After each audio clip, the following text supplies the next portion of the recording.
Oh, it's thinking about loading in. Oh my goodness. It is November already. My words. I need to shift all of these weapons that are on the floor into the van. That is going to be my main job. Also, Andy, I believe you may have left me a sword and a machete that you crafted. If you did, thank you very much. That's incredibly kind. What food are we going to take for the road? Let's prepare some food and things. Well, I say prepare. I've already prepared food. Actually, I just need to kind of pack it up. So, well, first off, let's take these weapons. They're going to be quite heavy, but they're going to be useful. So I've got a sword and a machete from Andy, thank you. I do have a bunch of those scythes as well to take. Food-wise, I'm going to take pizza. What else did I cook? I did cook some things. I cooked pancakes. And then I also cooked pie. There we go. So we're going to take all of that food. I'm also going to take some extra butter as well. And then we've got candy in the car. I've got a few things in my inventory that I need to drop. And I was thinking of taking like extra supplies of weapons for other people as well. So rather than spending a lot of time making maces, I'm just going to grab the short bats and the long bats, and I'm going to grab a whole box of nails. And then I'm going to put the nails into the bats to give them a little bit of extra damage. I think that's going to be a lot quicker than going around finding a bunch of flat stones to try and make the maces with. Uh-oh. The game was having a think about loading everything in then. But yeah, what I suggest we do is... God, I love being a turtle! I'm going to have a think about what I'm going to suggest. Just subscribed. Rach! 52 months. How are you doing, Rach? Thank you so much for that. Thank you for the resub. Bats, here we go. For how long will this music go on? You're confused. Do you not like it, Captain? This is the Sims music. And the reason why I put this playlist on when I'm playing Zomboid, two reasons. One, I really like the Zomboid in-game soundtrack, but it's so sporadic. It doesn't play consistently, and I need consistent music for concentration. Number two, there's a bit of an ongoing joke within the Zomboid Twitch community where people come into Zomboid streams and they're not familiar with the game, and they go, oh, is this the Sims one? Because it does look a little bit like the Sims, but in a zombie apocalypse, you know? So there we go. And yeah, this playlist is it's not going to get me a copyright strike, essentially. Yeah, I'm going to move some of this stuff out the car because it's just going to weigh us down, essentially. You did all of your adulting yesterday, so no adulting today. Hell yeah. I hope that you've got a lovely, relaxed day planned for yourself, Rach. Maybe playing some games and things. All right, spade can live in here. We've got a couple of sacks. I think I was carrying a big scythe. Yeah, I don't want that. Yeah, I was going to say, I'm half thinking that we do carpooling to Louisville. The reason being, if people die, they're not going to be able to respawn back in Louisville. They're going to have to respawn probably back here and then drive themselves back out. And so if everybody takes all of their cars, then people who die are going to have a problem in getting back. Whereas if we lift share, then people will be able to get their car. A Brit in the fog. Hi, Jeff. Classic. Hi, Cucumber. Nora says sneeze. Has Nora got a cold, or is she just being a classic cat?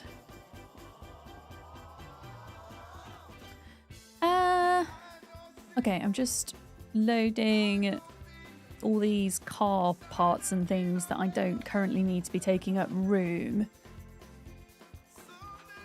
So let's pop those away. I want to essentially be as light as I can, both in the van and on person. Although there are always some items that I just carry around with me regardless. Yeah, good morning, Dale. How you doing? Hi. Weapons. Yeah, there's a scrap sword here that I know I'm not going to use because it's a bit heavy for me. So I'm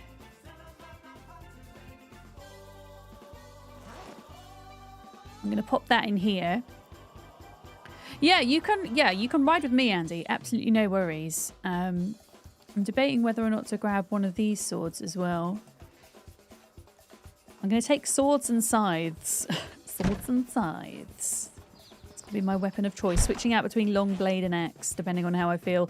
I'm going to take a bunch of short bats for people. We also need to take maybe a big bottle of water. You know, the big ones that hold like 15 litres, and put that in the back of the van, Andy.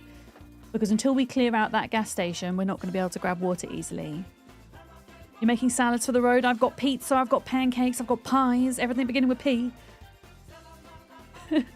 Hi, Stabby Platty. Does anybody want a cat? Oh no, what's she done now? You're cold, Dale, but you're loving it. You're loving the cold? Hell yeah. You see, I'm one of these people that I don't mind the cold. If it's a really sunny day and it's cold, I'm fine. And once it's cold, I'm fine. The thing I don't like is that process of kind of going from the warm weather into the colder. I really don't like that. It plays up with my chronic pain.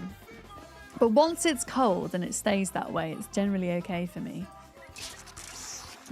Give, baby. Beard will take your cat from you. Your cat pooped whilst you was gaming this morning and went all the way into the kitchen to wipe her bum on the floor. Oh. Why? Heckin' cats, man. You missed my... Platty, you missed my story about Penny's mouse yesterday. Oh, there is now a mouse living in my floorboards, whether I like it or not. Oh, yep. She brought it in and it escaped into the floorboards. I even had to get Dad over to try and help me lift the carpet back to see if we could find it, but we couldn't. And there's no way, like, once it's in there, there's no way that we're getting it out. Yeah, it's -5? Wait, that's really cold. That's so much colder than it is here. It's like 5 degrees here, I think, at the moment. That's really heckin' cold. Yeah, I'm gonna get... What else do we need? We need the water and we need the box of nails for the weapons. Jeff's asking, do I get zombie nightmares? I don't know. I don't often dream about video games, in fairness. On a few rare occasions I have. But I tend not to. No. Thankfully, I don't really want to be dreaming about zombies. Okay. Right, that is a lot of bats. 34 to be precise. So nobody can say that they are short of a weapon. Because I've got all the bats. All of them. I'm actually going to start eating some of this food that I defrosted. I'm going to have some of my pie. Some of my pie. There we go. You had a dream you died AFK on the server after having it nearly happen a few weeks ago. That's really interesting. It must have like bothered you on a deeper level so that you didn't have chance to process it in the daytime. So your mind decided, you know what, we're processing this right now at nighttime. How did the mouse get under the floorboards? Put some food in a milk bottle and lean it up a bit. Yeah, there are humane traps, Paul, that I was thinking of. I haven't heard it. My biggest fear is because it was in her mouth and I was pretty sure it had actually died. But no, I saw it in the corner of the room and then it wasn't. And no, it's not somewhere else in my room that I've been able to find. And like the carpet, like where the mouse went, the carpet was like pulled up a bit. And you can see that there's like a hole into the floorboard from there. But yeah, my fear is that it's died in the floorboards and I'm not going to be able to do anything about it. Yeah.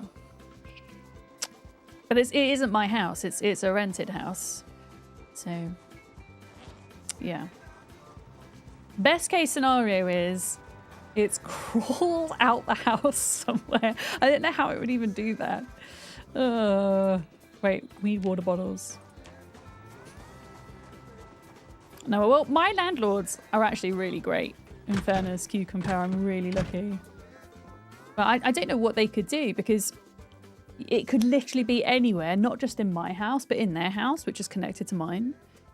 It could have, at this point, have crawled. I mean, it could have immediately, like, scuttled anywhere. So, yeah, I don't know. I'm going to rob this water bottle. Just temporarily, for our excursions. We're going to have a full van. We are going to want to make sure we have enough medical supplies as well before we go.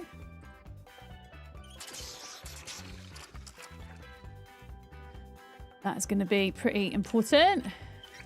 Well, apparently we can get away with eating more pie. Oh, maybe not. Maybe not. I think I've got like 4... beta blockers. I've got 3 beta blockers. Like 3 and a bit. That should probably be fine.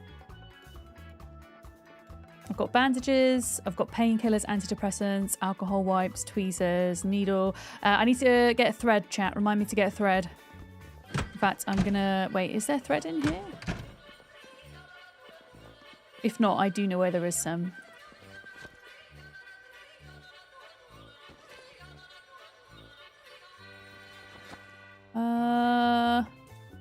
We go thread, just in case something happens. There we go. It's too early to be typing. Hi, Roll. Good morning. Yeah, I got the thread. You don't want to be in a situation in Zomboid where you've got a deep wound and you've got a needle but not a thread.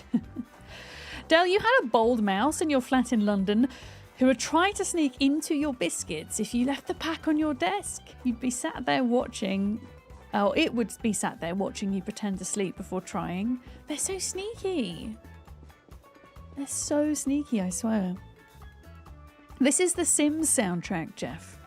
That's what you're listening to right now. Not just Sam High. All is spiffy. All is good. Okay. I'm going to take all of the mechanics things out of the van. I think. There we go. I'm just going to take kind of what we need, I think. Yeah, batteries. Have I got any spare batteries at the minute?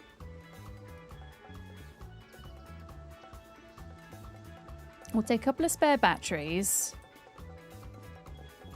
And then in the front of the car, obviously I can't put anything in the seats because Andy's going to be here too. But in the glove box, I've got spare food.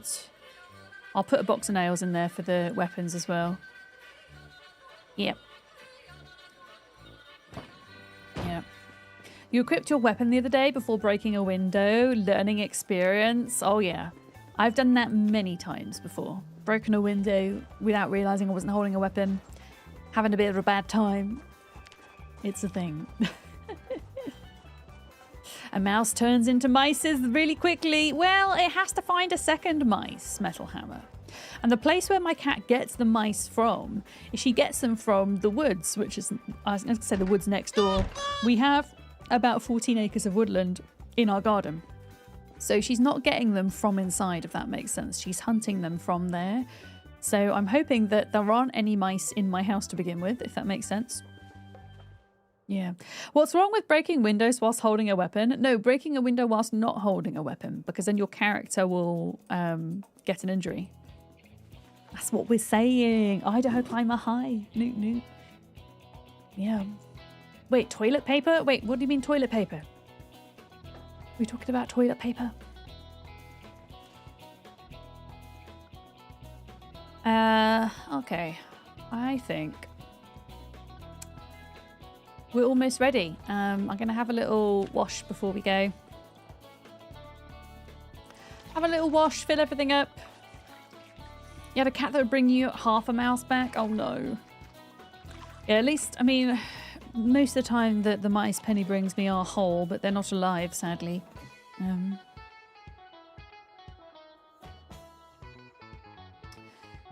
Did you... Yeah, can you wash all of the clothes? Let's go into this clean, I think. That would be good.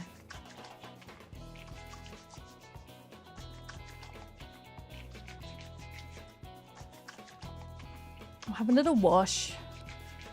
And then, Andy, I think I'm ready to go. I think we should start. We should make a start because we're going to spend a lot of time today, I think, doing this. And we're probably not even going to finish the whole military checkpoint. I'll be honest.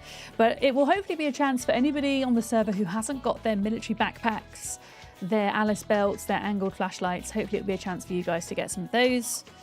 And then when other people get online, they can join when they can. Andy, there's space for food in the front in the glove box. So put the food in the glove box. If you want to swap out any of the bats I put in for better weapons, feel free to do so, yes. But if you could keep the food out of the boot and in the glove box, that would be helpful. You can kind of sort where we're putting everything. Yeah, no, I see you on YouTube. Hello. You can actually hear the music on YouTube. That's interesting. You can hear it louder on YouTube than you can Twitch. I wonder why that is. How bizarre. Yeah, I don't tend to like to have my music too loud, just enough that it kind of helps me in my concentration. Okay. Okay, did I have a pan?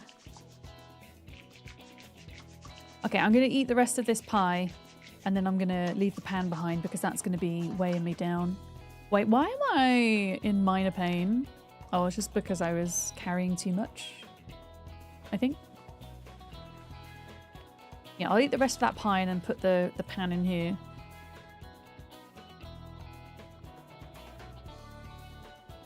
We'll do that. There we go. And then stone scythe can be my backup weapon at the moment because we've got so many of those. Oh, for those of you playing on this server, I did put in the Zomboid channel earlier today, but I did add a line into the server configuration, which means now every 24 hours in game, animal poop, eggs, grass cuttings, splinters, and twigs all get auto removed. So if you've got any of those on the ground, those things that you desperately need, do pick them up and put them in a box. We'll monitor that situation. There might be some more things that I add to that list, but for the time being, I want to kind of see how we get on with just those things. I've left things like planks, logs, sticks, branches off because those are quite commonly used in crafting. But yeah, I feel like there's not many of us who are using twigs and splinters at this point. And even if you wanted to use them for fire fuel, there's better fire fuel. So I figured we'd just, yeah, auto get rid of those. Oh yeah, chicken feathers, Grebneath. That's another one. Yes. Memory check, this server is for Patreons. It's for Patreon supporters, yes. Just Patreon supporters that are a Herman tier or above, which is the same price. Well, it's not the same price. It's actually cheaper than a Twitch sub. But the reason I run it through Patreon, two reasons. One is I get a much better cut from them than I do Twitch. I get a 91% cut of each sub on Patreon, whereas on Twitch I get 60%. So it's quite a big difference. And also we did used to do subscriber servers, but occasionally you would get somebody who had a gifted sub come in who maybe wasn't integrated as part of the community and who could, be problematic. We had a couple of instances like that, and moving it over to Patreon just adds an extra layer of security for us. So we do everything over there, pretty much. And we don't just have a Zomboid server. We have a Conan Exile server, Enshrouded server. We have a couple of Ark servers as well. Yeah. Jim, thank you for the lurk. Thank you. Yeah, I'm just doing a bit of tidying here. So all of those... Yeah. Okay. And then I just want to tidy some of these up. There's 40 stone scythes on the floor. Holy crap. Yeah, we have one permanent Ark server that's been running for like 2.5 years. And then we have one other rotating one, and every time there's a new map comes out, every 3 or 4 months, it kind of gets swapped out. I don't play as much Ark as I used to, but we still have a big kind of core of our community that are regular Ark players, and I really like to jump in whenever there's an update. And I will get back on the Ark server at some point because there is a lot I want to do, but it's yeah, I feel like I was expecting there to be a bit of downtime after Christmas, but there really hasn't been. I think the Dune Awakening Chapter 3 is coming out next week. So I'll be jumping into that as well. Yeah, there's just lots of things happening that are grabbing my attention from all sides. Yeah, Twitch has a lot more running costs than Patreon, true. I still think that Twitch could do better for their creators, but they have, over the past couple of years, taken steps to do better. They at least give you some kind of pathway into getting a 60% and 70% split if you kind of earn over a certain amount, whereas they used to reserve that for a very select couple of streamers with no kind of formal application process, which was never very fair. But I mean, YouTube, I mean, I do have memberships on YouTube, but I don't think I have a single member on YouTube. But YouTube take only 30%. Which means I would get 70% on YouTube. So YouTube do it much better. But the thing is when it comes to advertisements, YouTube is seen as safer by advertisers than Twitch. Like, live streaming is still considered kind of risky or niche or experimental by a lot of advertisers. Yeah, whereas edited content, I guess, is tried and tested. It's been around for a lot longer. So yeah, there's that. Hi Seppo. Happy Sunday? Yeah, I'm here on a Sunday, making up for not being here on a Monday. What weapons did you put in here, Andy? You put... Okay, Andy's out here swapping bats for nightsticks and machetes. I like how you've got... Wait, is there a reason why you've got bottles of cow's milk? Can we maybe put all of the food items in the front? Is that okay? And just leave the water in the back? Because then we've got space for more weapons and things. Is that okay? I'm going to put all of these short bats away, though, for now. A sword! Yes! I believe blacksmithing level 9, Zaggies. Which Andy is, I think, blacksmithing 9. It's a very cool weapon. It's still not quite as good as machete, I don't believe, because it runs out of durability quicker, but it makes the best sound when you hit a zombie on the head with it. And it's just as fast as a machete, really. It certainly feels that way when you're using it. Yes, it was crafted. Yeah.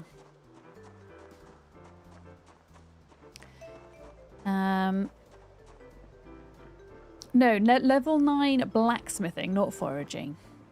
Yeah. Imagine if you could forage a sword. Holy crap. I mean, I'm sure you probably could if you were exceedingly lucky. Yeah. It sounded like I said appetizers and not advertisers.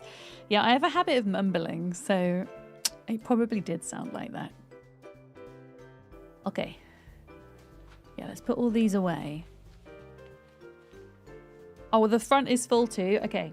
Well, just carry with you, in terms of what you need in bottles, liquids, just carry with you on your person what you need. Like, we have that extra bottle, big bottle of water in the car. That will do us both until we get to this gas station. Yeah. It will just save on room in the van, which I think will be needed. Okay. Longstone mace. I'm tempted to grab that as well, you know. Because I freaking love the mace as well. That was one thing about Monday's speedrun. New ship makes zoomy sound. Is this on your Elite Dangerous game, Sleepy Dragon? Sometimes in games that have certain sounds play, they kind of hit just right with the dopamine. I really miss the Project Zomboid level up sound, which currently seems to be broken for that reason. Let me just fill up on water and then I think we're ready. How's the current run going? Any close calls? Yes! We had a close call because of the desync issue the other day. In fact, I had 2 close calls because of desyncing last week. But apart from that, I've been okay. It's just been that. But no, this character has been alive for 4 months, 9 days, 15 hours. They've got just over 7,000 kills. I've broken my record in terms of skills. I have more skills maxed out than any other character I've had before. We've got a current of 6 skills maxed out, I think. 1, 2, 3, 4, 5, 6. Yeah, so we've got carpentry, carving, cooking, masonry, agriculture, and foraging. We're really close with napping and animal care as well. But yeah, it's going good. I just hope that we can survive those desync issues. I've turned on my aim outline for melee fighting because that gives a good indication if that issue is occurring. And then you can at least back up until it sorts itself. I kind of don't want to be held hostage in my own base because of this issue, though. Oh, Andy, I just realised. My light bulbs are gone in the car. I need to fix them. I think, yeah. I need 2 light bulbs and then we're good. I'm assuming there's going to be some in here. 2 light bulbs for the car, and then we do need to fill the car up with gas before we go anywhere. And then I think we're good to go. Yeah, I think my record for kills is 15,000, and that was in build 41. So I don't know if I'll get there. We'll see. We will see. Record for time survived is like 6.5 months. So I can survive for 7 months, and then I'll get there. I'm playing less Zomboid at the moment because my off-stream game is now Minecraft, temporarily at least. So I'm not playing as much Zomboid off-stream at the moment. But that'll probably change at some point. I'll get bored of Minecraft soon and then swap out again. Actually, I know we're going to be setting off at night time, but I don't think that's a terrible idea.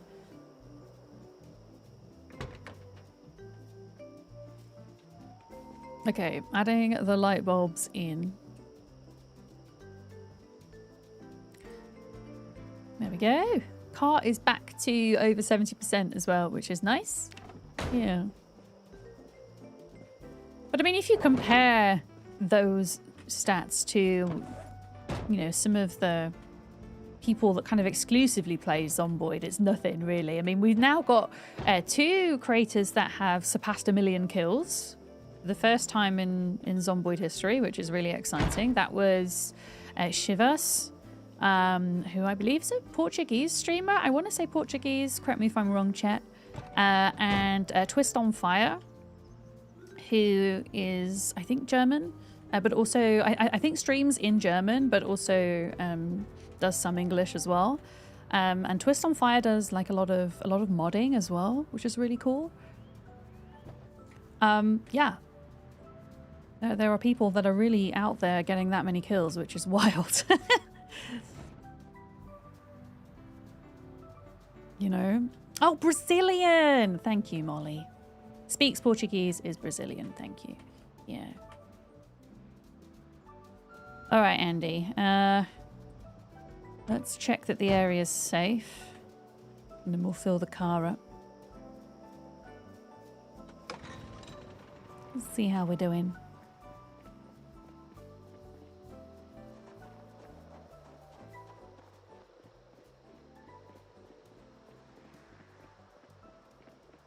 Looks like we're okay, which I'm kind of surprised at because we've been getting those seemingly respawning zombies.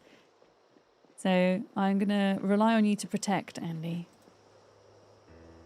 For a second. Oh, scared me. You scared me? Okay, here we go. The scariest thing to ever do in Zomboid is fill your car up with gas.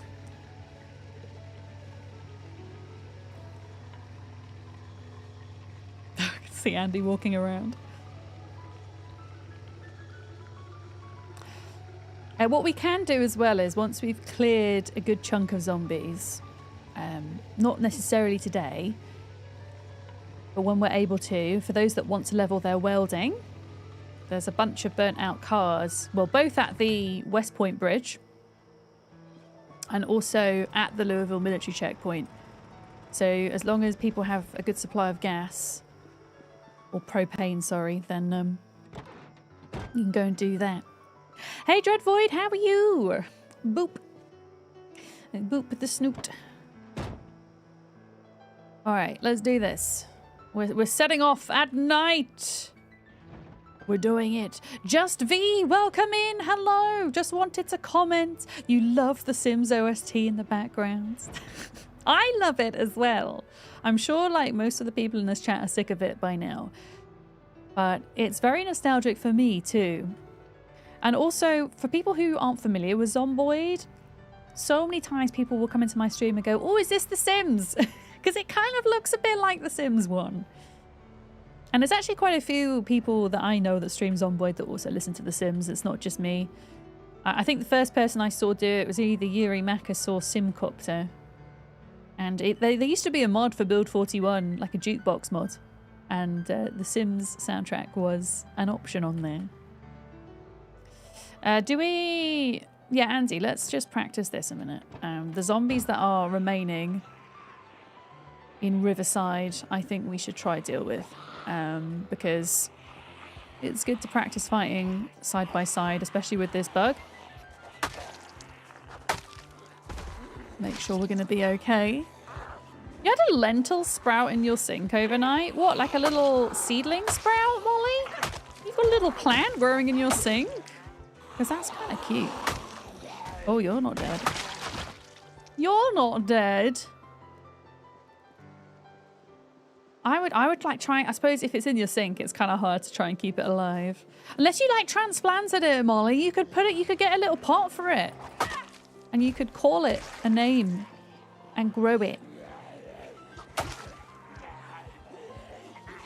Yeah, I'm down just until we get out of Riverside, because this is still really close to base. I'm down to just kill the zombies that we see. There we go. Make sure we're good. Could be worse. It could be a leaky sink.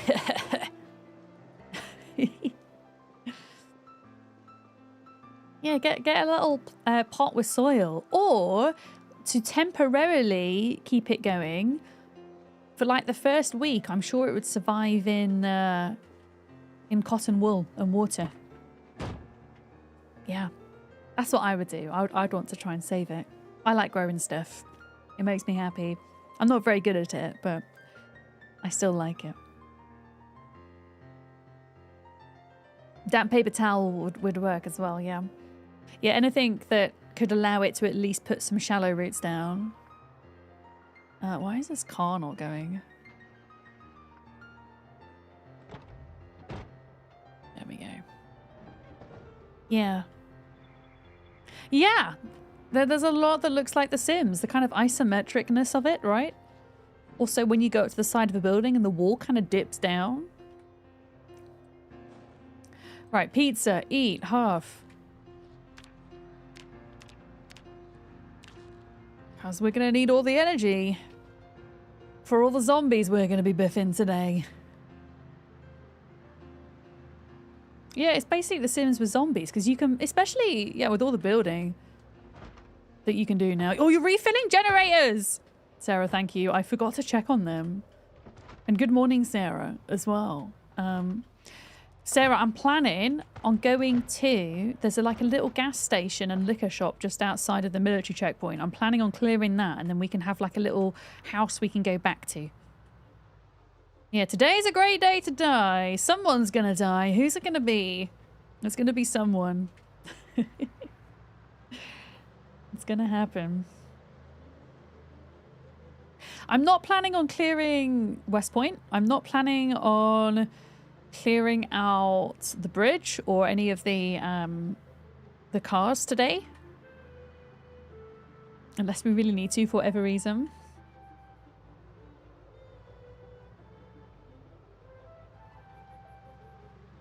That could be a thing to do another time. Shame you can't play rock, paper, scissors when you get bit. Just pass the bite on to someone else if you don't want it. Or if you don't win it. Yeah, I'm the same, Trix. I don't know what it is recently inside. Since I've moved house, most of my houseplants have died. Which is sad. My outside ones are doing good though. There's even a few of them that have survived the winter frost, which is nice. Sarah, you want to win a bite? Sure, you can have mine.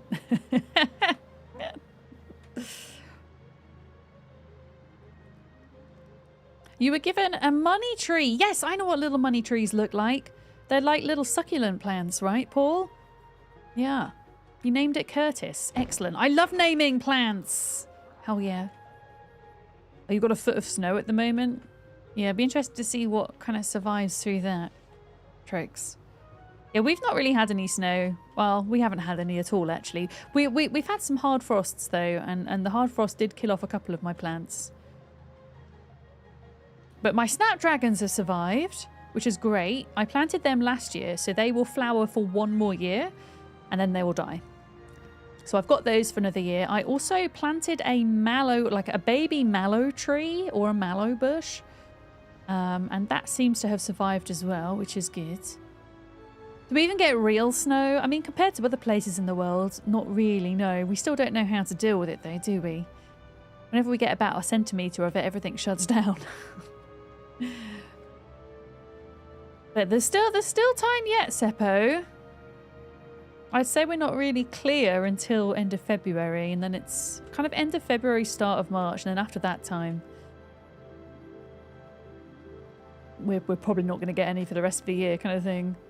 Do you talk to the plants? I don't talk to my plants, no. But my plants do have names. Well, the one that has survived has a name, and they're called Jeff. I don't know why they're called Jeff. Actually, I didn't even name that plant Jeff. I have a cheese plant. And it was brought to me by my friend Olivia, and she called it Jeff. She said it was called Jeff. Sarah's saying the animals have broken the walls again. Oh, did they break? They didn't break the external walls, did they? I fixed them twice the other day. I fixed them twice! You talk to your cactus? Excellent. I love that. Maybe it'll help it grow. Sleeps. Yes. Helps them grow. What is the plan for the outpost?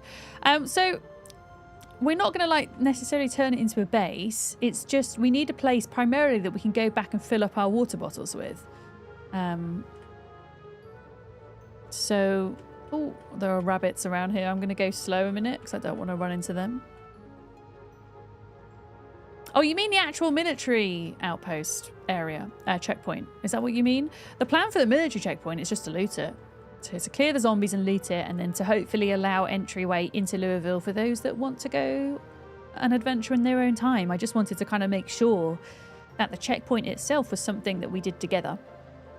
Because there's only one of them, and it's quite a spicy, fun place to be. That's for sure.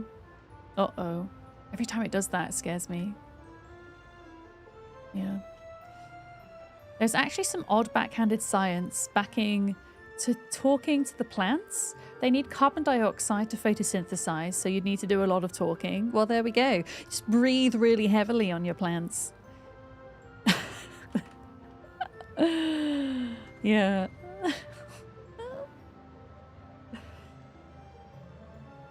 Yeah, I've tried to have, in terms of greenhouses, I have tried some of the plastic ones because if you were to get a proper greenhouse, they're actually quite expensive. And they're not practical if you're renting, which I am. So I've always done the plastic ones, but then they always break. And so I've kind of given up on that idea now because I don't like spending money and then just kind of wasting it. So I tend to propagate my seeds in the spring on a sunny windowsill instead. And then gradually acclimatize them to being outside in mid-spring in time for late spring, early summer. And most of the stuff I grow, let me just check which road I'm going on here a minute. Most of the plants and the flowers and the things that I grow are for tortoise food. Okay, we're going to go down here and then take a left. Because that back road actually gets quite spicy with zombies, weirdly, because of the West Point mansions.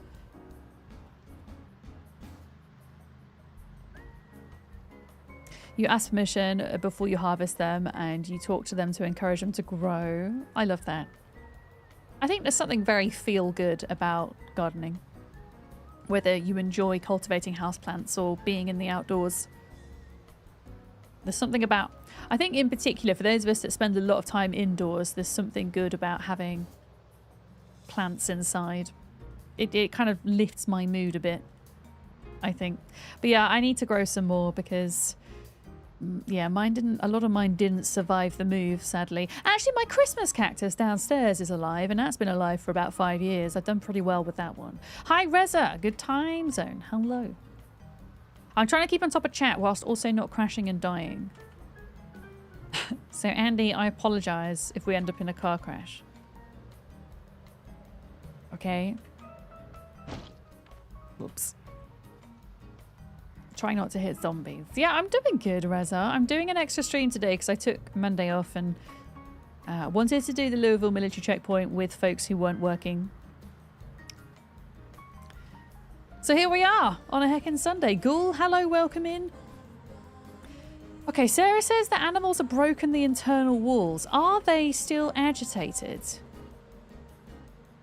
Because I don't know why they would still be agitated after this time. Unless there's like more than one male cow or sheep maybe that we didn't catch. Yeah, initially the reason they got mad was my fault. It's because I shot my gun too close to the base and it scared them. But I feel like they've just not calmed down since, and it's been like half a month in game. Oddly. Rope the animals into a house and use them as sledgehammers.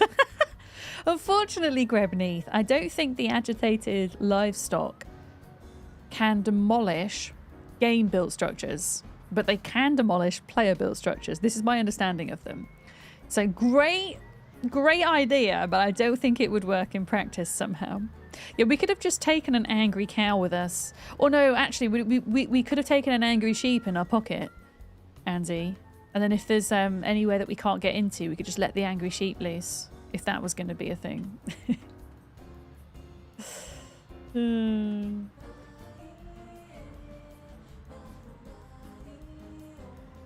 Yeah, I'm sure the animals will be fine. Like, we have so much produce and stuff at the moment. It's not the end of the world if they don't make it. Yeah, I'm not going to bother kind of killing all of these zombies on the way because we'll be here all day.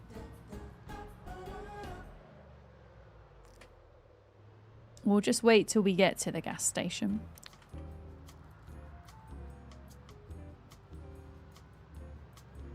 Okay, we're coming up to West Point now. So me, Sarah and Taff have been to West Point already to go to the bookshop, to go to the school. And we did clear some of the storage units as well, not all of them. So we have killed some of the zombies here, but there's still probably a lot lurking about. Yeah, random vans and stuff on the road. Yeah, I'm not going to clear all of those today. So if you're driving toward Louisville, watch out. Okay, here we go. This is West Point.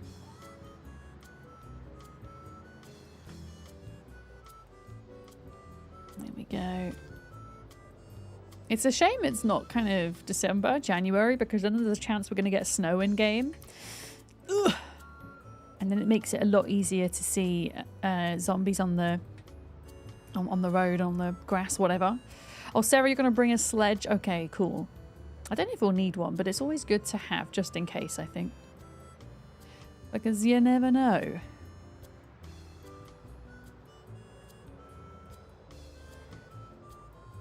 Okay. Yeah, one of the first places I want to loot in Louisville, which won't happen today, maybe next week or the week after, will be the university library, because I think through going to the university library, that will be the time that we can complete our book list finally. We only need 6 to complete the entire collection. And the university library is the biggest collection of books in an area in game. It's huge. I know, I am putting my foot down a bit. 90 miles an hour. Oh, wow. It's okay, Andy. Don't worry. It's fine. Yeah, all of these are definitely not here last time I was here. I know Taft's been here since... I think Taft spawned back in West Point.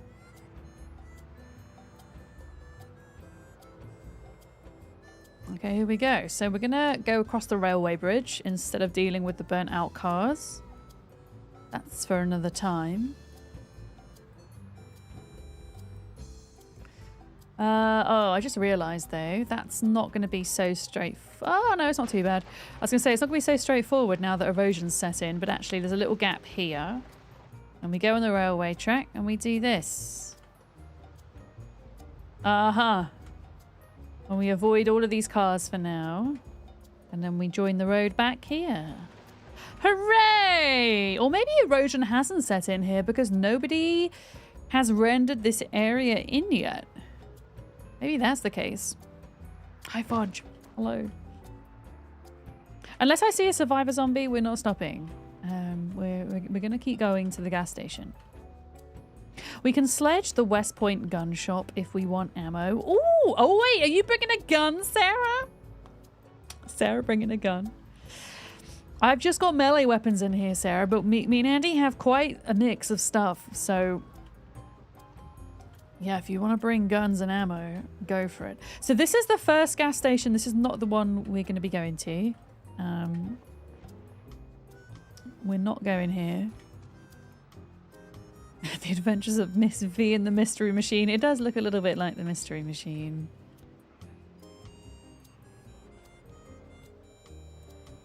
What was the ammo we needed for the M16, Sarah, again? Remind me. I think I only have a really small amount of it. I should imagine we'll find it at the checkpoint. I think it's, yeah, is it 5.56? Yeah, I was going to say it's 5 something.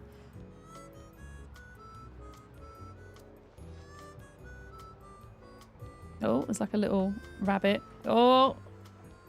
I'm just going to go slow because even the baby rabbits, if you hit them with your car, it's like hitting a cow. It's kind of ridiculous.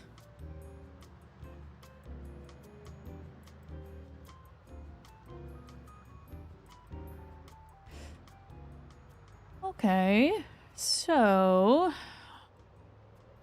I need to try and remember where this is, but I think it's coming up. Is it coming up on the right? Making food, then heading out.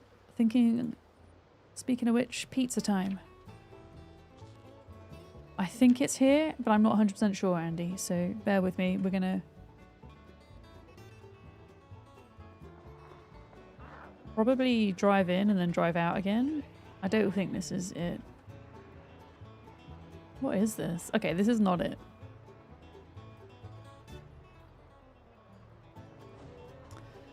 This ain't it. I don't know what that is.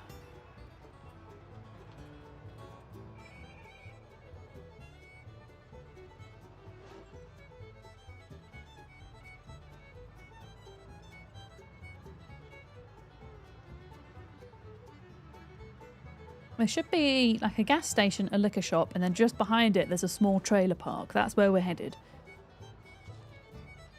Nice to have some smooth elevator music while cruising for ammo. Yeah, I do like the Sims music for it being just a massive juxtaposition to Zomboid as well. Oh, here we go. So there's like a little slip road, I think. Is that it? Okay, this might be it. Right, get ready to get out, Andy. I'm not going to drop us in too much of a spicy area if it is spicy. We might have to like stop here. And then come round if it's not looking great. Oh shit, sorry. I thought we could just drive through there. How bad is this? Plonkies! Okay, what we're going to do is we're not going to stop here. We're going to stop on the main road where it's quieter. And then we're going to come back. Especially at night time, those baby trees. They're a problem. Yeah, this will be a safer place to stop for now. And we're going to work on clearing out that bit. I'm going to leave the light on.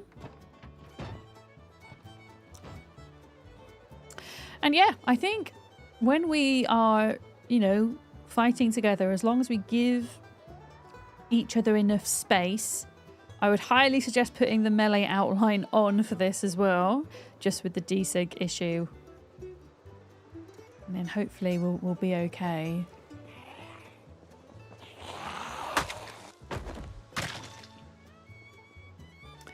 Fingers crossed.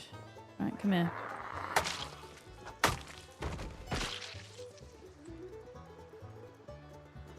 But yeah, this is like a good little area that's quite close to the checkpoint where we can kind of come back and fill up on water where it's not that populated. So if things get spicy at the checkpoint, you can kind of retreat.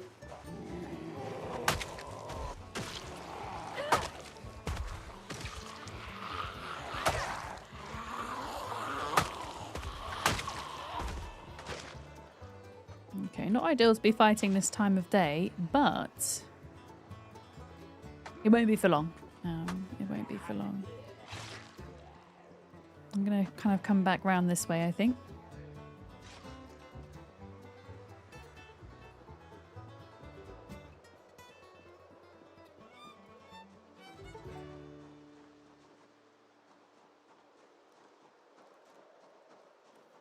Yeah, there's an apartment above the gas station here. I think this would actually make a nice little base, actually. And then you've got the liquor store next door.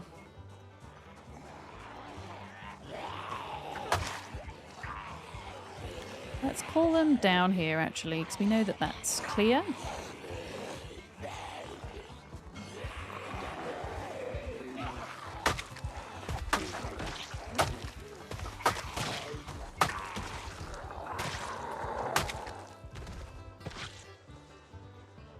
Yeah, Plonky's van. Looks in pretty good condition as well, actually. We should see if we can get that working. There might be Plonkies inside as well. I don't think Plonkies go bad, do they? Well, we will not go inside until the morning. I don't think. Hey! Hey! Hey! Get your butts over here. Hey! Right, I see them. I see you. Hey!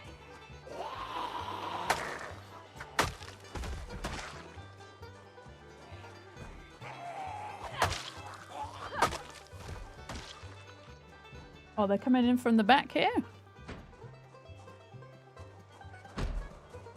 Okay, 1 hour until sunrise.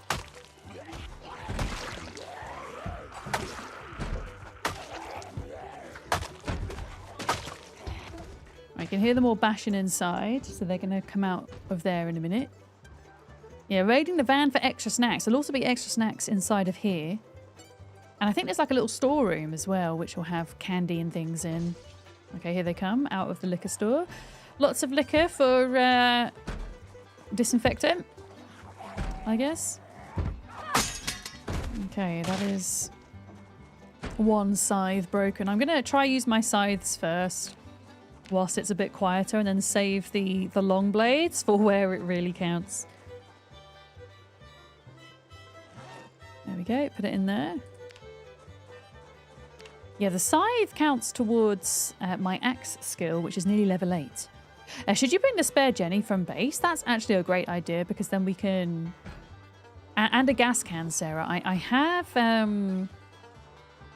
a hose, but that way then people can come and fill up if they need to. And actually, moving forwards, going into Louisville, it means people can come back and fill up. Right, I'm just gonna... Okay, they're banging on the doors.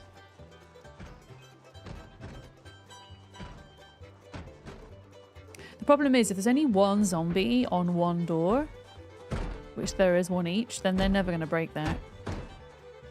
I'm not going to risk kind of going in there and clearing them until I know that we're a bit safer, I think. Can you get drunk in Zomboid? Yes, you can. Yeah. It kind of gives you a little moodle. Little moodle. Hi, Unzipped. Hello.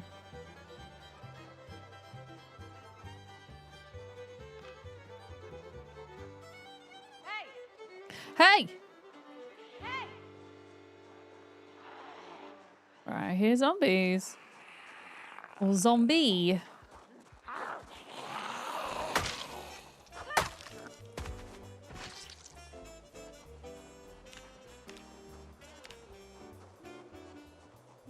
Yeah, Axe is like halfway through, well, 2/3 of the way through to level 8. Oh, I'm nearly at level 7 maintenance. Long Blade is still a little bit of a ways off level 7.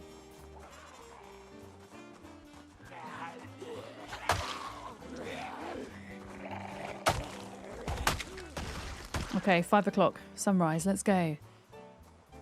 We should call a plant Robert Plant. Okay, next time I get a plant, Sam, I will call it Robert for you. We need to kind of check all the way around the back of the gas station before going in as well, because there could be zombies lurking in the garden.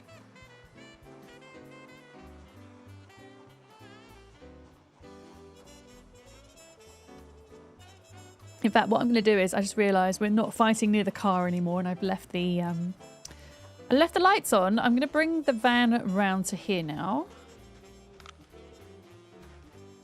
Now that we're a little bit safer.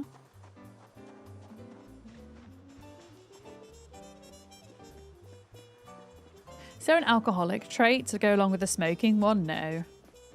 No alcoholic trait.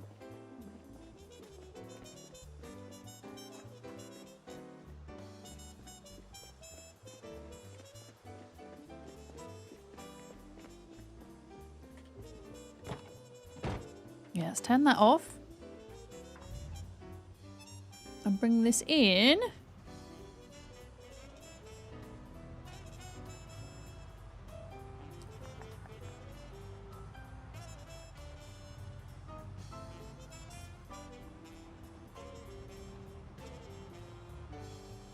Okay. Okay. I'm gonna kind of run around the back and see what's going on. A lot of trees. Oh, Andy's already been here. Excellent. Okay. Okay. There's still some sneaky tree zombies, though. Let's bring them out. Hey! Get out, you sneaky tree zombies. Hey! There we go.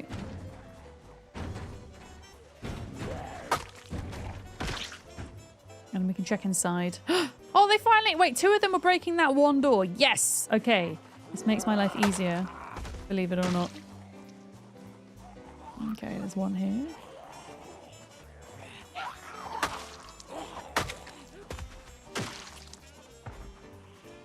Okay, they're starting to bash on the... inside the gas station now. Lisa, good morning. Hello, thank you for your 60 stream streak.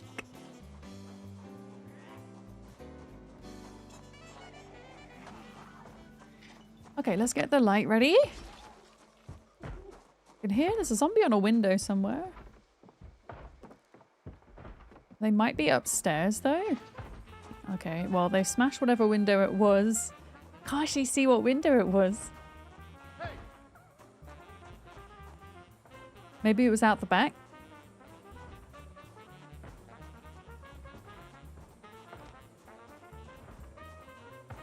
Let me just run around again to see if I can figure out what window it was. Oh, well, there was a sneaky one here. Oh, it is snowing, look. What window was that? Okay, well, there's a zombie somewhere.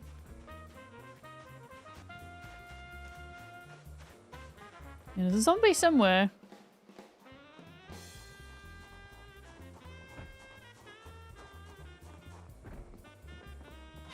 Okay. Oh, there we go.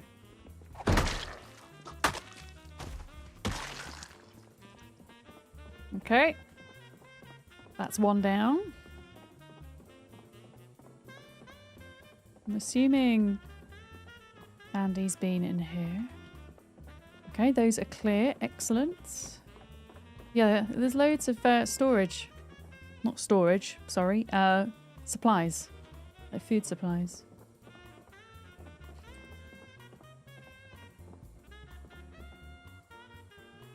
Olive oil. Yoink. Alright, we've been upstairs. And then we should clear out the liquor store as well. And then that's kind of enough, really. We just need to make sure that we've got a place to come back and get water. Okay. I don't think Andy's been up here. Pause the movie!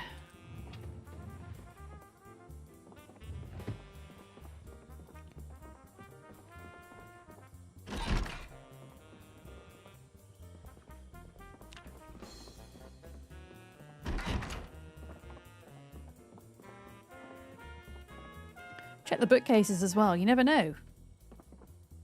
Could find one of the 6 books that we've been looking for. You see, look, in here, Animal Care 4 and 1. We don't need those, but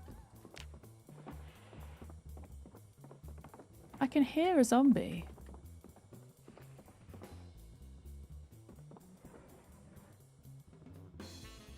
Are you outside with a zombie, Andy? Got him. You got him? Got him.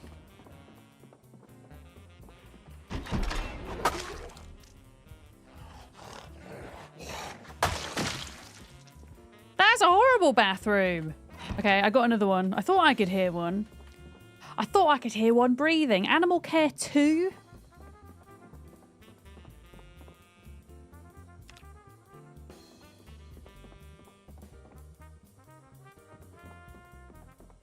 All right, fill up on water. Let's see where Sarah's at as well.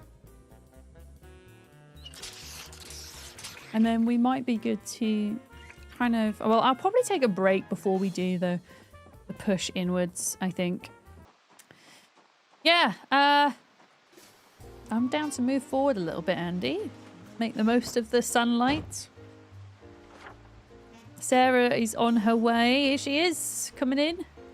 With a generator as well. I've got loads of weapons, Sarah. I've got loads of short and long bats, and I've also got nails so that we can add the nails to the bats to make them have a bit more damage to them too. And then Andy's bought some machetes and things as well.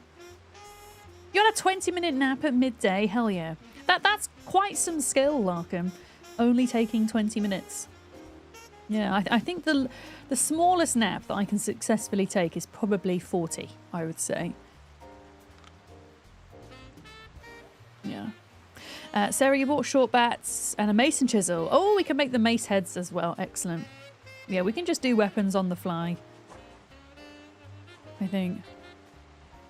You see, the art to napping, I think, Trix, is if you're trying to nap for less than an hour and a half or thereabouts, napping on a couch or not getting into bed and getting all snuggly is key. So the moment you get into bed and wrap the blanket around you, yeah, you're kind of screwed. But if you can remain just uncomfortable enough, you can still get a rest without going into a deep sleep. I have personally found that to work for me. Pancakes. Delicious. Hi Lou, you've mastered napping. 2 minutes and you're away. You see, this is my issue, is actually getting to sleep. Whether it's getting to sleep at night or getting to sleep to nap, that's the part I struggle with. Once I'm there and I'm good. It can take me hours sometimes. That's why I don't really nap anymore. If I say I'm going for a nap, what it usually means is I'm going to go and be horizontal for some time and have no stimulus. Usually that's what that means to me. I'm going to ignore these for now, Andy, unless there's a big group. Because they will eventually kind of trail up here. But yeah, we're going to stop in just a sec. We're going to clear zombies from around the cars, and then we're going to pull away the roadblock. Okay, here we go, Andy. You ready? You're ready? Let's do this. Woo! Let's do this. So this part itself won't be too bad. It'll be the next bit that could be a bit spicy. The next bit.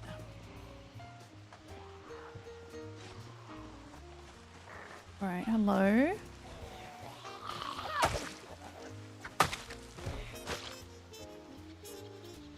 There's also a warehouse next to here, which, not that we really need a lot of stuff now because we've got everything we need at base, but if any new players are on, there could be some quite good loot there. Oh, Marine Bites van. That looks in pretty good condition too.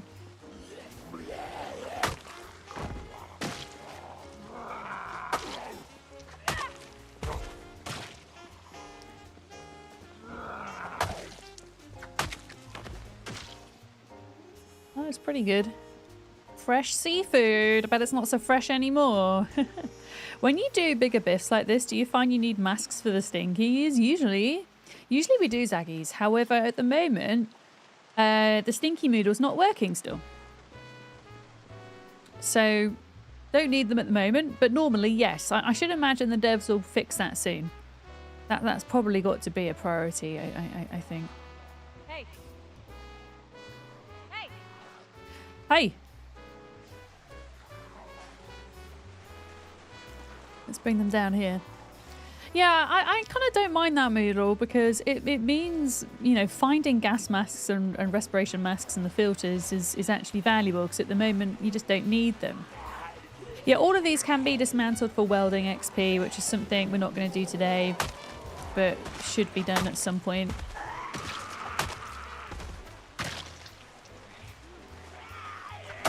My welding skill is high enough that I can fix my car up better, so I don't want to, like, take the welding XP away from someone who needs it more than me. Right, if you're on this side, Andy, I'm going to go on this side. We can kind of swap in and out. But yeah, there's a few areas like this in Zomboid, kind of car blocks, which feels realistic of what would happen in a zombie apocalypse. Lots of people, I mean, it's interesting because actually here, lots of people are trying to get into the city, which is odd because Louisville was cordoned off. Near the, well, just before we spawned in, essentially. And so surely people who have been trying to get out, not in. I don't know. Okay, little group over here.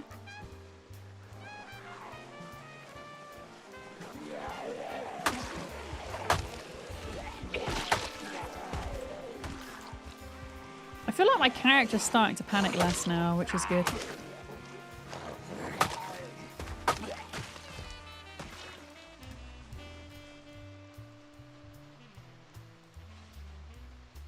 And then you can see there's like a hard fence up there. That's where we're going to walk up to. But kind of where the road is.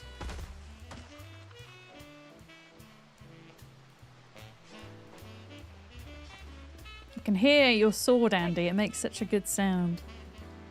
Okay, so there's that one on you there. And yeah, all of this here, this needs removing. This roadblock. You can actually run over these parts with your car. It's just these parts that you can't. You imagine there would have been a lot of confusion either way, especially with the lack of smartphones. True. This is 1993 after all.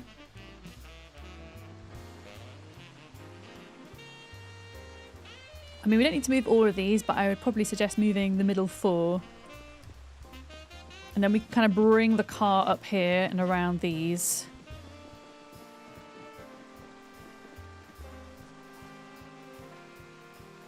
Then we can just run over these bits. We'll probably bring up the car this side, so we'll keep the bollards on the side that I've started plonking them. Like keeping them... Oh, Andy, behind you. Careful. Careful.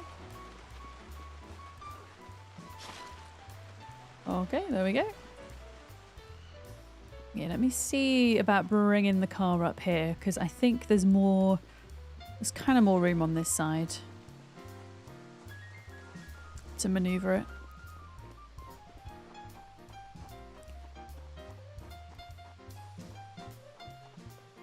Yeah, there is a lot of cars. I mean, a lot of these are usable as well, like this one. Fresh seafood. Can't get in the back of it though.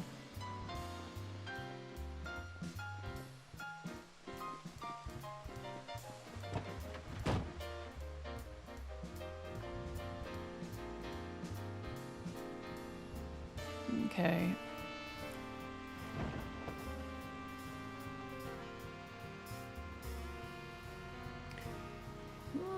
It's a bit of a tight squeeze. I think, can we like, ugh. Kind of. All right, Andy. I'm just gonna plonk this here, where we've got all this space. And now we're gonna approach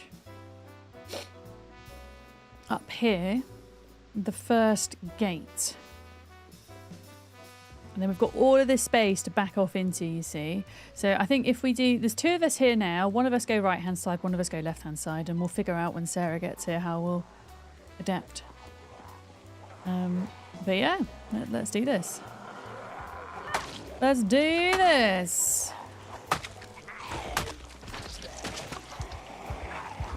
Oh, there we go. There's the heartbeat. Let's take some of these to help.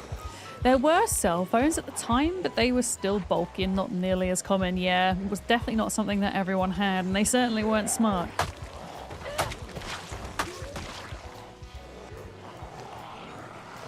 Very true.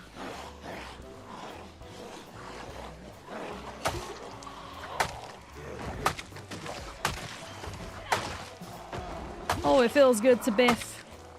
Yeah, I'm going to use up all of these little scythes because it's just going to get spicier and spicier as we kind of go deeper in here. I'd rather save the better weapons for the spicier things. Hi, V-Buck. Biff.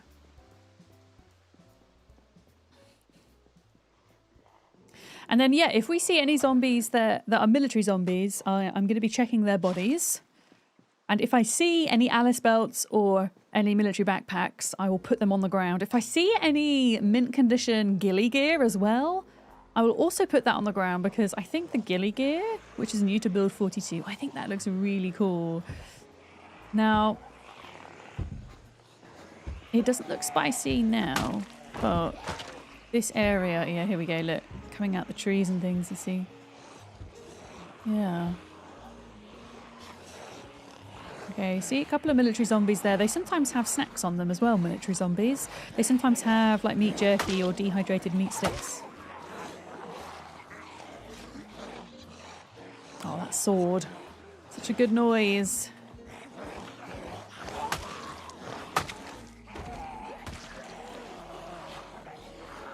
I feel like more zombies should have snacks on them. Yeah, see what Andy's doing now as well? This is another really good way to fight in multiplayer. So I'm bringing a conga line down here, and then Andy is joining the back of the conga line and pulling them in the opposite direction. Because the thing is, when you're fighting in multiplayer side by side, if you're fighting too close, then the pathing of the zombie can get a little bit confused. It can start desyncing potentially as well, especially if you're playing with somebody who's like on the other side of the world or whatever. So it's always good to like keep your space. Yeah. Okay, I'll let you get that one. Then we can open the gates and let them through. Okay, you ready? I'm going to open the gates. I'm going to open this one first. Oh, it opened both. Sorry, I didn't know it was going to open both. Andy's got this. Andy's got this. I don't want to speak too soon, but this is not quite as busy as I thought it was going to be. Weirdly. Maybe they're all hiding. Or maybe all the zombies came from Louisville to Riverside. Are you having big desync issues today? I mean, I don't want to speak too soon. I've been okay so far.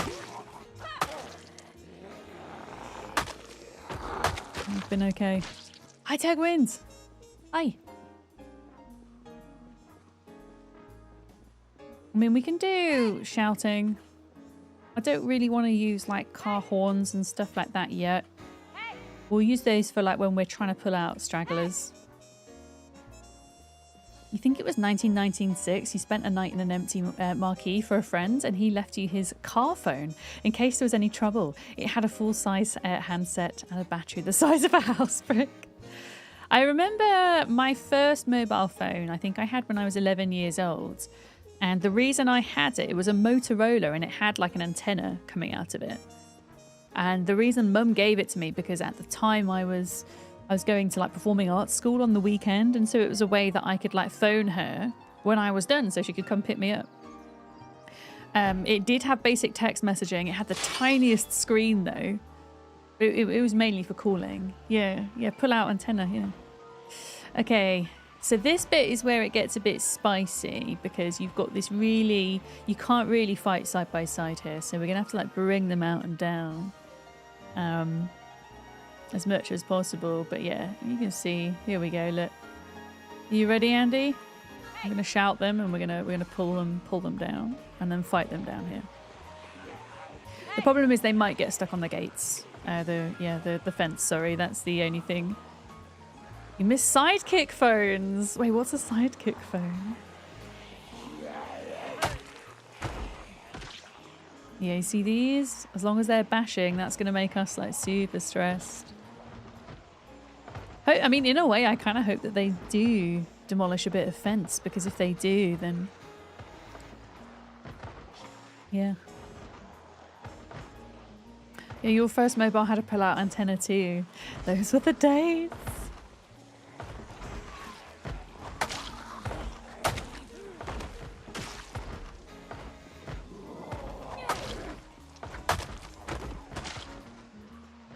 Yeah.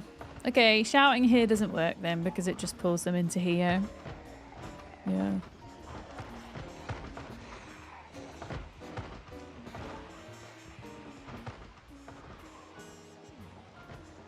Should have bought spears. Oh, yeah, that would have been a good idea. Yeah, we need to get the ones off the fences, ideally, without going too far forward and aggroing, like, too many.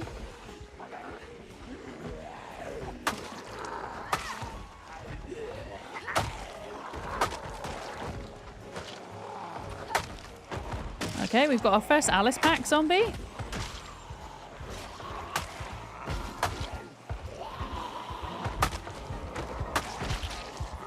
Okay, Andy, they're coming in. Careful, careful, careful. Yeah, there's a bit of room down here. If we can kind of get down here, got a bit more space to go back in.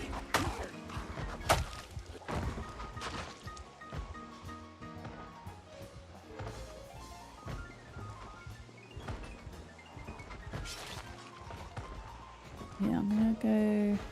Right, they're bashing on that fence, but they're gonna have to bash on that fence. I'm not going around there just yet. Yeah, I just want to make sure we've got like room to kind of pull around in. Okay, pancakes, fresh, eats, delicious. You miss your old slide phone with the full keyboard? Oh yeah, I remember Blackberries. I never had one, but they did look kind of cool. Well, he's kind of quiet around here. Yeah, I used to have a flip phone. I can't remember what it was called now. It's tiny. Little old flip phone. And then the first iPhone I had, the first smartphone, I think was the iPhone 3G. And I still have that phone. I don't think it works. It wasn't a Razor, no. It was like a rip-off of a Razor. It was really like slim. Like you couldn't fit 3 number buttons next to each other. It was only 2. It's minus 22 Celsius where you are, Kiri. Blimey. Right, I'm gonna, Andy, if it's okay, I'm gonna leave you down here. And I'm gonna go back up here so that we've kind of... We're spacing ourselves out a bit. Where is everybody? Oh shit, tree.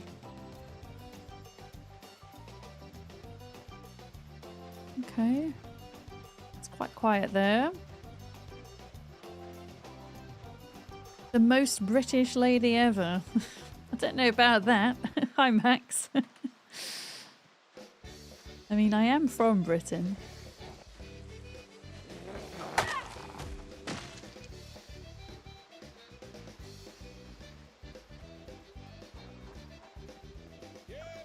What the hell's going on? What the hell? I think some of them might have like disappeared and been displaced because this is really not normal. And also, you saw how many zombies there were. And now there's not. Like, what the hell? Which is scary because it probably means that the game has like displaced them somewhere, you know? I think a lot of people do like the British accent. I don't think the British accent is better or worse than other accents, though. I think people just have a preference. Perhaps.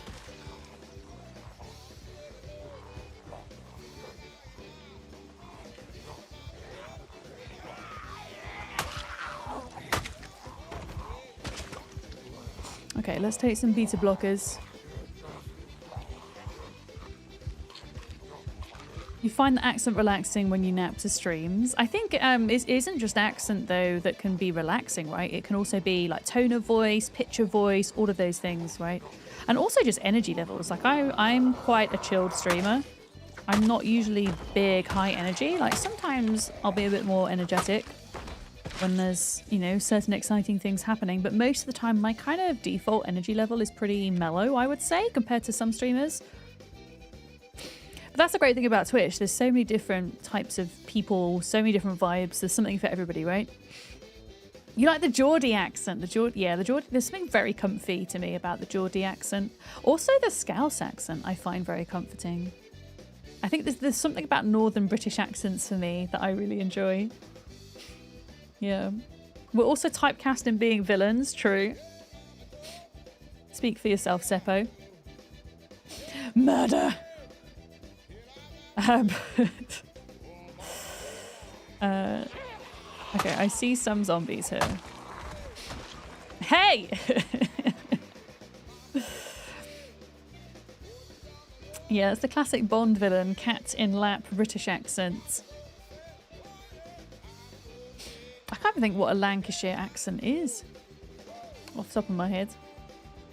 I feel like I don't know many people from Lancashire. Oh, here we go. Here we go. They're coming in. They're coming in. Up here, look. Yeah, once it gets to night time, we'll probably have to like retreat back, I would say. The southwest annoys you? Oh no.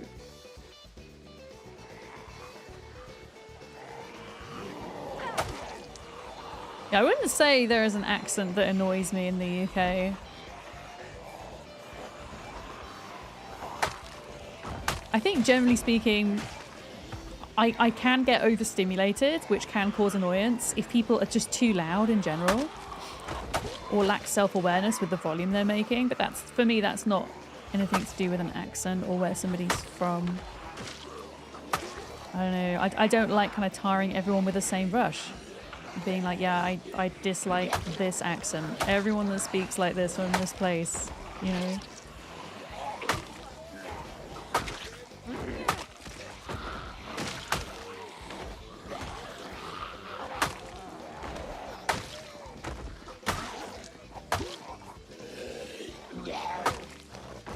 So that was a nice little group we got there. Still doesn't explain where all the other zombies went, though. You don't like pubs because people get louder the more they drink? Well, I agree with that. Yeah, I often struggle in those environments. Even if I'm just going out for dinner, not even to a pub, just in a place where there's lots of conversations happening, my brain tries to listen in to all of and it tries to listen in and process all of the conversations that are happening around me, to the point where in the end my brain just goes, nope, you're clocking out now, this is information overload. And that's when I'll kind of shut down. Yeah, but I have found I now have some earbuds. I've got some loops that I wear in those situations, and it generally helps me to stay out for a bit longer and to have like a higher tolerance than I would do without them. So like when I go to conventions, for example, now I'll wear them, or I'll wear them on public transport as well, or even if I'm just going out for lunch with the mum and dad. Yeah.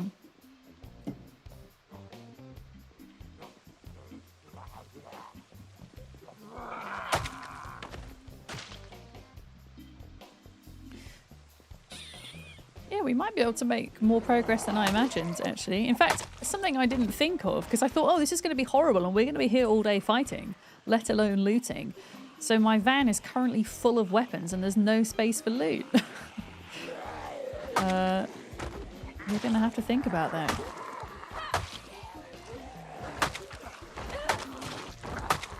You know? Runstedt, hello, welcome in. Yeah, we won't be able to stay out much longer, I don't think. Yeah, there was one Alice Belt zombie, but I've not seen any backpacks.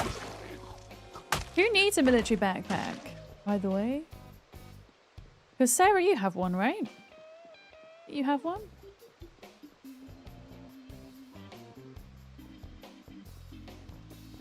You're an introvert until you get drunk.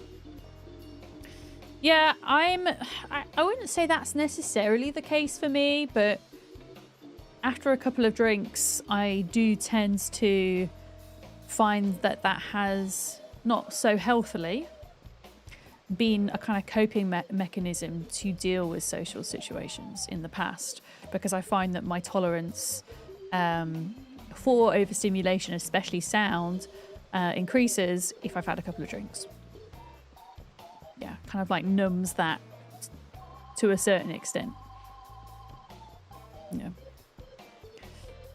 You need a military backpack, Andy. Okay, well, we'll have to look out for one. Yeah, I would say back to the car. I mean, it's up to you. Could fight out here. We could fight maybe the zombies on the road between here and the gas station, maybe? You know?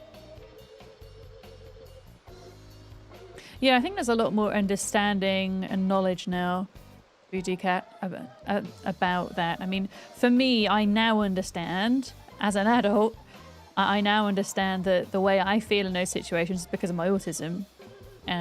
Whereas because I was diagnosed later in life, when I was a kid and I was a teenager in my 20s, I just thought I was a bit weird. Didn't really understand why I struggled so much in those scenarios.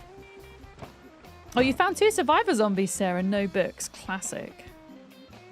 Classic survivor zombies. I mean, to be fair, we are down to the last 6 that we need, right? So it's not a good chance that we're going to find them per se.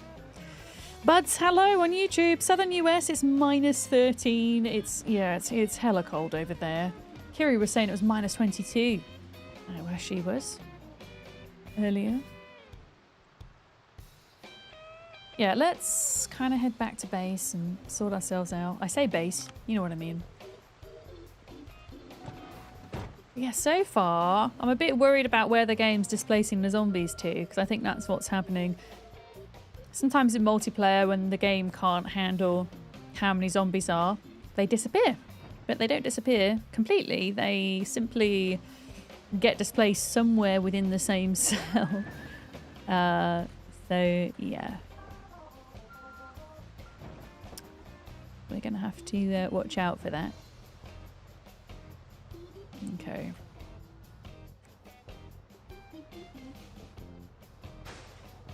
There we go. Cat is out. You annoyed him until he left. Oh. Oh, you bit 200 zombies today. Hell yeah, Andy. I haven't actually looked at my kill count today. Well, other than the start of stream. Yeah, what we'll do is, if we see any zombies between here, like on the road, between here and the gas station, we'll stop. My character's sad. Why? Wait, why am I sad? I think it's just because I'm stressed. I don't know, I'll eat some pancakes or something, wash my face, it'll be fine. We should have brought a pocket rabbit to pet for when we get sad. Okay, a couple of Zeds there. Deal with them, Andy. I'll get them quick.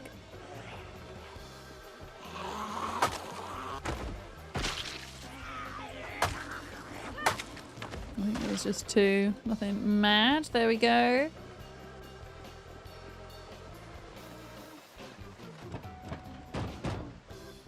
Oh.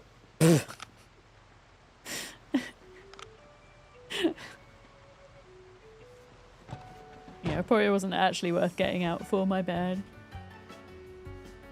My bad.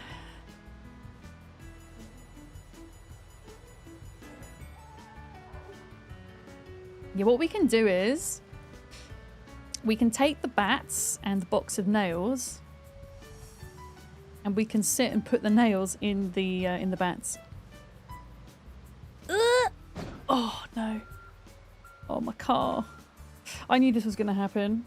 I should have bought the wrench really, because then I could have at least kind of done this up a bit. You heard that inside the gas station. What, the crash? You heard me crash inside the gas station? Really? Was it that loud? Oh no. Self-care check. Metal Hammer, you know what? When we get to the base, I will do a self-care check. There we go. Both for my character and for my real life self. Okay, here we go. Yeah, why don't we take with us... Oh, don't forget your salad in here, Andy. Your car salad. Baseball bats, and then as many short bats as I can. We've got 18 in here. So you heard the car crash from inside this base, and your character has hard of hearing. Oh dear. Oh no. Oh. Okay, my character's insisting on moving all of these bats. Fine.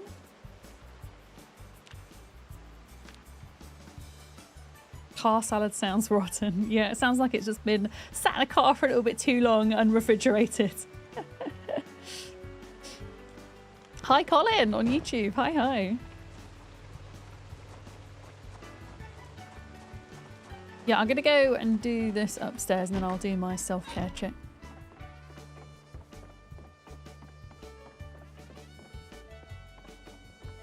I don't know, do I need a surface for this? I'm not really sure. I'm gonna drop these on the floor just because they're weighing me down. And we're gonna deal with some of these noodles quickly, I think. Pancakes, eat. You keep spawning in Rosewood because you raid the school basement for 100% neck protection. Do those hockey net guards spawn elsewhere? Yeah, they have a potential to spawn. It'll be slightly less easy to get to, but for example, if you spawn in Riverside and head to the high street that's by the river, there is a sports store there which sells sporting clothes, baseball bats, like hockey sticks, that type of thing. You could try there. Places like that. Rosewood High School will be easier though, I would say. Also, if you're looking for neck protection, but something that's a bit more comfortable for your character and something that gives insulation, between West Point and Muldra, there's a crossroads that has a gas station, and next to that gas station is a big clothes store, and so you can often find scarves there, winter scarves. Yeah. Yeah, and you can also make them yourself through leveling, tailoring. Yep. Precisely. Now, before I do my own self-care check, I think we have to undo the nails first, right? Like, open the box.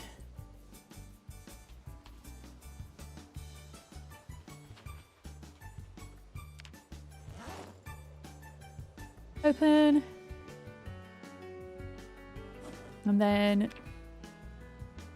if I type in nail, here you go. Make a nail spiked weapon. Need 5 nails for the big bats, and then it's 3 for the smaller ones. Thank you for the self-care check. Yeah, I'll just spend a bit of time making these up for whoever needs them. If you have the stones, Sarah, I can make mace heads as well. If you prefer, the stone maces tend to last longer, so they are better. They have about the same damage as these things, but yeah, these will break quicker. But they're just easier to make. Here's the thing. What did we get for kill count? Yeah, we killed 100 zombies. That was it. Not an awful lot, sadly. Yeah, I hope it's not too empty up there. I kind of wanted a bit of a challenge. Okay, make small weapon. Okay, so now we can do the small baseball bats. Sorry, the small short bats. What I'll do is I'll lay them out on this table here, and then people can grab them as they need them. And that means we have more space in the back of the van so that we can put hopefully all the ammo that we find. Some of the guns and things. Let's have a look. Baseball bat with nails. Short bat with nails. There we go.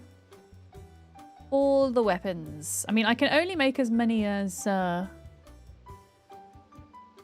nail pack will allow.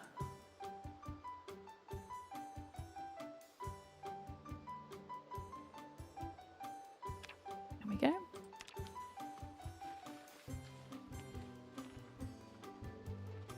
It might just be us three today. I don't know if anybody else is joining. I don't know. Maybe Scrappy?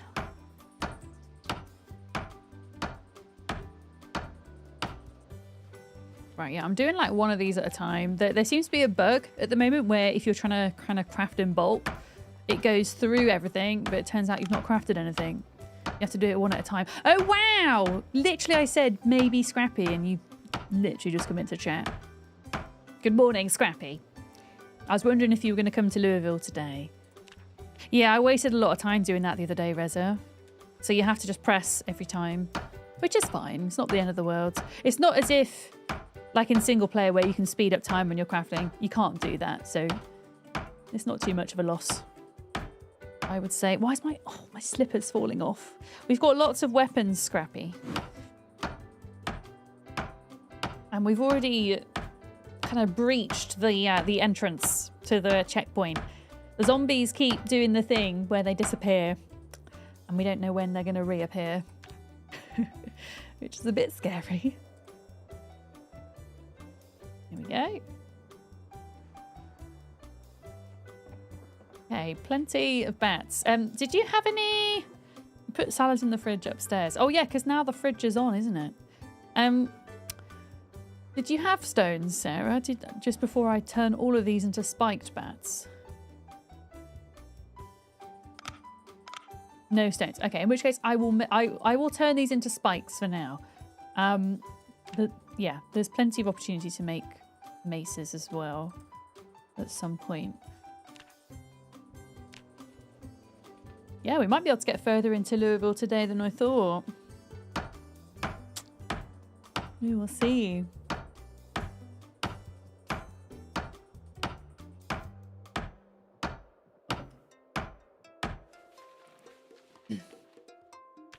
Okay.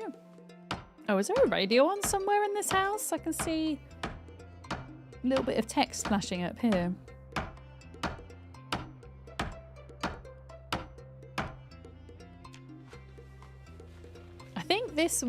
I think it would give you carpentry XP normally. Putting nails into a bat. I think it is. I've maxed out my carpentry though, so not getting any XP for it.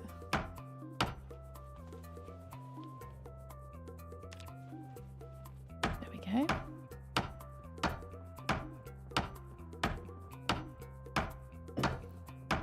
How are we doing for axe? We've gained 700 XP in axe skill today. That's quite exciting. We're nearly level 8. We are going to break all of our stone scythes, though, pretty soon. And then I'll switch to long blade, which I think we're level 6 at the moment. Okay, 8 more bats to do, and then we'll head back out. 8 more bats.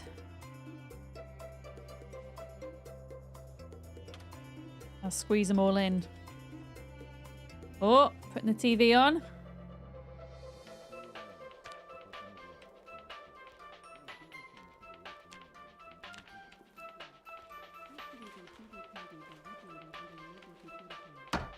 Okay, I think there was still some in, maybe there was still some in the van?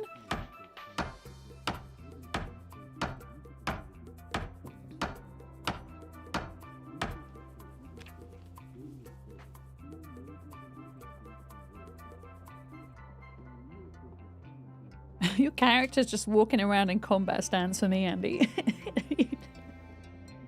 I'm not sure if you're actually doing that or not.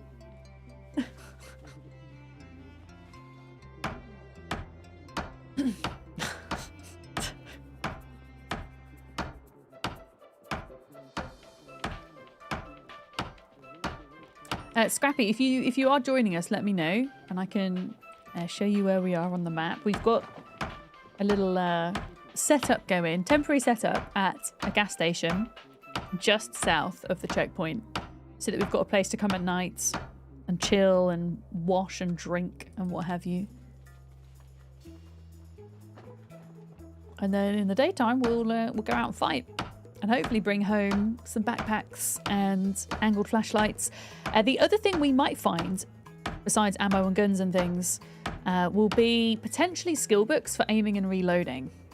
Although in my experience of looting a military checkpoint, which I've only done fully once, I only found the lower levels of those books. And I think, I need to have a look at the list, but I think 3 of the 6 books we still need, or it could be 2, are reloading books.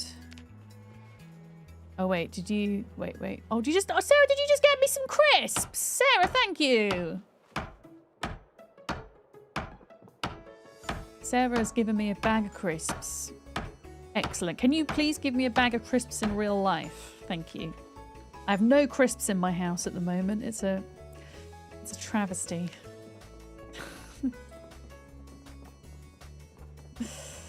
You're sending some over. Excellent. Thank you. Okay. Alright, just a couple more bats and then I'm done. Yoink! I'm gonna take those crisps. Thank you.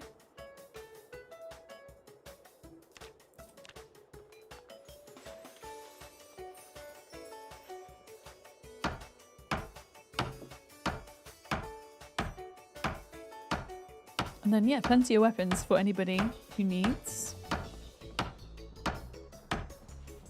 Andy wants to trade. Oh, a wrench. Oh, is that for the car? Thank you. Thanks.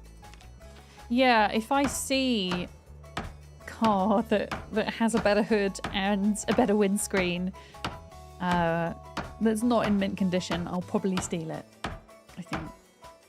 Because my car's looking pretty bad.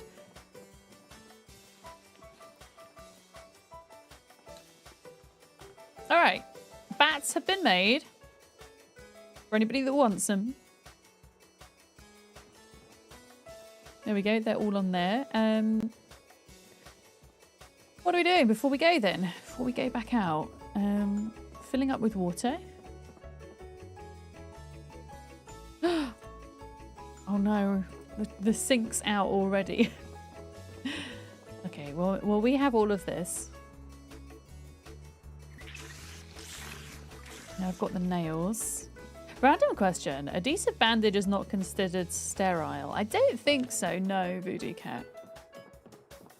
And I think it's only a one-time use, whereas if you find these bandages, obviously you can just rip stuff up to make rags as well.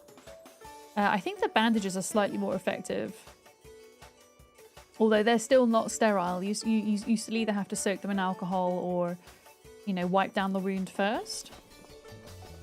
But if you do get the non-zombie type of infection, your character's not going to die from it. At least not at the moment. That's not a thing that can happen in the game. It just, if you have an infected wound in Zomboid, all it does is, which is detrimental short term, is it takes that wound longer to heal. But it doesn't, yeah, it isn't going to make you ill. You don't need to worry about that. But who knows? That might change in the future. Who knows what the devs will get up to. Yeah, there's 5 machetes in here. Holy crap. Holy crap. Are we ready to think about heading out? Are we ready? Are we steady?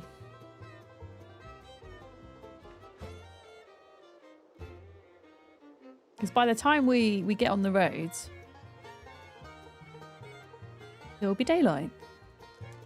Are you loading up the game? Hell yeah. Okay, Scrappy, we are. I mean, you'll see us on the map when you log in, but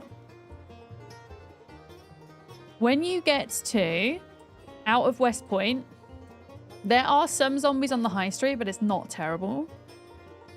When you get to this bridge, you won't be able to cross it. You will need to veer left between these trees and go along the railway bridge. And then I tend to fall back in on the road here. And you're going to go all the way up the Dixie Highway until you get to this slip road, Apple Tree Lane. And then there's a gas station here, which is where we're at. And we're going to kind of go forwards to about here, next to this blue and pink building. And that's where I'm going to park the car. There's going to be... is it here or here? Around here somewhere, there's going to be a crap ton of cars on the road that you're going to need to drive around and between. We will eventually need to use our welding skills to get rid of them. SH Legend, hello, welcome in. Thank you for your stream streak. Thank you. Right, I'm going to have a snack before we go. I've eaten all of my pancakes. Oh, I still have the long stone mace. Let's have corned beef. What is our weight doing? Yeah, it's going down. We've got to keep eating. I've got like some snacks and things. I've got lots of lard and butter. There we go. All right, let's do this. Let's go. Need you to bring anything? I think, unless you want to... Oh, there's a zombie coming in. Hang on. Unless you want to, like, get rid of car husks with your welding stuff, then bring some welding stuff. But apart from that, I think we're good. There's loads of weapons here. Obviously, bring food for yourself. It's okay, Andy. I've got it. There we go. You're good. Yes, plenty of weapons.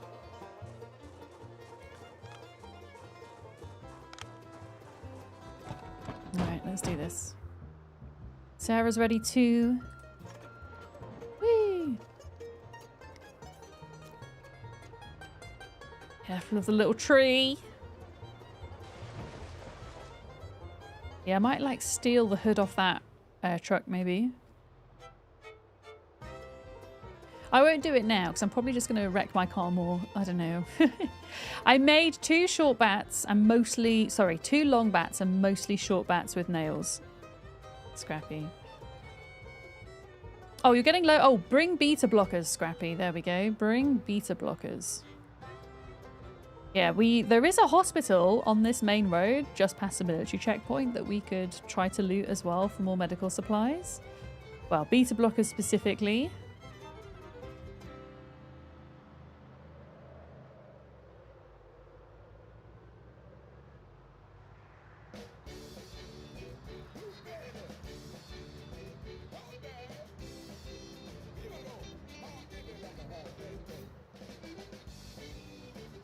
Yeah, if you're leveling long blunt, you might want to bring some more. But as I said, we've got plenty of short blunt weapons. Okay, so yeah, there's a lot of cars that need sorting here eventually. I'm not really prioritizing that today. I'm just being like super careful with maneuvering. That's true. Sports cars are better at towing because there are cars here that can't be dismantled. All of these can. The grayed out ones can. But the ones that aren't grayed out, yeah, would need to be towed to the side of the road. I mean, you can technically tow those cars, but I think it's better to get the welding XP. personally.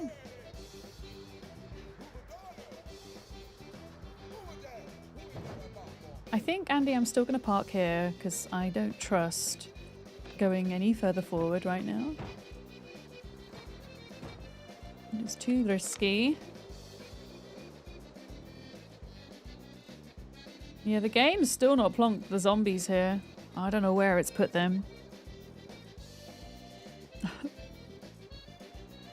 It's kind of eerily empty. I mean, what we could do is, potentially, if we kind of go through here and it feels a bit quiet, we can go back to the cars and honk the horns a bit. To kind of pull in stragglers.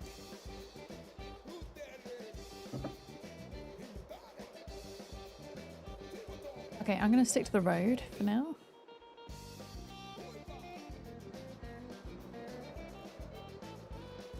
Yeah, nobody's been here before us because all of the roadblock was still in place, unless somebody came here by foot and then closed the gate behind them, which seems highly unlikely that they would do. But I mean, I recently did the military checkpoint in a solo playthrough I was doing. And I only had ×1 population, and it was wild with zombies. Yeah. We might just split off Andy.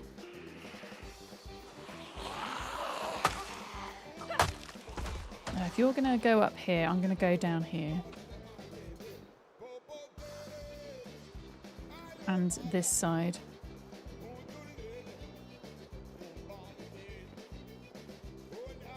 Yeah, there's a few over here I can pull down. And then I'm going to try and work on clearing this bit out. Hey! Come on, Zeds.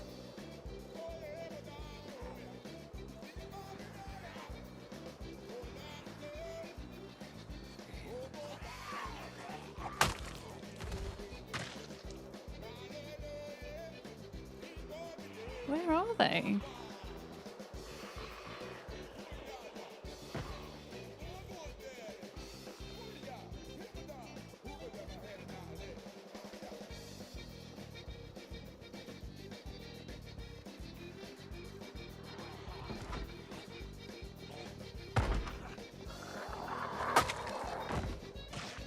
Okay.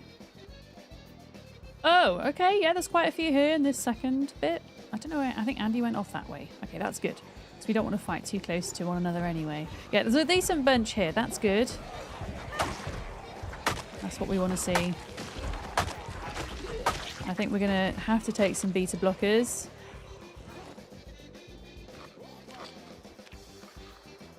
Yeah, Andy's in there. Okay. Yeah, there's gonna be quite a few coming in here, Andy. So just watch your back. Be careful.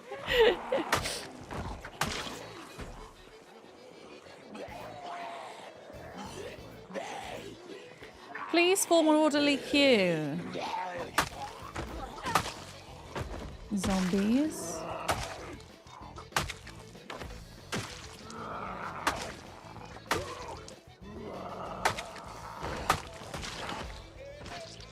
Yeah, look at them. Why are they all so infused by this tiny building? I don't know. Run away. It's okay, Dire Ice. We've got this. Maybe. Maybe not. No military backpack in sight yet.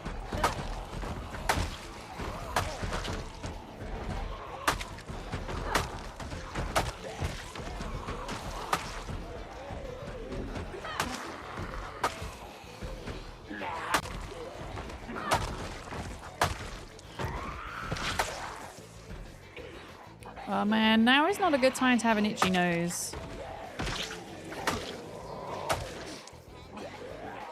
There we go.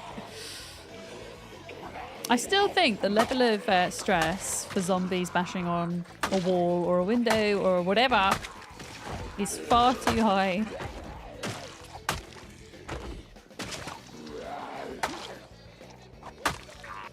Yeah.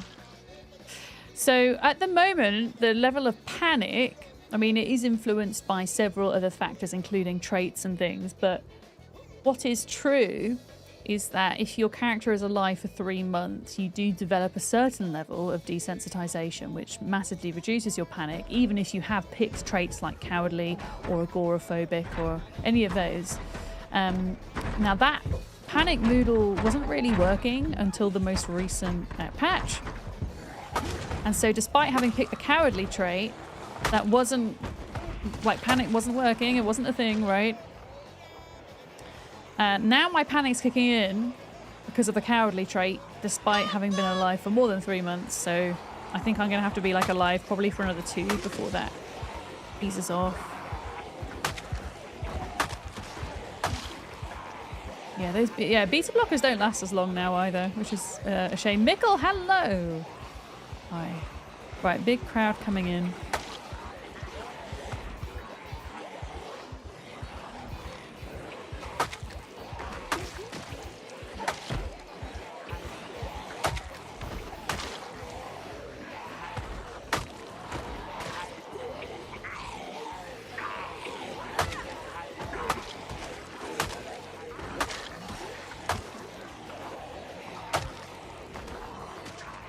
Okay, we're good. Yeah, I got a little bit of a fan club going on. I like this guy's got some scissors stuck in their back. Interesting. Yeah, my nimble skill's still not great, so I'm being cautious not to get too greedy with fighting too many before turning back around. Getting them to get into an orderly queue. I haven't seen, besides that one zombie that had the Alice belt, which is there, I can't obviously see that any of these have them. Yeah, the reason I like this weapon so much is it doesn't do a lot of damage, but it's really light. Gives my character a bit more time, a bit more maneuverability. Okay. We're good. Dude, hello, welcome in.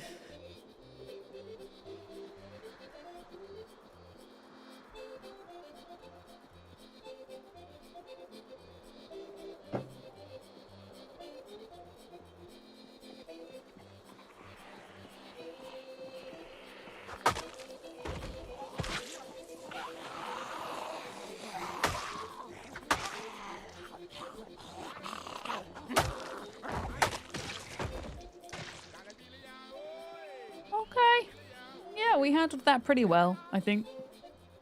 There's still a bunch of them up here. I'm glad there's a bunch of them up here, though, because the thing is, if we don't have the zombies, it's less likely we're going to find Andy a military backpack. Scrappy, I don't know if you've got a military backpack. Are we looking one for you as well? Are we looking for one for you, I should say? Words are difficult.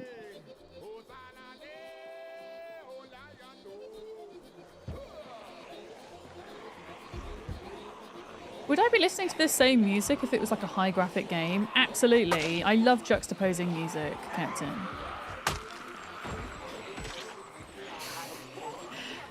This is also just incredibly nostalgic for me. I played a lot of The Sims 1 back in the 2000s. It's really the first computer game that I really got into. Really got into. We're all the same weirdos, exactly. I think it's weird to listen to this, though. I think it's kind of funny. Hi, Jade, I'm okay. How are you? Okay, so Scrappy is also looking for the flashlight and the military backpack. The flashlights are most likely going to be found inside of loot containers and not on zombies themselves. The backpack is more likely to be found on zombies. Alright, we've got to be careful here, Andy. Don't get too close.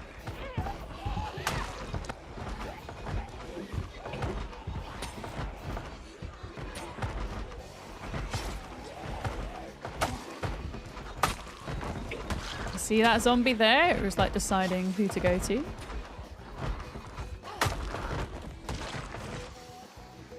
Yeah, I'm gonna let them break that down because yeah, there they go. There they go.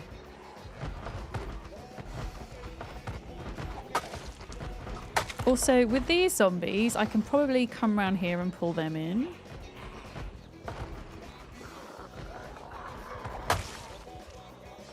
from this way. Yeah.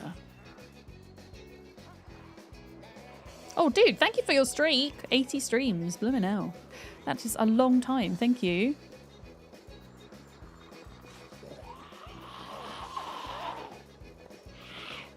And Sarah, I can see Sarah's already in the little camp bit there. Excellent.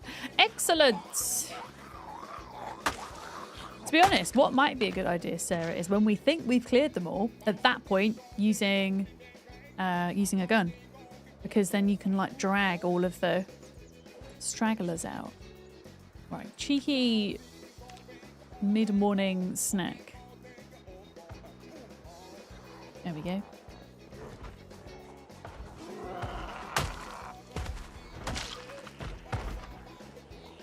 Can zombies break the fences with the barbed wire on? So I know that the devs intend that at some point all tall fences can be broken eventually by a group of zombies. I'm not sure all of them, as the game stands, can be demolished yet, but I know that the devs plan for it to be the case. So I'm not sure right now. Oh, there we go, Alice belt. That's the second Alice belt. I'm not... Wait, why can I hear... Oh, that's Andy. I was like, why can I hear lots of zombies? Okay, Alice belt. There we go. You love my chicken hat? Isn't it cool? I found 2 of them. Okay, that was that group from that fence.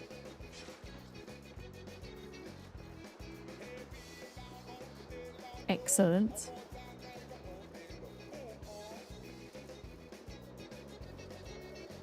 That was one here. Thing is, all it takes is like one little straggler coming up behind you to give you a bad time. So I'm going to take care of them. There we go. Oh! Sir, you were supposed to die. There we go. Excellent. I'm surprised that this is this weapon's lasting so long. They're like super... Oh, Andy's got a fan club.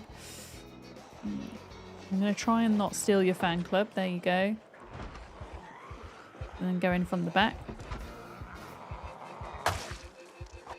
There we are. Oh no, my character's sad. It's because we've been tense and agitated for too long. Oh, that zombie had a party hat. Hey, zombies! Stop bashing on the walls. I'm here. Okay.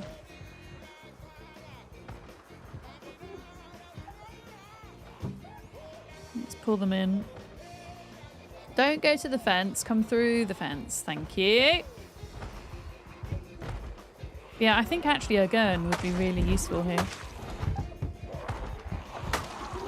Because there's a lot of trees around the military, the main parts of the military checkpoint, right?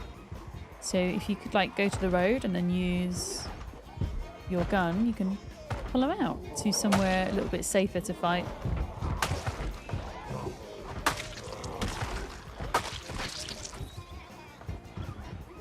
All right, are we kind of able to pass through here now, you think?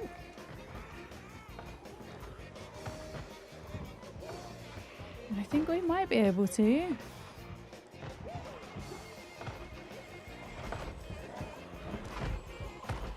Can't tell what Andy's doing because I think there's like a discrepancy between what I see Andy doing and what he's actually doing. I don't want to get too close. Once we're through this bit, it shouldn't be as bad. I mean, once we're through this bit, we're... Well, there's still technically like 2 more little quadrants, I think. Through here. Okay.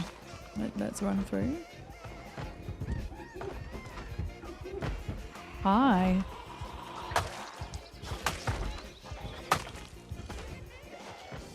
Okay.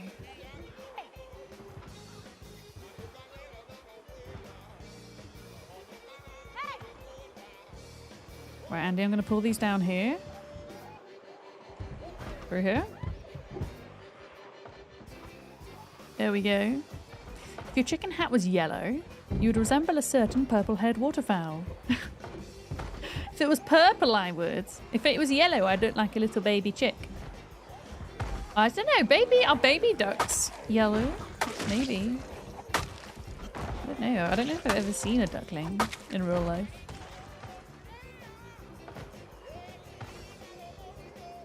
Okay. You've got one following you there.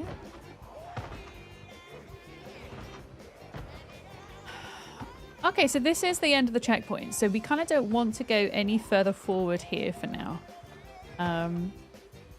We ideally want to work on clearing out what's inside here. And looting what's inside here. I'm really surprised. I feel there's so many in there. I feel as if the game has displaced the zombies somewhere. They must have done, because this is eerily quiet. Yeah, I didn't bring a gun. I don't know if you brought one, Sarah. I did not. I mean, there will be guns here.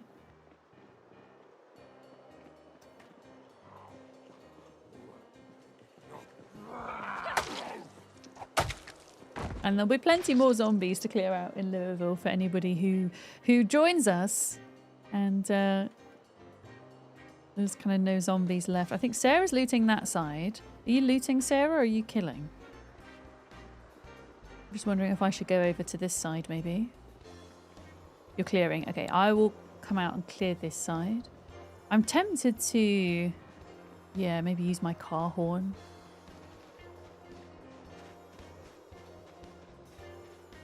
Because I don't like the fact that that's so narrow and there's trees. I don't like trees. I don't like them.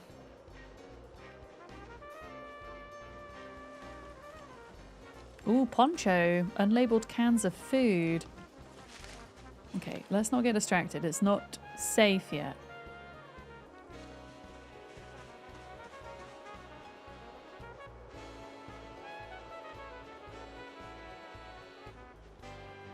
Yeah. There's like nothing here.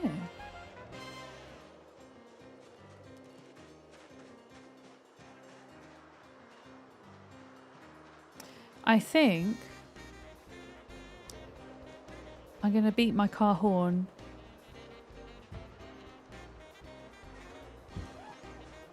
To pull any stragglers out. I can hear a zombie here somewhere.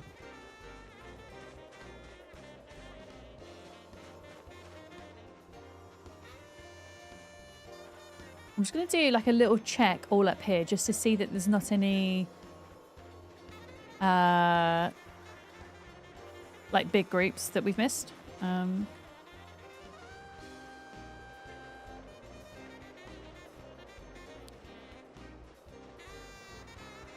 I know Andy's been through here, but I'm just kind of double checking again.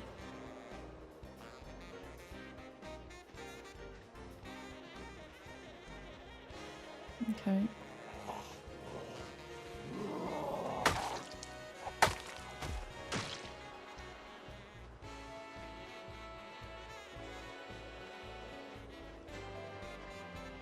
Yeah, sneaky tree zombies. They're the worst. It would always be one of those, or that one just generally sneaky zombie that will get you. A lot of the time, rather than being taken down by a big group. Or getting overwhelmed. It's always that one sneaky one that you missed, you know? Yeah, I'm going to try the car horn. And see if that pulls any out. They'll probably still get stuck on the fences, but at least they won't be in the trees. And then we can think about looting, actually. I'm just really surprised we can already do that. And I hope that we can find where most of those zombies ended up, because otherwise no one's going to get a military backpack. Which will be a shame. Yeah, let me do some beeping. I'm going to do it here. I don't want to get kind of too close in there yet. Beep, beep, beep, beep, beep. Beep, beep, beep. Okay. Okay, did that work? Did it not?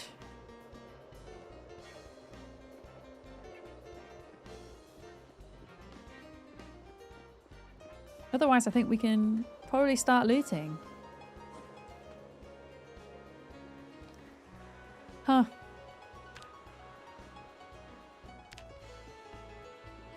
How strange.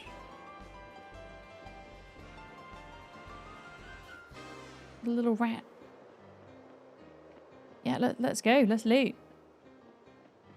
We'll just have to be careful still, but...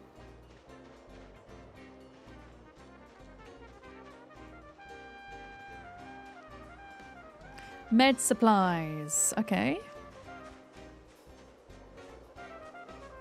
Could there be beta blockers in here? I'm not gonna grab anything else. Just beta blockers. There's nothing there. Because we don't really need anything else. Actually. Like medical wise. Oh wow. Sarah did a lot of killing down here, huh? Nah, I don't need the painkillers. We have so many already. So my thinking is that's going to be more rewarding for somebody who, you know, stumbles across them and might need them. But that's not me.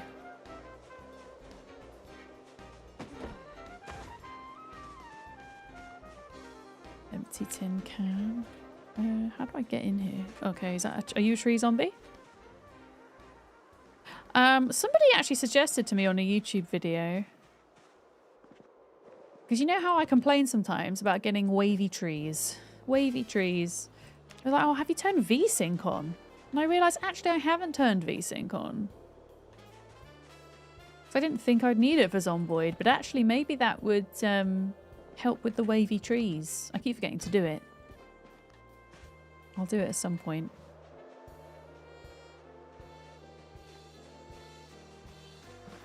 Yeah, it's worth checking all the little tents because this is often in the past where I have found angled flashlights and where I have found... Oh, there's a nice military jacket there for somebody. Wavy trees like the trees move? No. So I know that the trees move in the wind. I'm talking about... if you can see my stream, Sarah. It's like a visual thing that happens with the trees. That isn't quite supposed to. Like, they are supposed to be a little bit wavy, but not that wavy.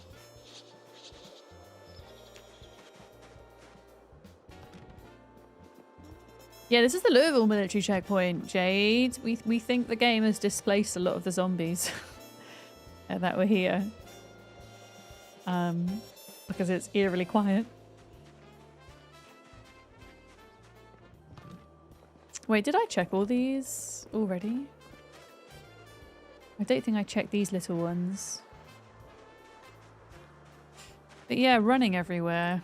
Running in and out of places when you're not sure exactly what's in there. Especially when there are trees is really important. Yeah, when I attempted this in single player, when we had ×1 population, it was rammed. And with ×2 population, it's just apparently very quiet. I think we did check that one. Yeah, we've checked. Okay, so we've oh wait, no we didn't because that's got beef jerky. So we've now grabbed the first 2 rows. 1, 2. This is the 3rd row.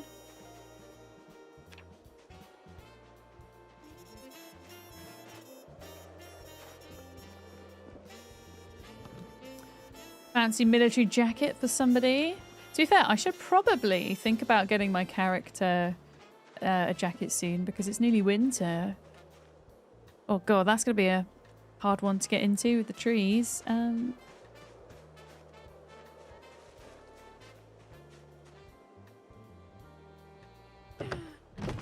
we go, that's probably marginally safer.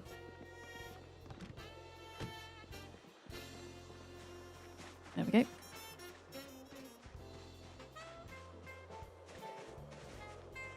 Yeah, if you're doing this in single player, it's going to be way spicier.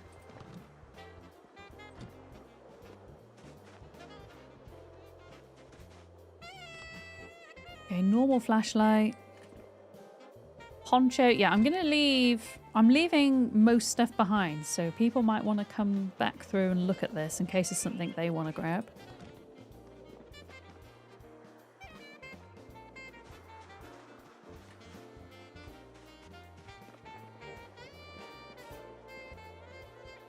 Nope. Here we go, look, aiming. I mean, we already have that book, but you can get some low-level aiming and reloading books in these places. Have we got some snacks? There we go. Please make me happy. Eat the crisps. There we go. Lovely. Usually we would find like way more ammo here as well. Oh, there's a zombie. So this is like the big food tent.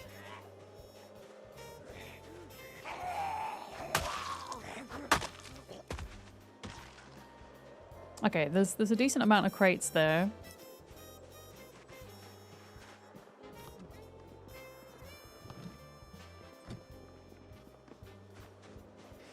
Yeah, maybe they've changed the loot tables for here.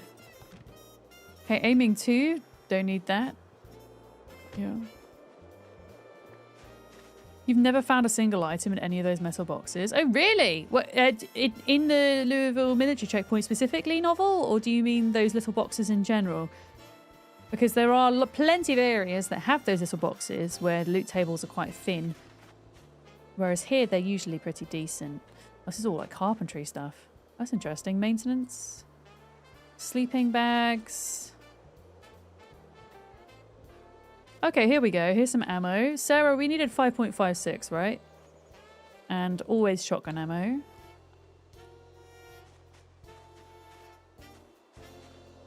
Okay, I found an angled flashlight for somebody. Andy, did you need an angled flashlight?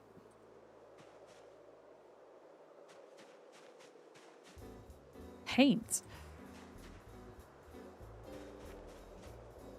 There is a couple of boxes in the middle that could be grabbed and looked into for loot.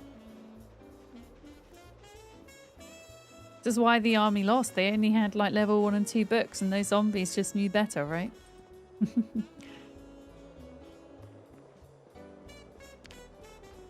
Okay, so this is like the food tent.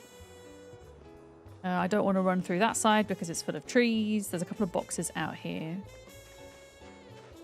There's always a couple of guaranteed generator spawns here too, which is nice.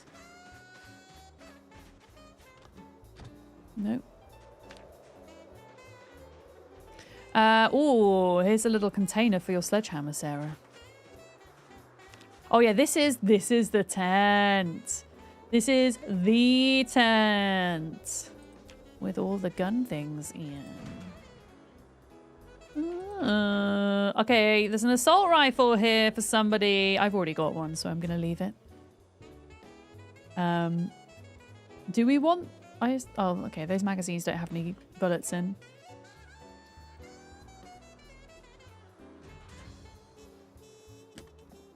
Okay, ammo. Military pants. Another angled flashlight. Okay, so one for Andy and one for Scrappy. I think Sarah... Wait, Sarah, do you have one? Do you have one? For some reason I thought you had one, but maybe you don't. Scope. You don't have an angled. Okay, I'll prioritize... Since Sarah's, like, here, I'm going to prioritize that for Sarah and Andy. And then if we find another, it'll be for Scrappy, who's currently on her way. I mean, there's a good chance. If I found 2 in this bit, there's a good chance we'll find some more. Valorocca, hello. How's your weekend going? Yeah, I'll do that, Scrappy. I should imagine we'll find you one, though, because... Just going to see if there's any zombies on the other side. What's the deal with the angled flashlight? You can hold a 2-handed weapon and have the flashlight attached to your Alice belt. So it frees up a hand, which is a pretty big deal. Yeah, okay, so that's this side pretty much done. Sarah, did you kill all of these out here?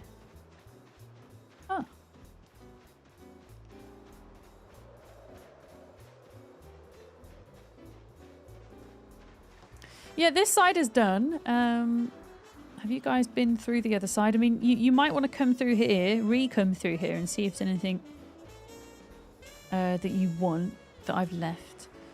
Zombie Biffin's good. It's a bit quieter than I thought it would be.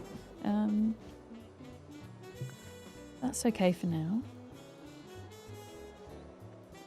And it just means no backpack zombies. Unless they've been... I hope they've been displaced further north and then we can find them. Sarah, I'm running back to you with a flashlight. Don't be alarmed. It is I, not a zombie.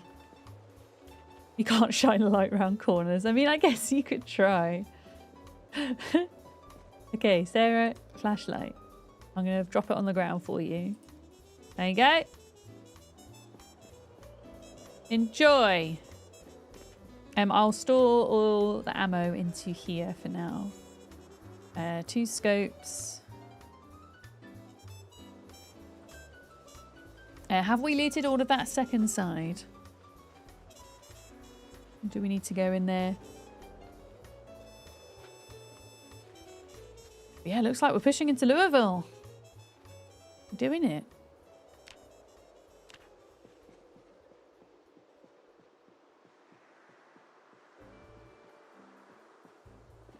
Yeah, all of this.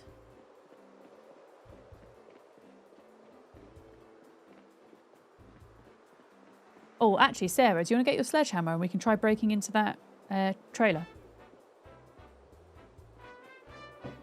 I say doing it together because I can kind of stand behind you. Because I feel like that's a bit of a risky thing. Yeah, angle torch is pretty damn good. But yeah, you need, I think it is the Alice belt you need to attach it to. The Alice belt gives you all these extra slots. Which is super handy. I could also add a gun to this if I wanted.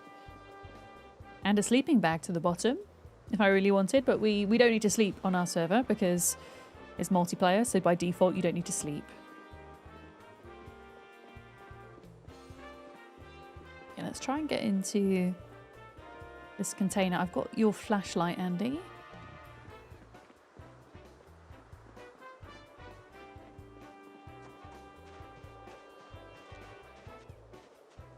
I'll drop it on the floor here. Here we go. All yours. Oh, where'd you go?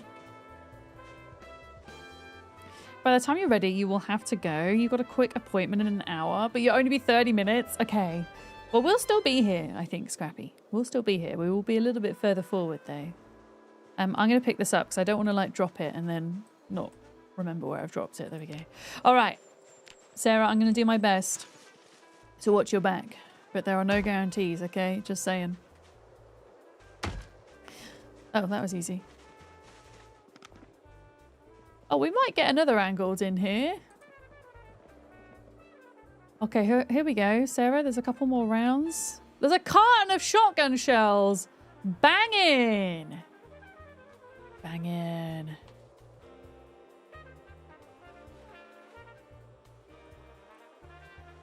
Oh, I think you've got those. Yeah, we need to move these out the way so we can access these other crates. And then we'll go back. A balaclava, stethoscope. Let's move this one and then we can get to those 2 corner ones.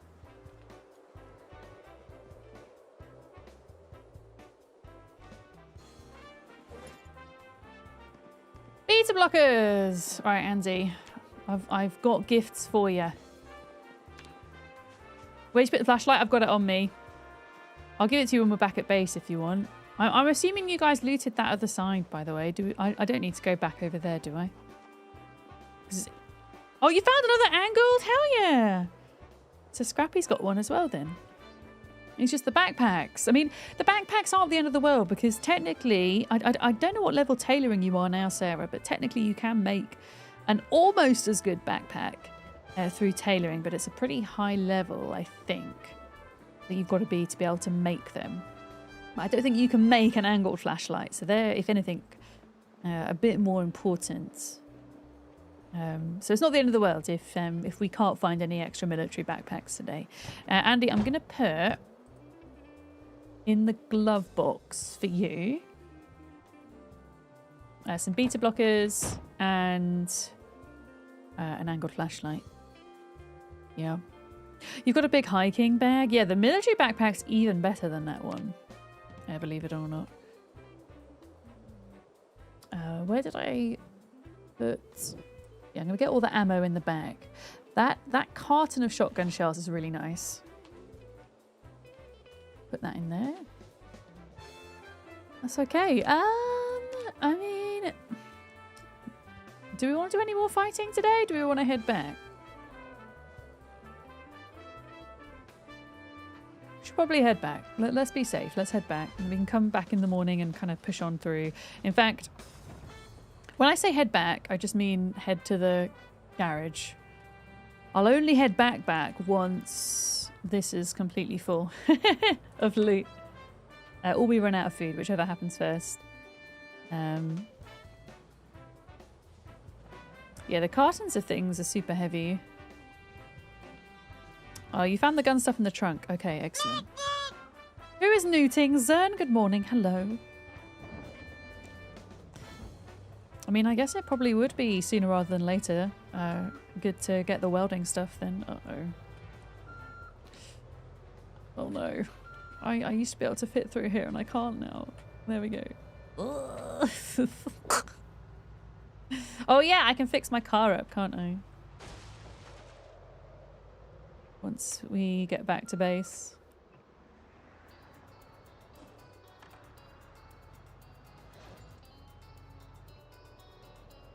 Yeah, I think we should push through as much as we can. As long as we've got space for loot. There's also a warehouse here if anybody wants to grab anything from there. I don't really feel like I need anything that could be in a warehouse right now, but... Like the things we need the most are books, and the books that we need we're not going to find there. And guns and ammo, which we won't find there.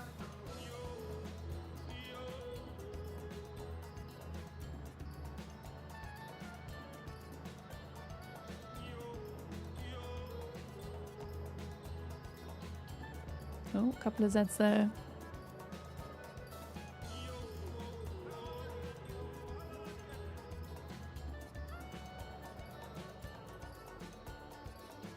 Yeah, I'm going to try and fix this car up a bit. I don't know, is this is a heavy duty car, right? This thing. Can you watch my back, Andy, whilst I check? Is that okay? Can you watch me back?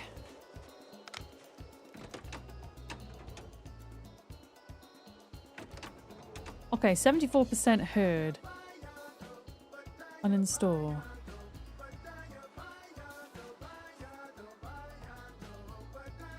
I think this is heavy duty.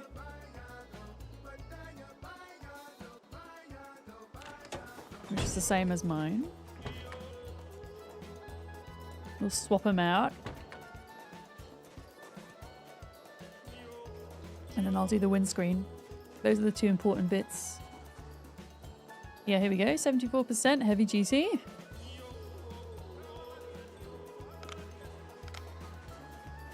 My engine is probably less than 100 now. I do have engine parts back at home. I mean, I'm actually going to rob these engine parts because the rule is on the server, if the vehicle has less than 50% engine quality, you can take the engine parts when you're at the appropriate level. So I'm going to do that. Because taking engine parts will reduce a car's engine quality to 0%.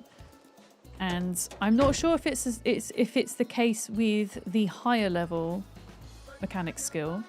But when you're at level 5 and you're trying to improve an engine, it's one engine part per percentage. It's very expensive.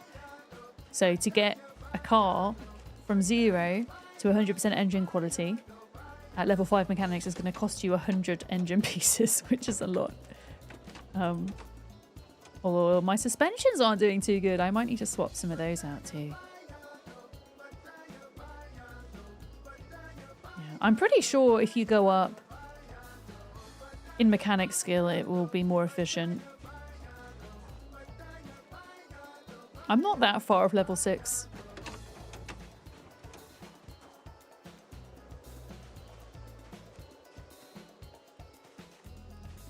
Yeah, most of those suspensions aren't amazing. This one is 70%. I think it's, I have to take the wheels off, and I don't have anything to take the wheels off with. So, yeah, I'm going to leave that. Let me see if I do need to repair this engine. No, it is at 100%. Okay. Fine. Oh, there's no beta blockers at base. Okay, no worries. We do have a hospital up the road, so maybe we could try and aim for that today. Also, these M16 magazines don't have any ammo in, so I'm gonna take them out, Andy. They got no ammo in.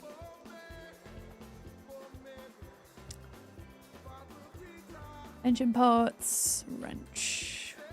Oh wow, yeah, this car is getting kind of full. Yeah. Can you bring long blade? I can't even say that. Long blade 3.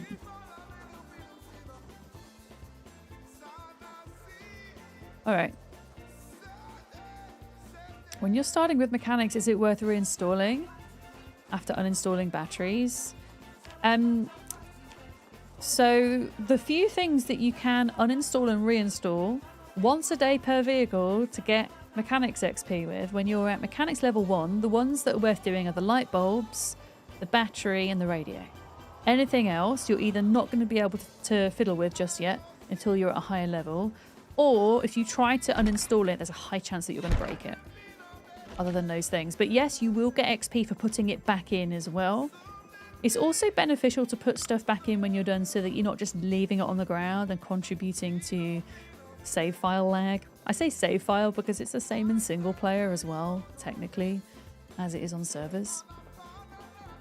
And then as you go up in mechanic skill, you're going to be able to remove more and more things. You also need to get your welding skill up as well if you want to fix things like your boots or your trunk.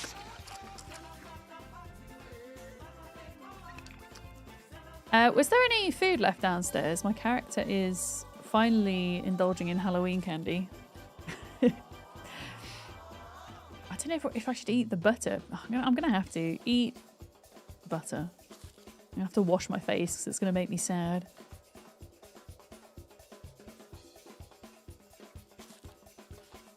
There's dried goods under the sink. Oh, okay, thank you. Hell yeah. Okay, that's good to know. Let me wash. Wait, what is this? Wait, there's another room in here? Hey. There's a secret toilet. There's a secret toilet.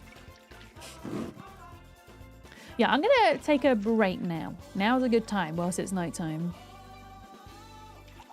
Yeah, I've got a bit of candy and stuff in my car. I haven't checked the gas station, actually. The gas station might have crisps and candy and things. Andy and Sarah, do you think it's safe for me to not log out? Or should I log out? What do you think?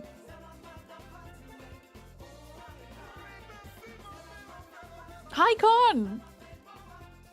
Yeah, military checkpoint was surprisingly void of zombies. The game has dumped them somewhere else, and I'm a bit worried about it.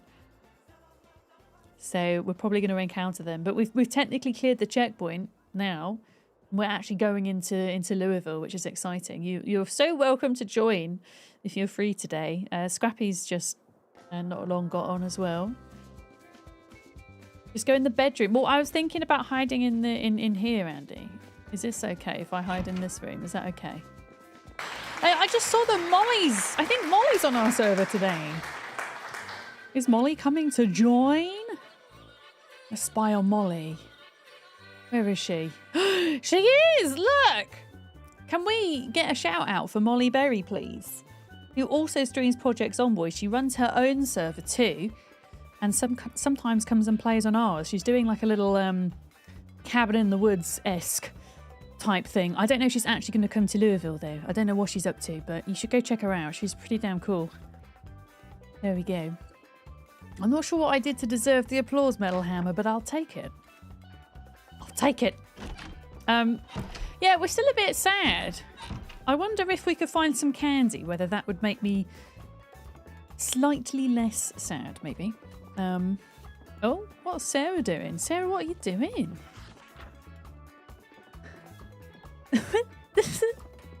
I think you're reading, but there's just this weird animation going on with your bat in your case. Amazing. Yeah, I'm wondering if there's any candy left. The suitcase, yeah, you're just reading all the little bits to your suitcase. Oh no, there's like rotten things. That's so sad. Yeah, candy makes things better. Exactly, Idaho Climber. It does. Oh yeah, all of this stuff's rotten. There are like lentils and things. What I might do is the food that's still edible, I'm going to move upstairs and then we know what we've got to work with when we inevitably run out of... Ooh, margarine, nice. When we inevitably run out of car candy. There was some food back here. Oh, good chocolate. I could do with some chocolate right now. No chocolate for me until my grocery shop arrives next week. Sadly. Okay, a couple of cans of soup. Unfortunately, I think...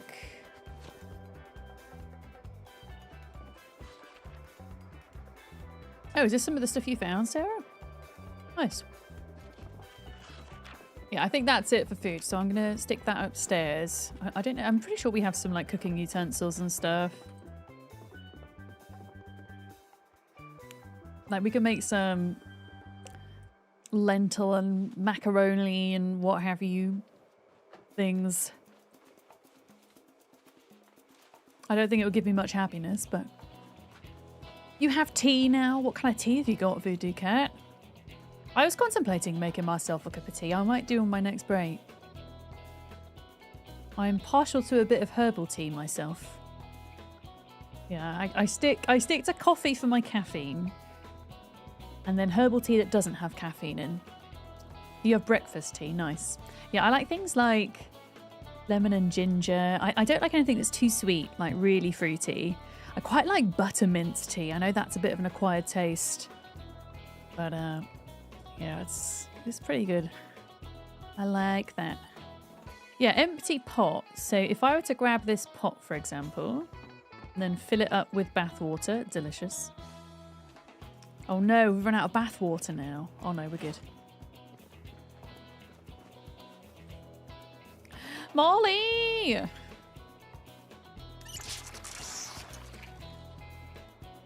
Molly! Did we get a shout out from Molly? We did. Thank you, mods. You're awesome. Thank you! Yeah, I didn't know Molly would be playing on this server today. Oh, Molly is here to die in Louisville with us all. Hell yeah! Let's go. Who do we think is going to die first today? Or maybe we're all going to make it. All right, let's do it. We're going to do black beans, kidney beans, split peas, and macaroni. Black beans, kidney beans. So no fresh food, but it should be reasonably calorific, hopefully. Split peas and lentils.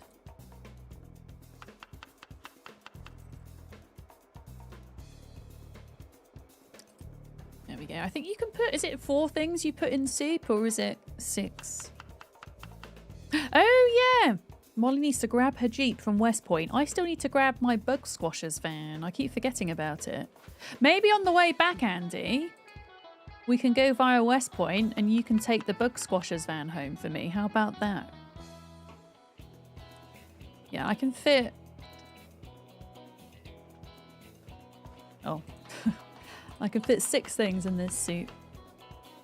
Apparently.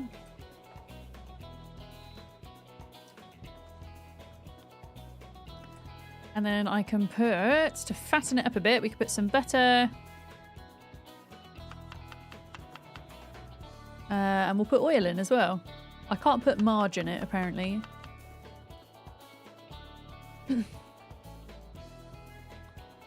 Okay. There we go. And then off into Louisville we go. I mean, there's going to be a few things to loot on the way. I'm kind of hoping that maybe around the camp that you have immediately outside of...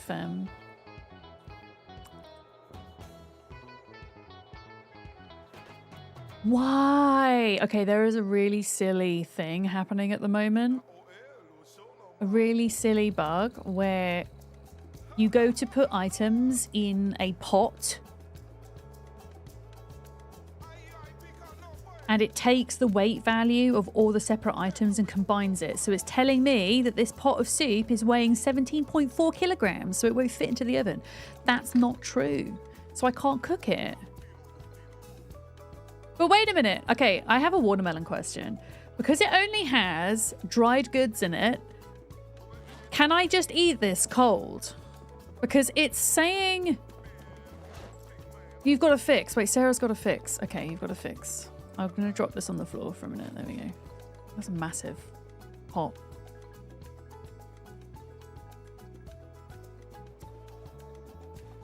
What is the fix?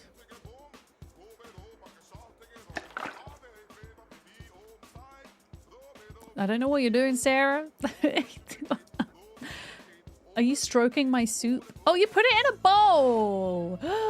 Thank you. That's an excellent idea. So now... Oh, and actually, I have a bowl too, so I can make another bowl of it. For somebody. Okay. Gotcha. Thank you.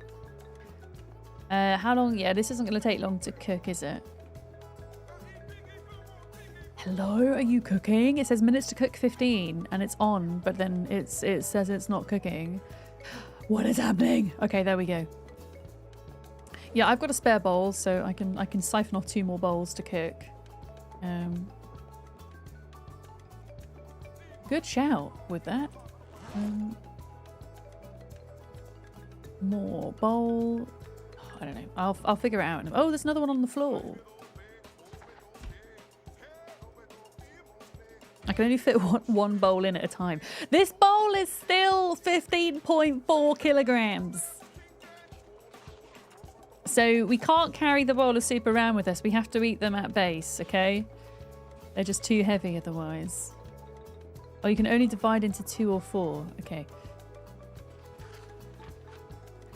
Right, I'm cooking the second one.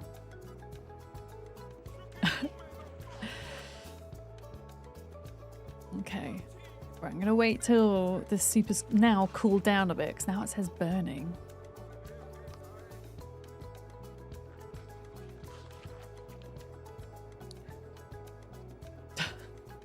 I'm not even sure there's any point in cooking it. Like, I don't think it actually gives us any more happiness.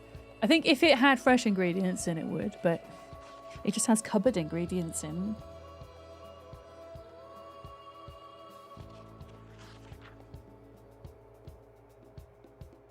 Okay, there we go. So I can eat this now.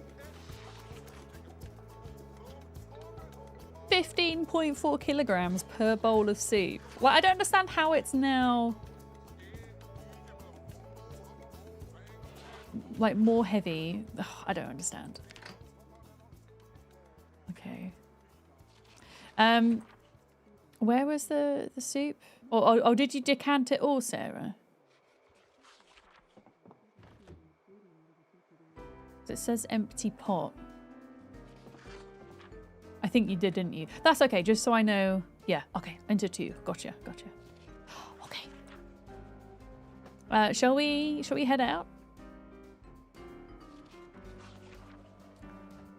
Shall we head out with my really heavy bowl of soup?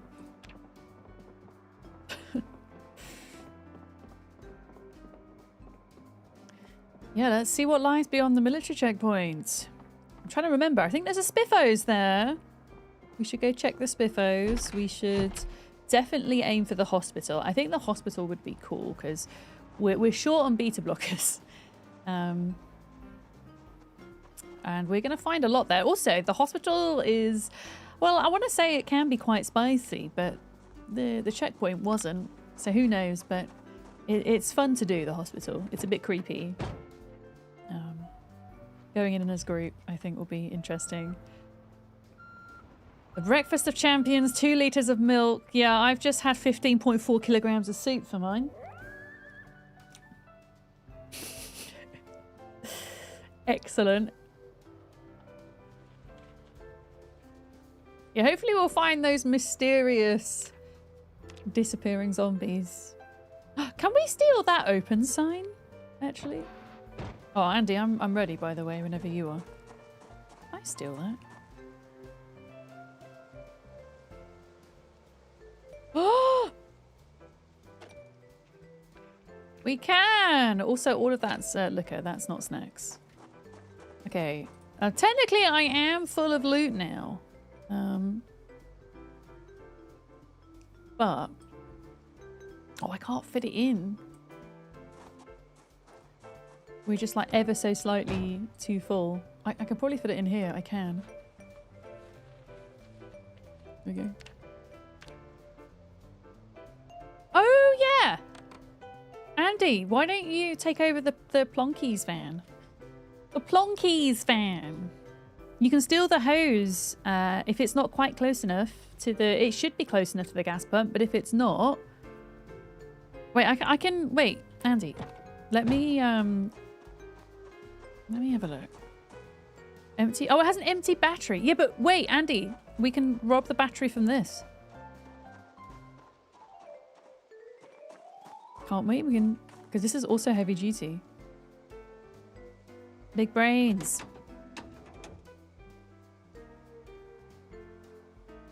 Also at 0% battery. Okay, never mind. Okay, we're looking for a battery for the Plonkies van, okay?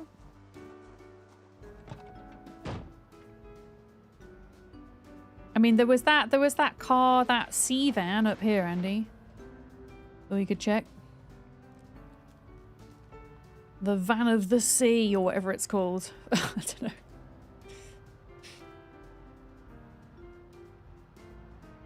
That looked like it was in pretty good condition. Oh, hello. Let's deal with this little group.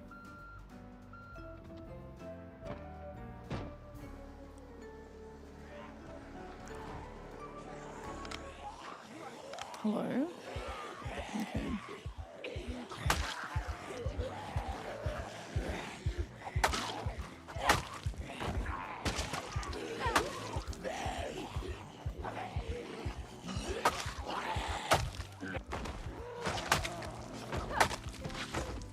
Okay, we're good. That was a nice enough little group that I felt we should stop. Oh, you can charge them with the generator? Oh, really? Even without the little car battery charger things, Sarah? Captain, before you said Twitch is greedy, but you did some research. The fact is Twitch has problems to be profitable. Don't know why or how, but this is the main info you got. Yeah, I mean, if you Google that, that is what AI will probably tell you at the top of, you know, when you Google something and it's like the AI response. If you look deeper into it, it kind of goes... Because this was a conversation we were having earlier, right? It goes a bit deeper in that it's a lot to do with advertisement and the fact that live streaming, and because Twitch is a live streaming only platform, you know, it doesn't have edited content, doesn't really do shorts, has clips, but they're not the same thing. It's still seen as a niche market and therefore a risky market for advertisers to invest in. And Twitch has, despite being, you know, owned by Amazon, which is, you know, owned by a right-wing billionaire, Twitch itself has cultivated a reasonably left-of-centre, I would say, culture within it. Or it has tried to. It hasn't always succeeded in that, I'll be honest. And there are certainly questionable things coming into place which make me think that that might be different in the future. But that also puts certain advertisers off as well. unfortunately. And so therefore you don't have as many companies investing in ad space on Twitch, which is primarily where their income source will come from for, you know, their biggest expenditure, which is server costs. We might need to move some of these because they're now... Sorry, Andy.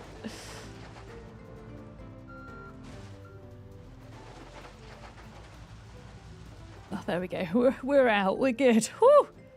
No, you're fine. I love how because we started that conversation like 2 hours ago, and I just have this image of you now having been in a 2-hour rabbit hole. Looking it up. I think it's always good to look these things up for ourselves, though. I always say to people, like when I speak on my opinion on a certain topic, I always say, you know, don't take my opinion as fact. Go do your own research and make up your own mind, right? That's what I say.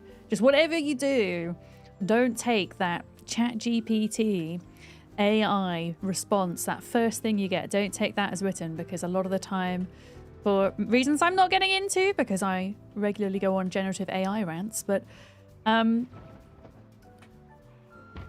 you know, for many reasons why generative AI is bad. Also, a lot of the time, that initial AI response that you get in search engines is just incorrect as well. So always dig deeper and take the time to vet your sources with these things, for sure. I mean, if you spent 2 hours doing that, I'm sure you did. Yeah, I drove a little bit too close, Andy. My bad. Didn't mean to do that. Never mind. I ideally actually want to get through this gate. If we can, but they do seem... Yeah, it seems as if we're actually getting zombies here.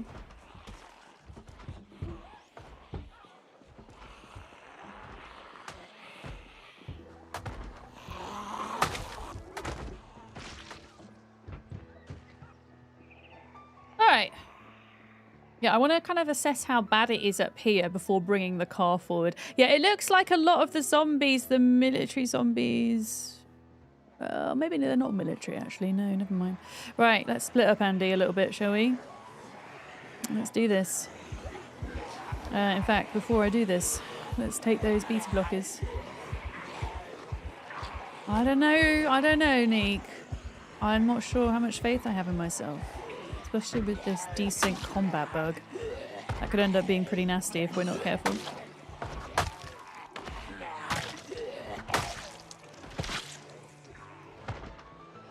Okay, I'm gonna like come in at the back of Andy here and try to, yep.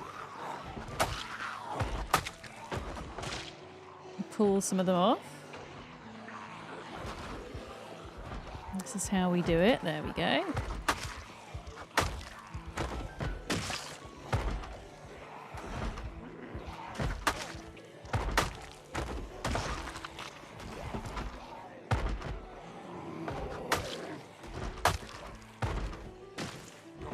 Alright, I think Andy's got them. I think Andy's fine down there. Yeah. I don't know where the game dumped those military zombies. I really don't.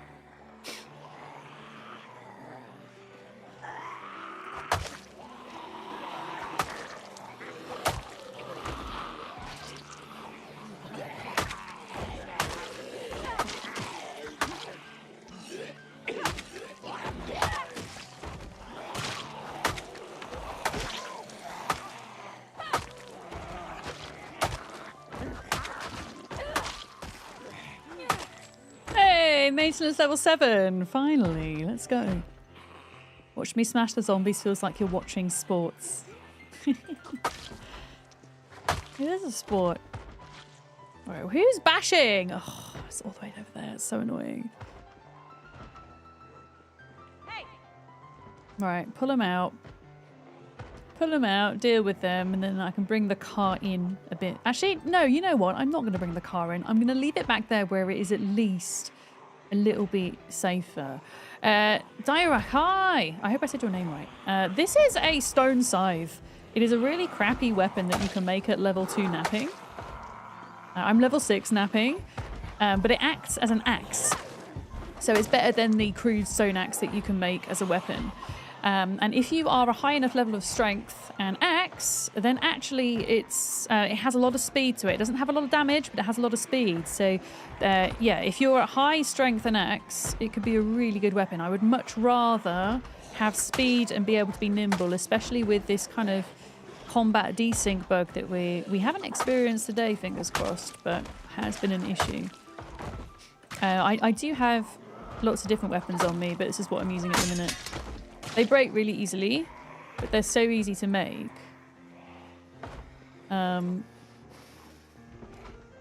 Yeah. But yeah, I wouldn't be using this. I mean, I'm level 7 axe. I wouldn't be using this if I was less than that. I'm level 7 axe, level 8 strength. So it works really well. Okay, here we go. Little groups coming in here.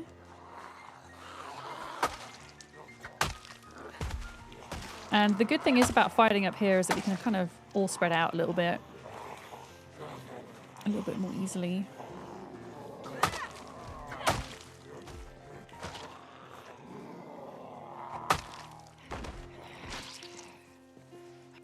I want to try and get to 8k zombies today. That'd be nice. That'd be nice if we could.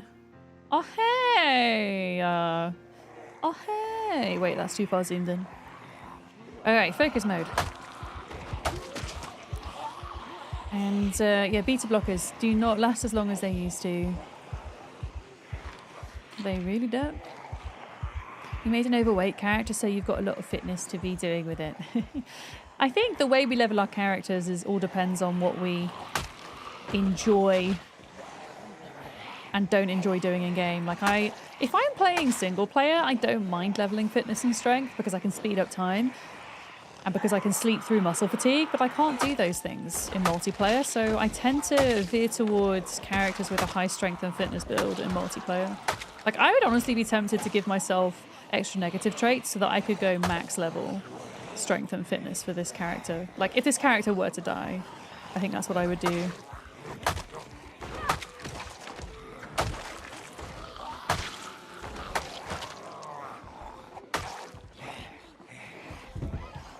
Yeah, being nimble is key, and this weapon really helps with that. Because it's not heavy and it's quick. My character can move around much more freely. Okay. We're good, we're good. Yeah, I'm not gonna worry about them for now. I don't think.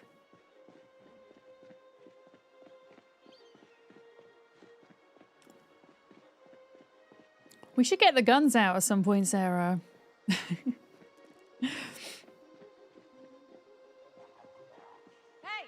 Okay, here we go. Here we go. 2x on YouTube. Hi, welcome in. Hello. Hello. Strength and fitness XP rate is ridiculously low, so you put it on 3. Maybe this is a solution for multiplayer. You see, I don't like playing that way, but that's just me personally. I would rather just give myself a character. If I want to focus time on fighting, which I usually do, I would rather just give my character the traits and the occupation necessary. I'm a firefighter, which gives me the extra strength and fitness, you know.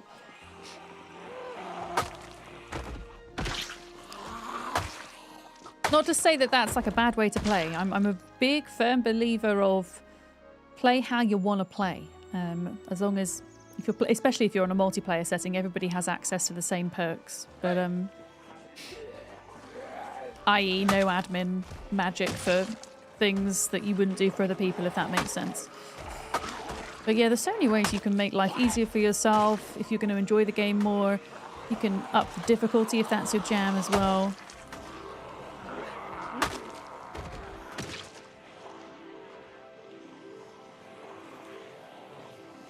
Okay, I'm going to pull them back down here.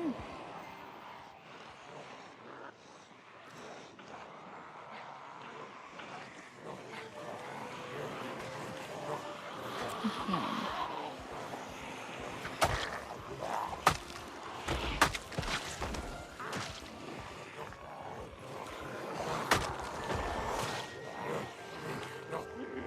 Watch out, Andy. It's close.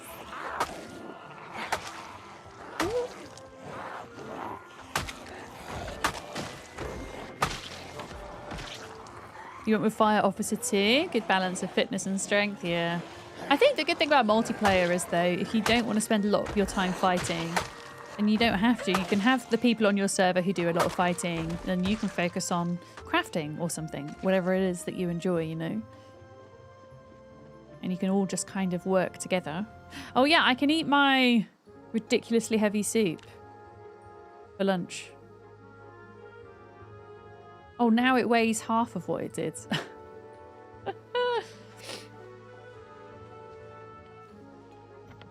Yeah, Lumberjack's good fun, 2x, yeah.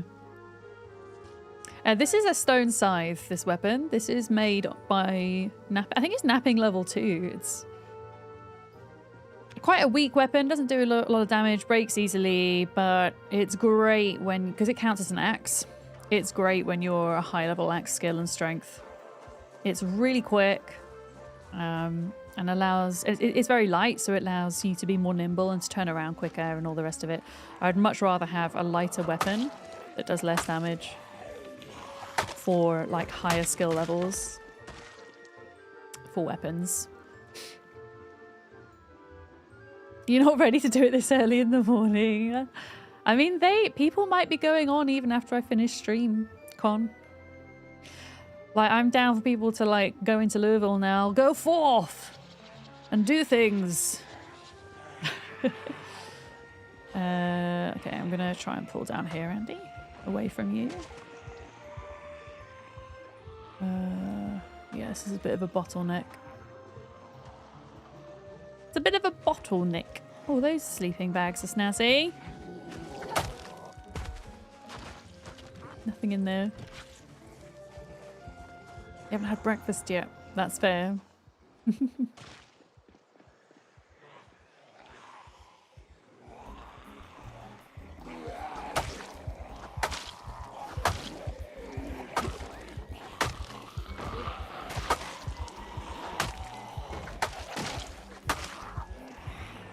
Yeah, that little turnaround there, if you're carrying a heavier weapon, that turnaround can be horribly slow sometimes.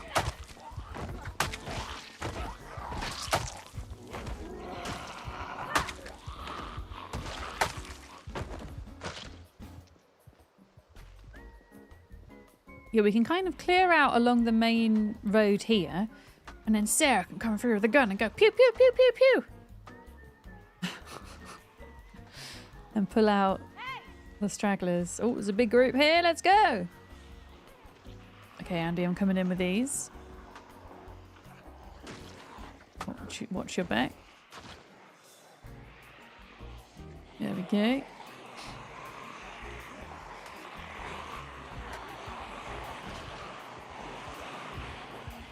Spicy group.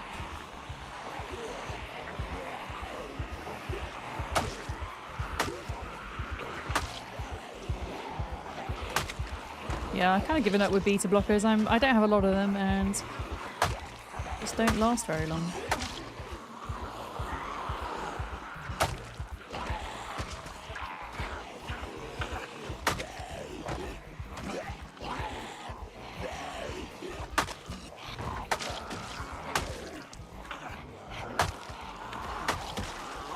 I think Sarah's just behind us as well.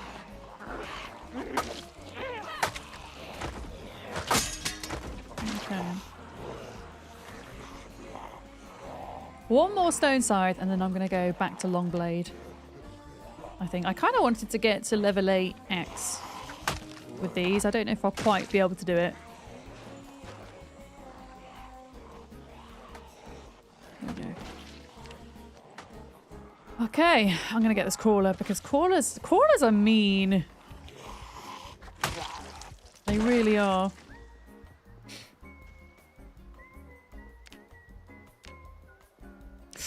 Oh, we're nearly there. Look at that. We're going to get axe 8 and then we'll swap out to long blade.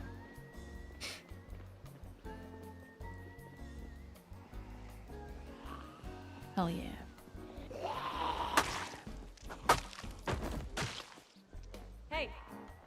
Little group there.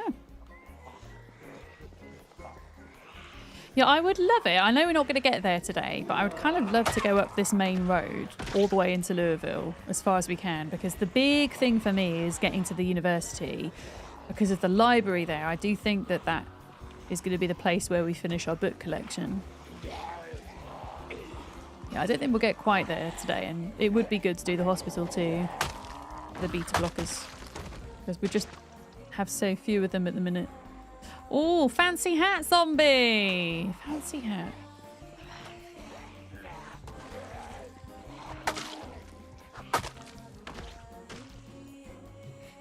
Okay.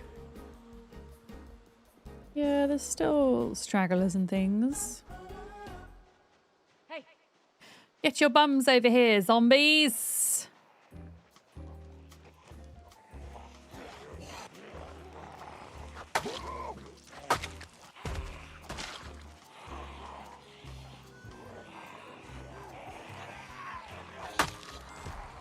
Right, I'm going to let Andy do those and then I'll come over here.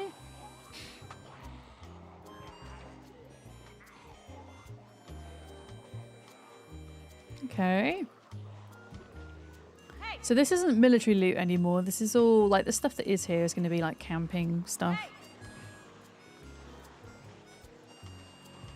Okay. Got two quite big groups coming in.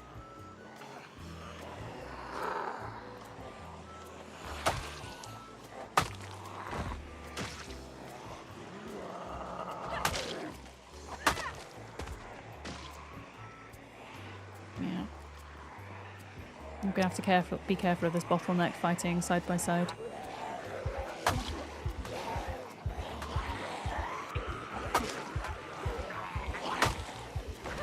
Okay, I'm just gonna bypass Andy. There we go. Come over here, get a bit more space. Or not. Like just when you think there's more space and then there's not. Heckin' porta potties. Yeah, you see that zombie's like, ugh.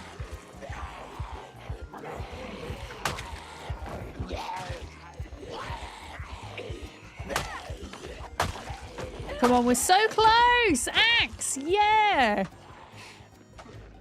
Axe level 8. Look at that. Look at that!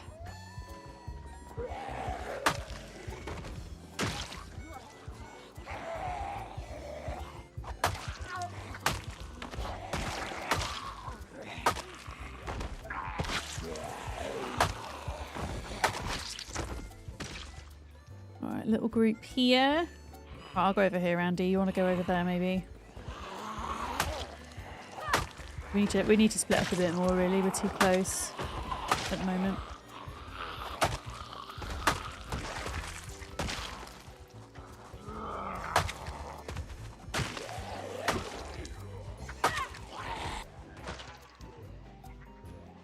Okay, I'm gonna go further up.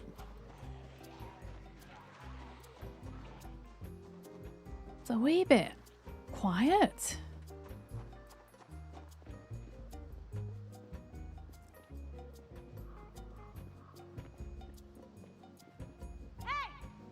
Here we go.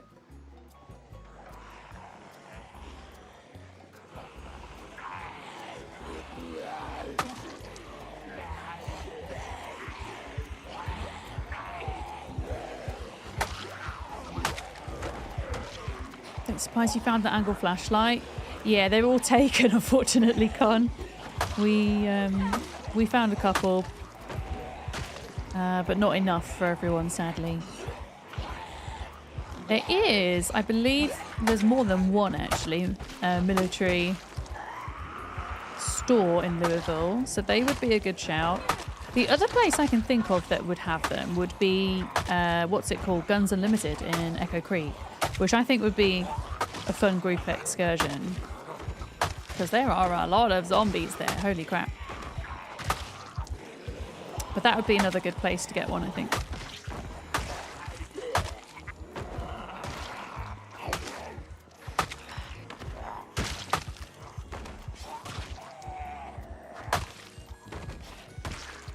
But if we find any more, I mean, we'll prioritize them for people who are obviously fighting right now.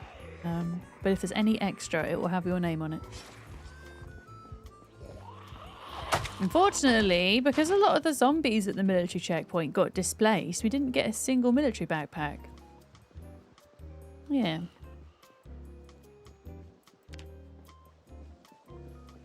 Yeah. I mean, the lights, the angle flashlights, are more likely to be found like in the boxes and stuff. Those types of boxes. We found 4. We found a decent amount. Right, I'm going to go up to the left, Andy.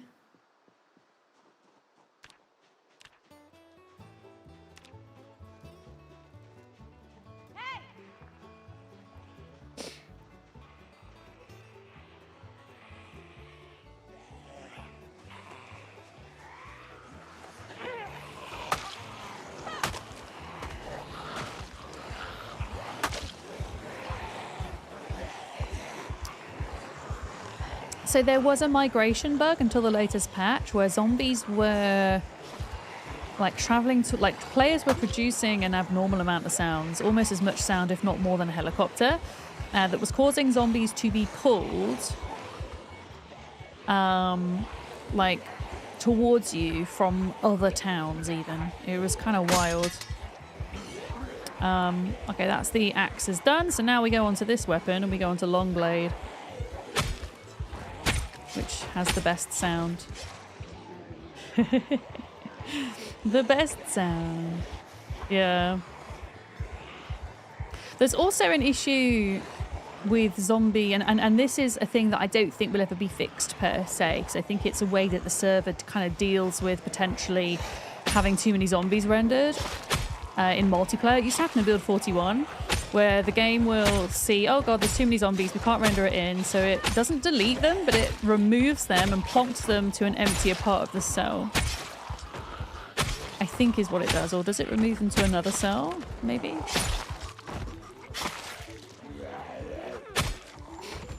We could do that. Yeah, hey Leah, how's it going? Hi. You gonna get in some game time? All right, thank you for hanging out, Voodoo Cat.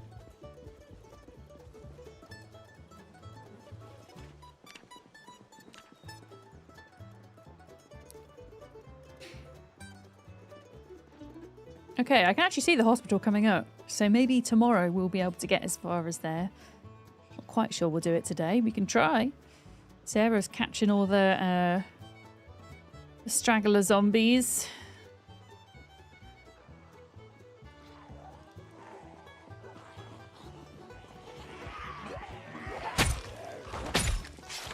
There we go. Shirella, hello! You're lurking because you got back from a family party. I hope the family farty. Oh my god. What a spoonerism. Hey. I'm going to try that again. I hope the family party went well. Does anybody else spoonerize everything? I'm terrible at it. I swear, the family party. Yeah. I swear the older that I get, the more I spoonerize. I feel like it's a bit of a symptom of my brain fog that I get sometimes. Yeah. Oh. It can prove to be funny sometimes though.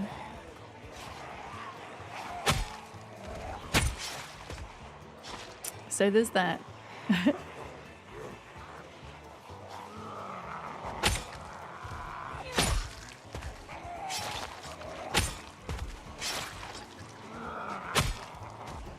Okay, I'm going to come in behind Andy and help with this conga line. Hi, Yosa, how's it going? Yeah, I'm good, thank you. How about yourself?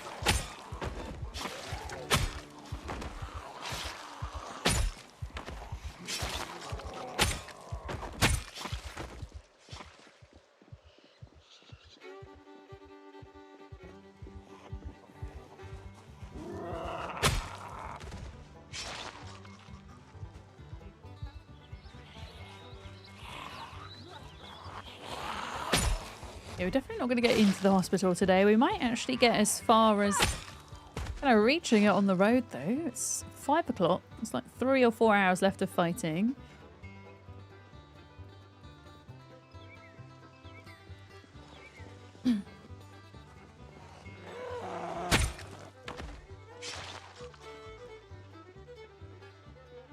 Okay.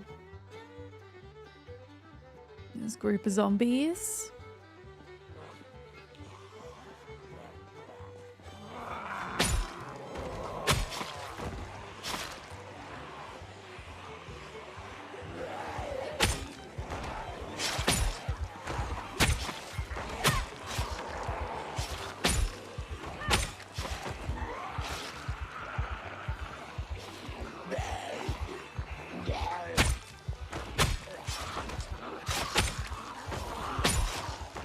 Okay, we are slicing through these.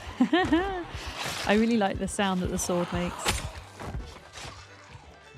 Swish, swish, swish.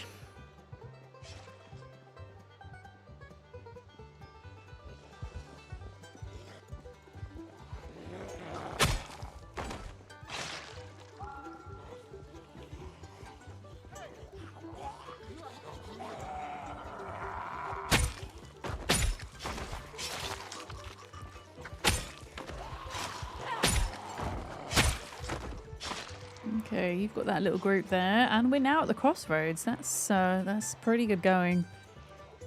That's pretty sweet. Yeah, the Cloverleaf Junction is historically pretty wild. Oh, survivor zombie. I think.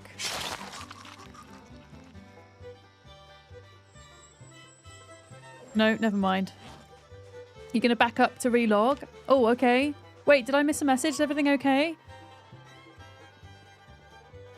Oh, fire zombies. I killed a similar one earlier. Okay, I think I missed that, Grebnev. Yeah, sometimes, I mean, usually the survivor zombies have visible armor and a visible weapon, and that one didn't. But it looked like they were like wearing leather. So I think I got a bit excited.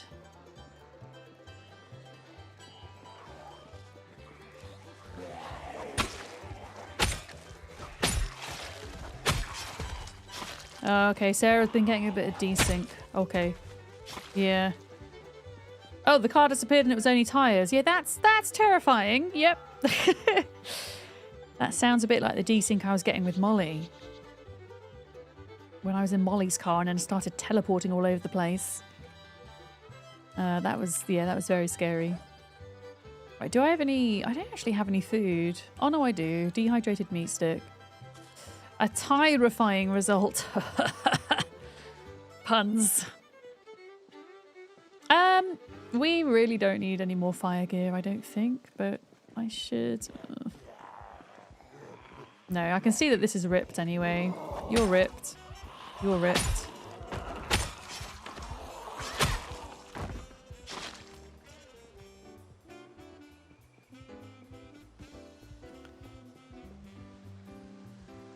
Oh. Okay, firefighter axe. Banging. So if I wanted to go back to axe, I could.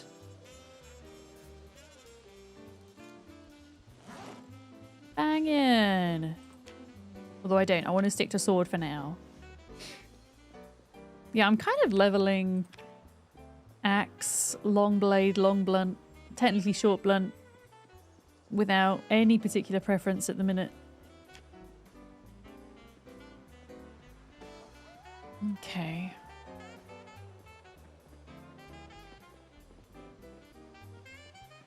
Hey! Hey! Yeah, let's pull them in from the sides here. Because they'll just come to bite us in the bum when we do hospital. Also, there's an industrial estate coming up where those black buildings are on the right. And there is a sheet metal factory. Which would be good to loot at some point.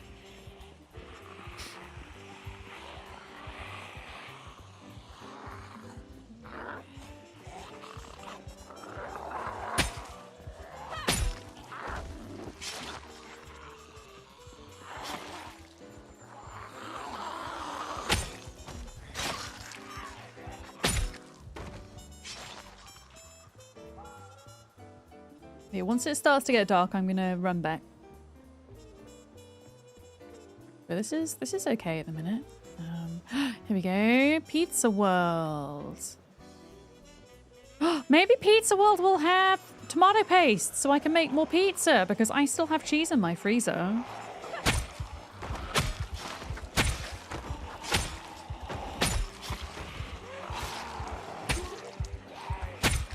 be amazing because I ate a piece of pizza or a whole pizza at my last pizza today.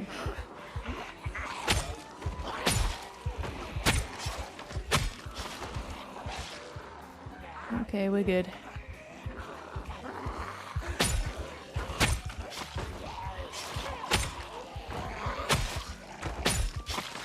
Bash, bash, bash! Freeze in your cheeser. Yeah, exactly. Yeah, you can collect instruments in Zomboid, but can you play them? I don't know if you can. Like, can you blow the trumpet? Or strum the guitar, or what have you? Right, I'm going to pull in this group, Andy, and then go back, I think.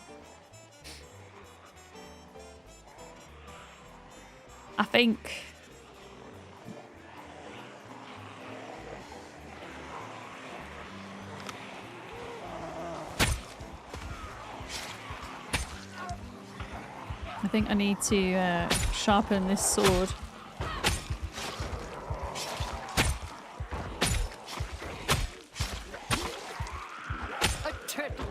Oh, thank you for the follow. Welcome in. Hi.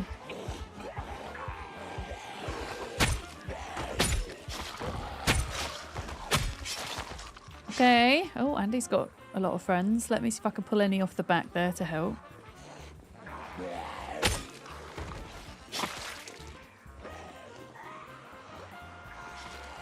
Right. Okay, that there. That wasn't nice. That wasn't nice. Oh no, there's another group coming in. Right. Yeah, come towards me, please. Leave Andy alone. Okay, looks like we're going to pull this group in. No Spiffo costume, though. Very sad.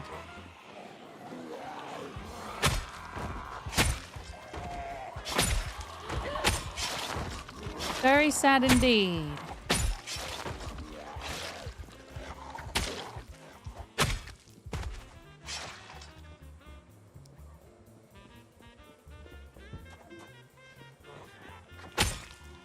Yeah, I think I'm going to go back. Because it's after 8 o'clock, so it's just going to get dark now. And then, yeah, we can look at doing the hospital tomorrow. And maybe... I think Scrappy went out for a bit. Maybe Molly will be here by then. I hope the desync stuff stops, Sarah. I think the only thing I've noticed today fighting alongside Andy is just that thing of when you get a bit too close and the zombies get a bit confused. I don't think I've had the desync thing myself, but yeah, it can happen at any time. It's a bit scary. Yeah, what is my sword looking like after all of that? Oh wow, it's actually in pretty good shape, considering. Yeah. Yeah, I don't think it was a survivor zombie though. I think it was just a regular backpack zombie. So I didn't see any pieces of armor or like weapons. Okay, I see Sarah's back on. Excellent.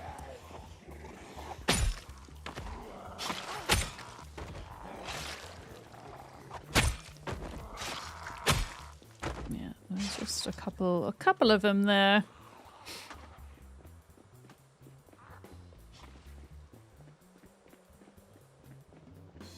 Now you're thinking of the stampede in The Lion King, but it's sheep.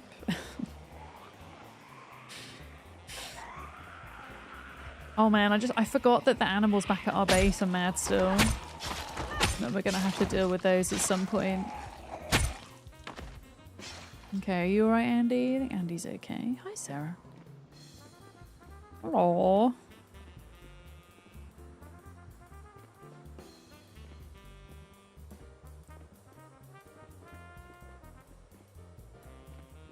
Yeah, back to our little hut. In fairness, Sarah, I'm getting a bit of stuttering down here. I'm getting a bit of stuttering. Oh, we need to sort out that Plonky's van for Andy. What did we say we needed for it? Battery. We need a car battery, a heavy duty car battery for the plonkies.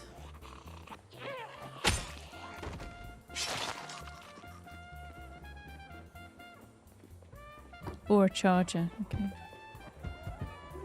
Alright, they're fine.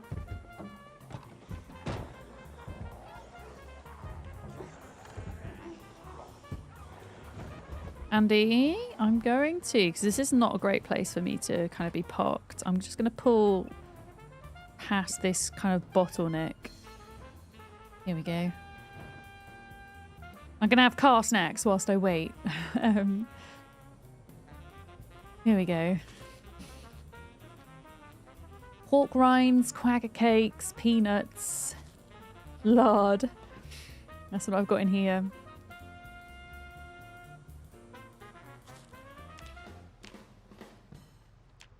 In fact, we should eat a little bit of butter as well to try and keep our strength up. Because that's how that works in Project Zomboid.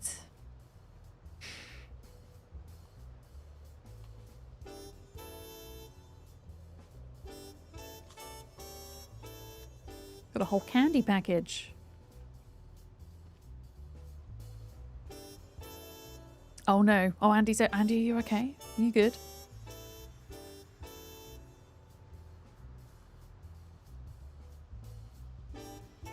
Okay. Yeah, we don't have any extra food in here, so we'll have to keep making those soups back at base. I think. Is Andy still? Because I can't see Andy on the map. Oh, Andy, are we okay? I didn't see a death message. I don't see Andy. I hope he's okay.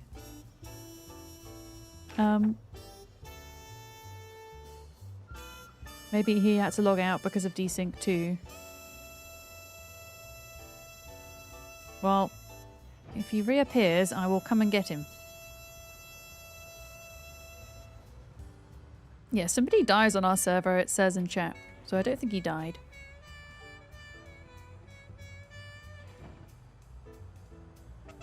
Unless he's not in the van, is he? No. Oh god, I've got to try and navigate through here now.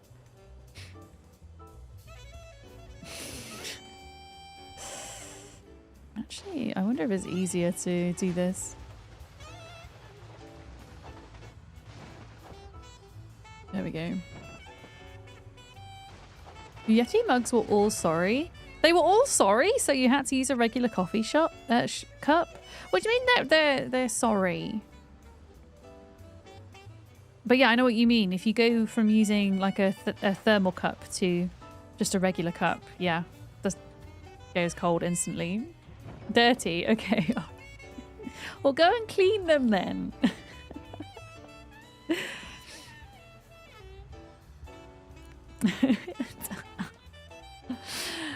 We love a good autocorrect. We love it.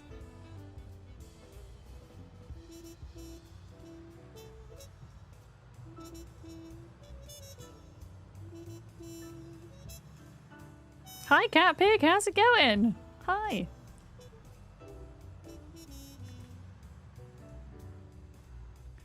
Yeah, no point cleaning stuff. It's just going to get dirty again. That's some interesting logic. I mean, I'm one to talk. Like, if you could see the state of my house right now, I should practice what I preach, you know. The other day you were typing something in Molly's stream and it typed mummy instead of Molly. No! I'm sure she realised it was a typo. That doesn't sound like something that you would say on purpose. Oh dear.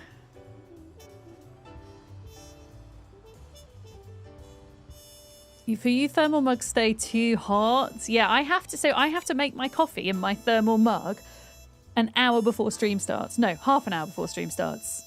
And then when I start stream, it's at the right temperature. I can't drink it straight away. Oh wait, whetstone. Oh no! Wait, Andy's laptop crashed. Okay, Andy, I drove off without you, but I'm coming back. Unless Sarah can bring you back. If Sarah's closer, maybe. I'm just glad that your character's okay. I was worried. I was worried. Yeah. Even my auto mod didn't like that, Jade. You called quiet queef instead of queet. I'm sure he loved that.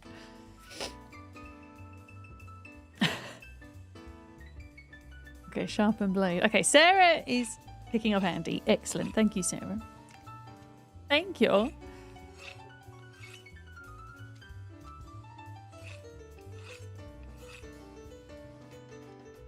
right, sharpening my sword, which has now turned into a knife for the sake of this animation. What situation is it in?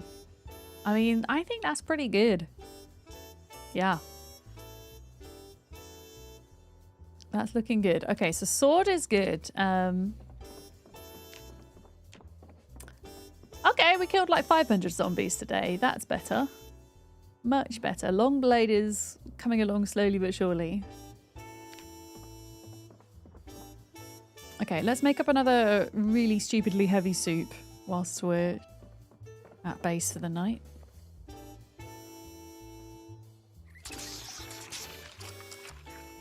So it's taking the weight from the water in the pot, and it's taking the weight of the full bag of every single ingredient and adding it in to each bowl of soup that you make, which is really silly. Yeah. So we put 2 lots of black beans in there. Kidney beans. Split peas.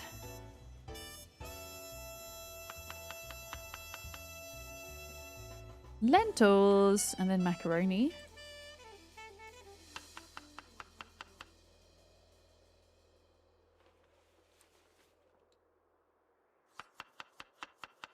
And then we'll put in butter and 2 different types of oil.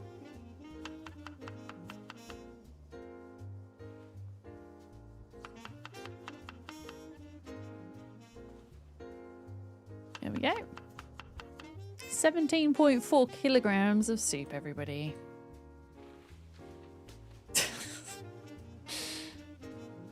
And then I should be able to decant that into... Oh, shit. I left the bowl in the car. Okay, I'm just gonna drop that and get the bowl. Yeah, I think that's a bug. I don't think that's supposed to happen.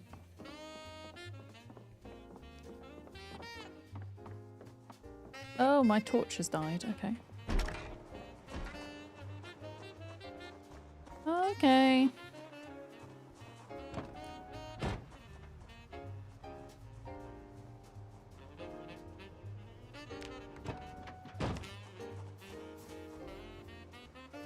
Insert battery. Yeah, you will kill probably more zombies than you ever have done in one single day. The further you go into Louisville, you'll beat that best. I mean, there are certain tiles on the map that technically are more populated with zombies than certain parts of Louisville. Things like the gun convention place in Echo Creek, the Crossroads Mall that's just south of Louisville. But generally speaking, for a town, a city, yeah, Louisville is where it's at. Sarah, how do I decant? Do I have to go... Divide into 2 bowls, must be cooked to portion. Make... Sarah, how? Sarah, how? But it says it's got to be cooked. It's not cooked. Look, bowl. Now I can. It says it's got to be cooked, but it's not cooked. Interesting. The candle ones were always huge, but the first electric ones used to be 99%. Only big enough for a standard mug. Wait, have I missed a part of a conversation here? I think I did. Wait, what did I miss? Can you compare? Oh, we talked about like pots, like teapots, instead of like to keep it hot instead of pouring it into your thermal mug. Is that what you mean? Yeah, mug warmers are a thing. You can also, Cat Pig, you can get USB mug warmers as well. They're like a coaster that you plug in with USB and it heats the thing. It might be a surface issue. Yeah, I think it's something, the weight thing is something that they're going to fix, hopefully. Hopefully. Yeah. You don't like warm drinks? Probably, yeah, not for you then. But yeah, I feel like the Yeti mug I have is more effective than like a heated coaster would be. I think it keeps my coffee hot for like 4 or 5 hours. I mean, it never lasts that long.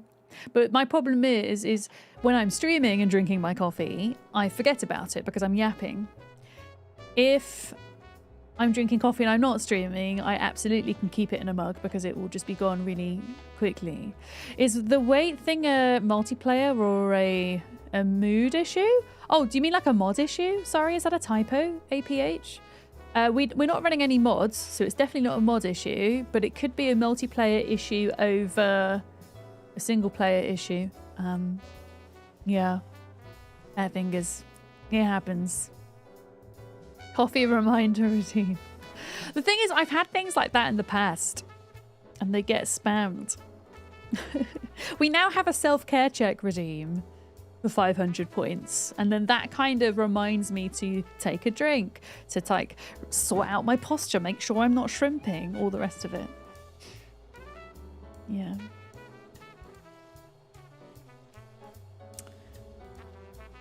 Okay, I'm doing the second bowl of soup. Why won't that go in there? Well, I did have an empty bowl this entire time. Oh, it's the firefighter axe that's weighing so much. Okay.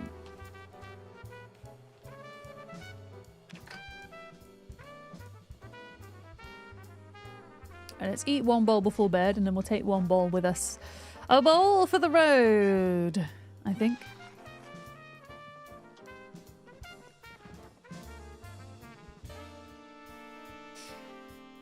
Wait, Molly's here? Choo choo, Molly? You live here now? Wait, what? Wait, what? This soup. It won't go in my inventory. What about if I take the firefax out? Oh, the firefighter axe out. Oh, Molly's driving along the train tracks. Hang on.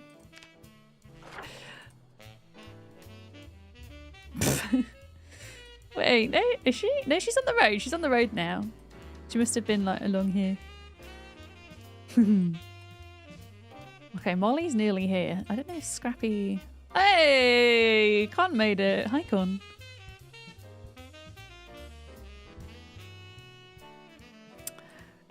Wait, how do I say that word? Can you compare? Is that a German word? German umlaut? Stir, because the umlaut over the O narrows the vowel, right? So it becomes like an sound. So Sturfchen. I mean, that to me sounds like it's an oven, a stove. Is that how I say it? And so I don't know what Erchen means, so you're going to have to tell me what that means. We generally have an English-only rule in this chat because I don't speak any other languages. I don't mind if it's like one little word from you guys who are regulars in chat because I trust that you're not going to put anything offensive in, but just be careful not to suddenly put a wall of non-English text if that's okay. Thank you. Oh, Erchen is a little stove. That's so cute. A little stove. That's so cute. I love that. Yeah, this bowl of beans is now 15.4 weight and won't go in here.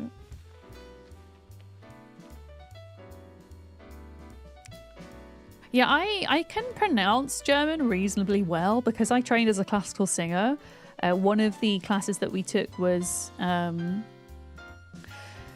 German, Italian, French, Russian pronunciation, and then it was up to us in our own time to understand the language, what the language meant of what we were singing. And as you can imagine, for an adult, especially when your brain is not like a sponge anymore, that's quite a lot to take in. So I only ever used to learn what I needed to make sense of what I was singing, if that makes sense. And through various kind of things with my mental health, I've actually forgotten a large portion of it, or I feel like I've forgotten.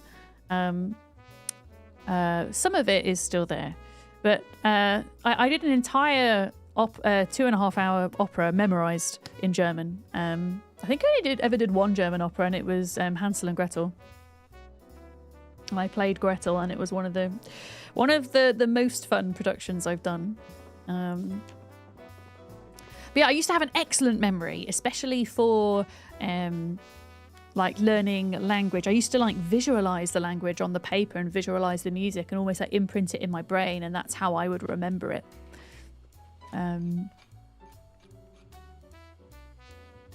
But yeah, I'm good at pronouncing it, but I can't tell you what everything means, if that makes sense. Unless it was something specific that I sang. I'm gonna put these beans in the car because they're just too goddamn heavy. I need a sink. For some reason the food and tea warmer uses the root of stove, but has the German diminutive hen and shift from O to Yeah, languages. I mean, all of the different rules within the English language baffle me. I think English has like so many exceptions to its own rules. It must be so confusing for people trying to learn it. Like, you wound the bandage around the wound. Both spelt the same, for example. Yeah, like how would you know? Unless you knew those exact words in the context. Have I ever tried learning German? So whenever I go abroad, which is rare these days, but whenever I do go abroad, I do like to make sure I have a very basic grasp of the language. So, hello, thank you, how are you? I'm good, I'm not good, please, thank you. Can I have or can I buy this, that, and the other? Basic numbers, right? That is what I like to do when I go to somewhere where English isn't widely spoken. And I went to Berlin in 2016, and that was the last time I actually sat down and, you know, looked at the language properly, I would say, which is a while ago. Yeah. Right. Yeah, I think... Oh, Molly's here now too. Oh, Molly's got a Jeep! Oh my god! All right, I'm going to give Molly a really heavy bowl of soup and see what she says. Molly. Floor soup. Floor soup. I just want to see what she says when she realizes how heavy it is. When she sees how heavy the soup is.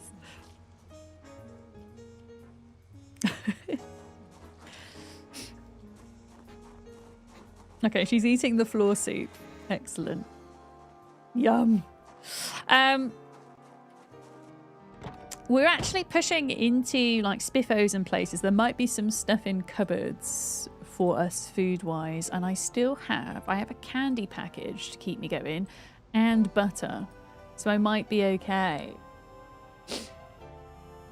English pronunciation is a mess. Needs spelling reform. Question is, whose pronunciation should the new spelling be based on? Well, pronunciation is slightly different from accent and dialect. They're all slightly different things, aren't they? They have nuances.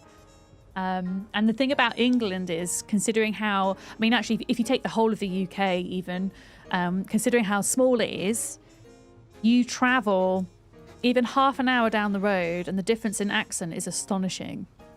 It really is. It changes so much.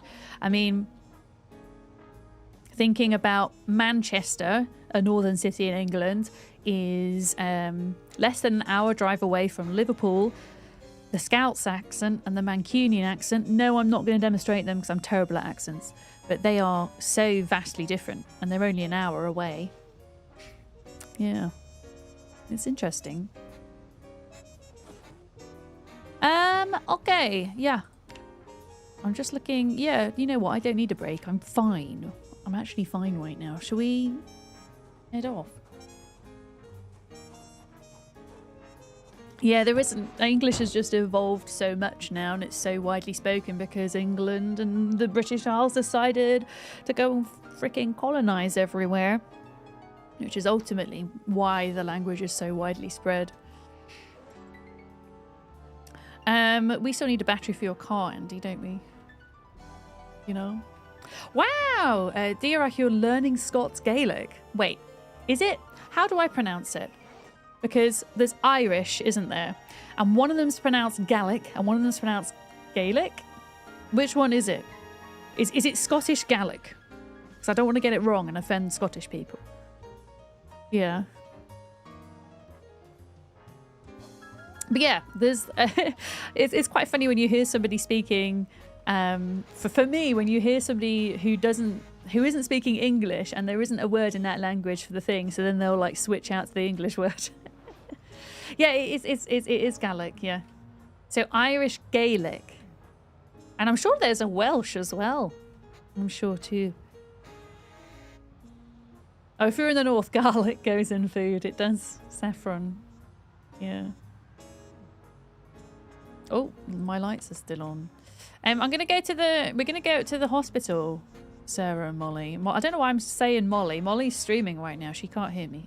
We go to the hospital. Try grab some beta blockers. But yeah, I think it's fascinating how language changes over time and distance. You know, I think people get so set in their ways with language as well, like what's proper and what's correct and what's not. And it's like, well, there's no such thing, really. It just changes all of the time. That's the nature of language. You know? Oh, you're currently learning Welsh, Sleeves. It's fascinating how the language is slightly different between the north, south and middle. Yes, I lived in Wales for 2 years. I had to learn a very small amount to be able to sing Welsh hymns, essentially, because the Welsh are big on singing. I was a classical singer, and it was inevitable when you were working in Wales that quite often you would get asked to sing in Welsh. I struggled with the consonants, and some of the rules with the consonants next to the vowels in Welsh, in particular. Yeah. But yeah, just because a language isn't widely spoken doesn't mean it's dead, right? Even if you've got one person left alive who still knows that language, it's not dead. And if they can document that language somehow before they pass, then it's still not dead, in my opinion. Yeah. Oh, you moved to Wales from northeast England, so only polite you learn the language. I think it's really important that when especially if we're moving places, but if we're visiting places, that we do make an effort, even with just the basics. Let's just deal with this bottleneck, Andy, before I drive through, if that's okay. Yeah.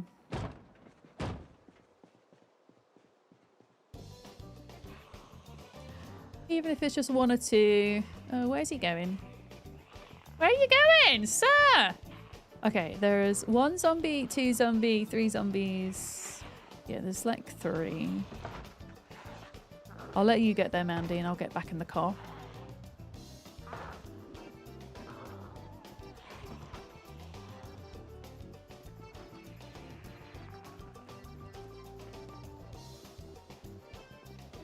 Yeah, there's a couple at the top there.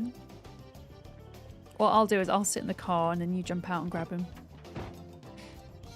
Yeah. In German school, kids can learn Latin. Why? For A-level and university, jobs like gardener and surgeon. Is it the same in the UK? I would say I don't know of any public school that I've been to or people I know have been to where Latin was an option. But I do know kids that were in private schools that did have the option to study it, especially if your private school had some association with like Catholicism, for example, where the mass is in Latin, for example. I mean, maybe it's the case for kind of public Catholic schools as well, which I've never been a part of.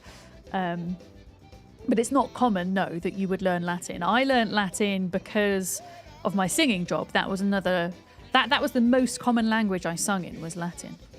Because one of my specialities was Renaissance polyphonic choral work, which was in Latin predominantly. But I learned that as an adult. I didn't learn that in school. And I didn't actually even learn that as part of my degree. I learned on the job. I learned on the job. I just had to get on with it. I was like, okay. I mean, I was having Italian lessons, and a lot of the rules are quite similar, at least in the pronunciation side of things, which helped. For sure. Oh, look at all these. Holy crap.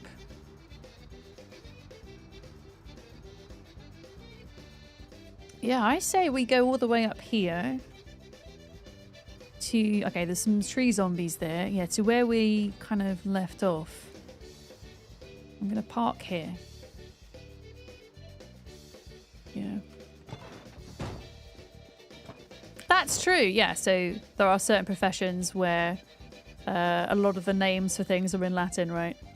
I mean, I'm sure that if you were to train as a doctor or as a professional horticulturalist at degree level, then Latin would probably be something that you took. But I don't know anybody that studied those things, so I'm not sure. But definitely not at school. When I'm talking about school level, I'm talking about until you're up to 18 years old. And university level for us is 18 plus. Yeah. Oh, Scrappy's here. Hey, Scrappy.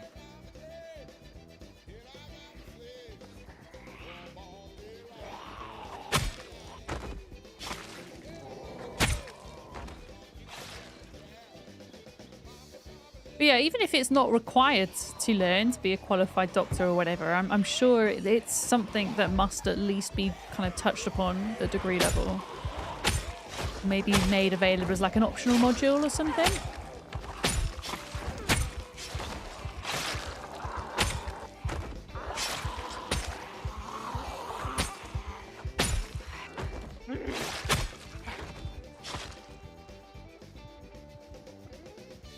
Yeah.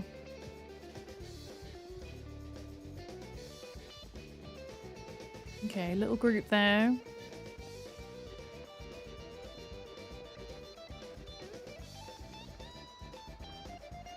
Just kind of check in. Okay, Andy's there. We're good. Gotta be careful with all this fog.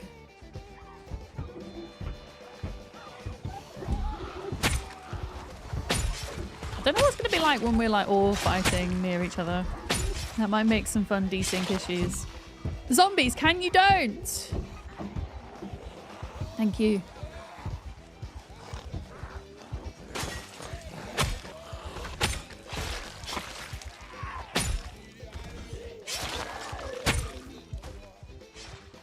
Okay, which way are you going, Andy? Going that way. I'm going to go this way. There's a big ass fence here, so maybe not.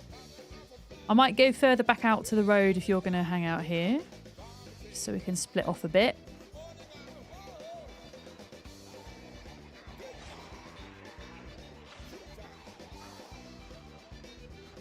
Okay, here we go. Andy's close enough to them. There we go. It's great to be part of this chatty and talky community. It's great to have you here. Honestly, I love these types of discussions that we have.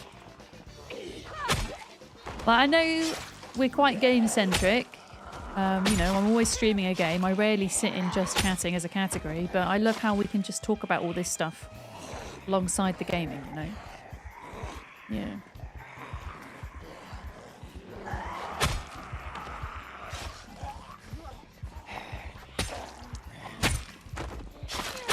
Although I will admit, it is you do have to be careful when you're fighting in Zomboid and paying too much attention to chat. Bad things might happen. Okay, there's a normal backpack zombie there.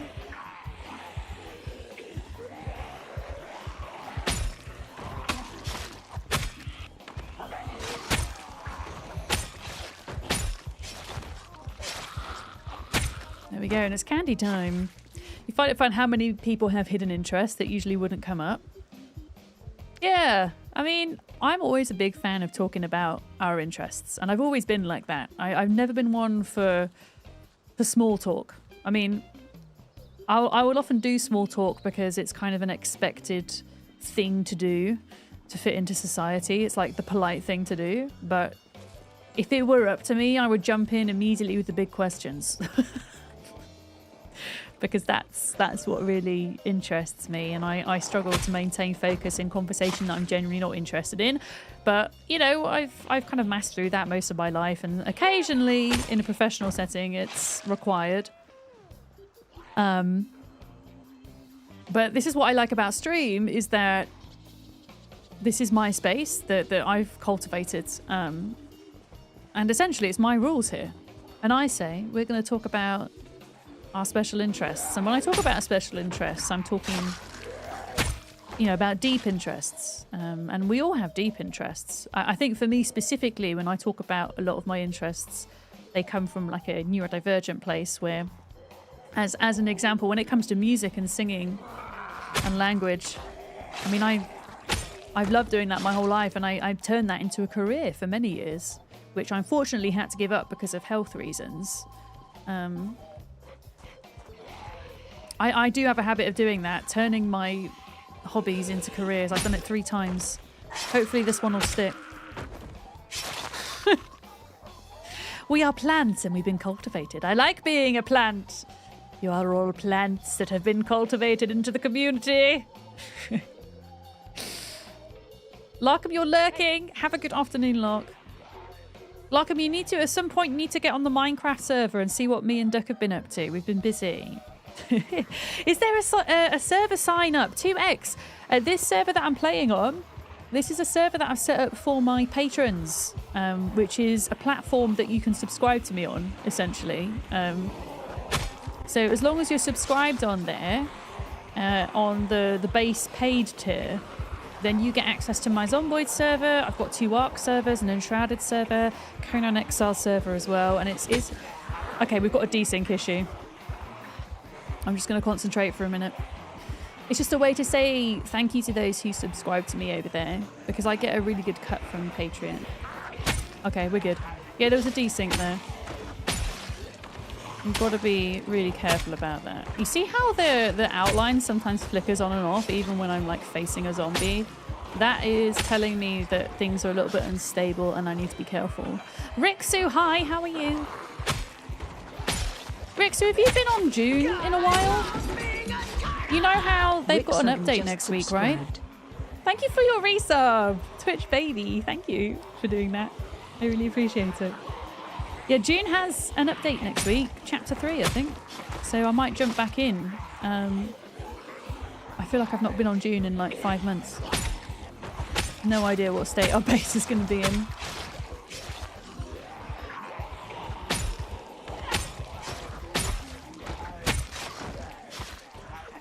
Hopefully it's still alive. Oh, you've been waiting for people! I should imagine next week there'll be quite a few of us coming back, at least temporarily, Rixu. I still haven't done chapter 2 yet, though, so I need to get cracking with that. But, I mean, when we play June next week, I'll talk through some of the notes, the patch notes from the update, but there's some really nice quality of life. That was desync. You see that? You see that, chat? You see that? Die, desync zombie, die! Oh, my heart. Oh, dearie me. I can't. Woo! It's weird how suddenly I'm like getting more of it now. Like in that last little bit. Whereas I've been fine all day. But there we go.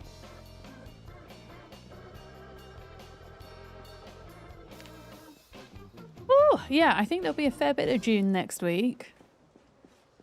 I also have... I got a confirmation of something that I can talk about tomorrow. But... Well, technically I can talk about it now, but I'm going to do another Sunday stream next week. Because I've got an opportunity to play a brand new game that's not out yet. With the devs of the game. And Molly. And we're going to kind of sit and have a chat about the game and play it together. And I think it's going to do very well. It's like a friend co-op game that's made by some of the Valheim devs. But they've kind of got their own separate group going on that's separate to Valheim. The game's called Begraved. There was a closed beta recently. And they're going to be releasing a demo soon. Yeah, we're going to get to play it with them and chat about it. So that's happening next week too. I've also got a sponsored stream that I'll be doing tomorrow. Well, we'll probably play Zomboid or something to begin with, and then we'll switch out to a new sponsored game called I Hate This Place, which is a top-down isometric zombie survival horror game. So the game's not similar to Valheim at all, but you will I don't want to give it away. You will see some similarities in the graphic style and things, but it is absolutely not like Valheim. It is a 4-person co-op, like, friend game. Like, think along the lines of Lethal Company, Are We There Yet? It's more like Lethal Company than it is Are We There Yet and Peak, but it's that same kind of genre. So it's light, it's round-based, it's comedy, it's with friends, best played with friends.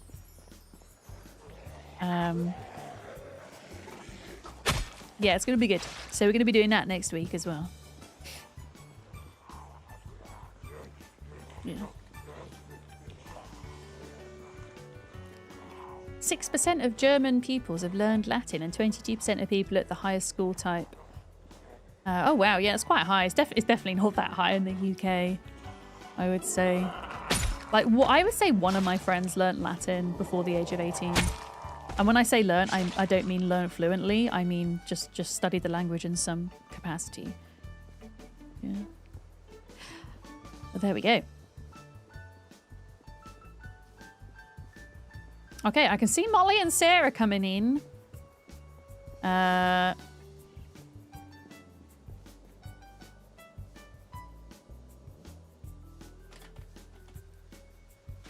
Just warning them to be careful, getting a bit of desync. The thing is, I don't know if me getting desync means everyone is getting it. Like if it's a server thing or if it's just a me thing. I don't know. Oh, Alison, hi! Alison, how was your stream today? Hello, we've gotten through into Louisville on our server finally. It's very exciting. Except all of our military checkpoint zombies had disappeared, pretty much.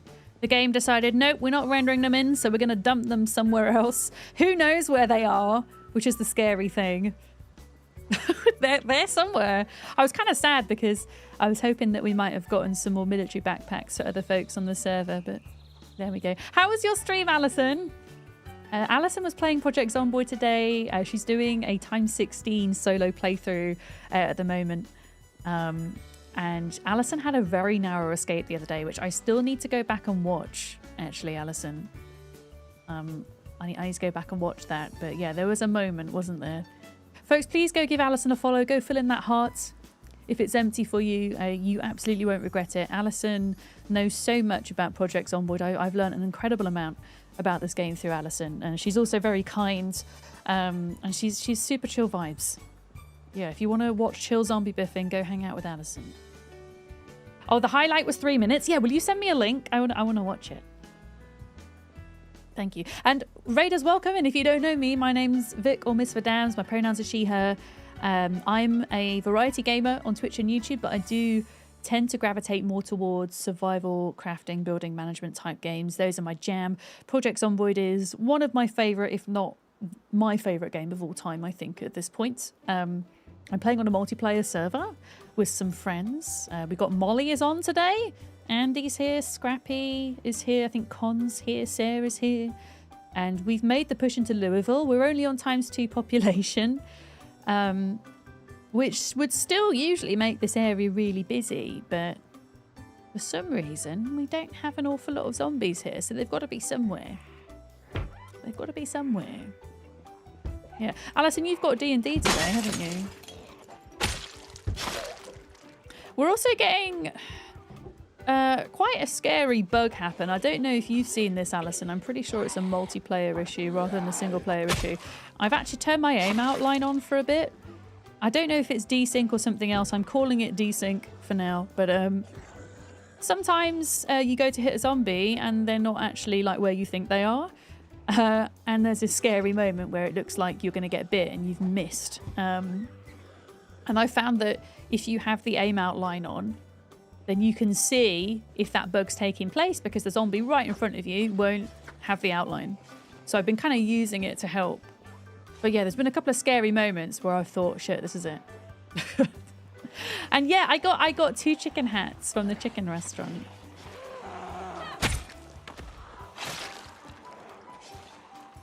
But yeah, we've had a few hairy moments with that. It's been happening since the last patch. So we're just being extra cautious for now. I mean, we're still out here fighting. I refuse to just sit in my base the whole time until the next patch. I mean, we have been doing crafting and things too, of course, but yeah. Okay, here we go. Oh, shit! Get over here. All the doctor zombies. Right, Andy, watch out behind you. I'm going to run past you. Yeah, watch out behind you. I'm going to try and steal these away if I can. Oh, no, they are... Oh, no, here we go. No, they are really wanting to go after you, huh?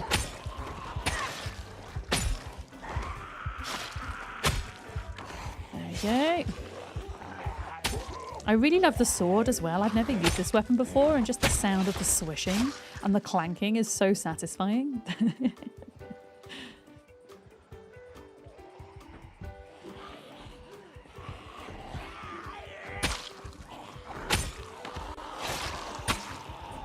I think my sword might need sharpening. I'm not doing as many one-hits now, unfortunately. But yeah, I assume the game is plonking the zombies that should be here somewhere.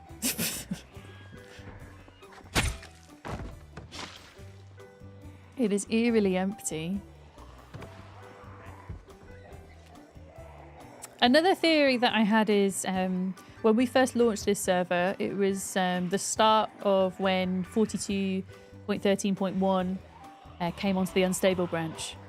And we were at that point still having that migration-esque bug where zombies would travel from other towns to you because the player was emitting a sound that was like equivalent to or louder than the helicopter, I think. And that's now fixed, which is great, but I do think it's ended up moving a lot of zombies around. It's probably dropping them on Molly. Hopefully not. Yeah. Yeah, doing the conga lines is nice. I did miss that from 41. Like you can absolutely get there eventually and build 42, but it does take more time now. It does seem that muscle strain... I mean, maybe muscle strain is fixed now, actually. But at least it wasn't when we launched this server, and so I was able to fight for quite long periods of time because my character has high strength and fitness. We're on level 8 for both. And so I was able to, yeah, level up my weapon skills really high. So I don't know if I'm getting muscle tension or not because I never see it unless I'm doing gardening. Pretty much. Oh, you've never seen the hospital this quiet? Yeah, same. Same dark antimatter, yeah. It's a bit eerie. There we go. But Alison, if you need to head out, I know you've got your D&D today, and please do. I will do my utmost best to look after your community in your absence. Yeah, you see how the outline flashed on and off there? This is what is a bit scary. You're gonna eat. Enjoy the foods. And enjoy your session as well. I'm wary that the zombies are going to crash out of these windows in a minute. Yeah, 2X, if you're looking at joining us on Patreon, it's Herman is the minimum tier you would need for this server, yeah. Which is cheaper than the price of a Twitch sub. Star tier is for the extra server with Star tier is our Valheim server. And of course, if you feel that you want to support at that tier, and there are a couple of extra perks with that as well. But Herman is the minimum for our Zomboid server, yeah. Yeah, make sure when you sign up, it'll give you a link to the Discord. So get yourself in Discord. Make sure you have a little read of the server rules and all the settings changes we've done and stuff. And feel free to ask any questions in there as well. If you need help with anything at all. Oh, your D&D session starts in 15. How's yours going, Lark? Because you've been at yours for a while now, right? Okay. Here they come, here they come. Yeah, I'm going to be super careful with this desyncing. We're good at the minute, we're good at the minute. That outline is... You see that flash? That flash! No!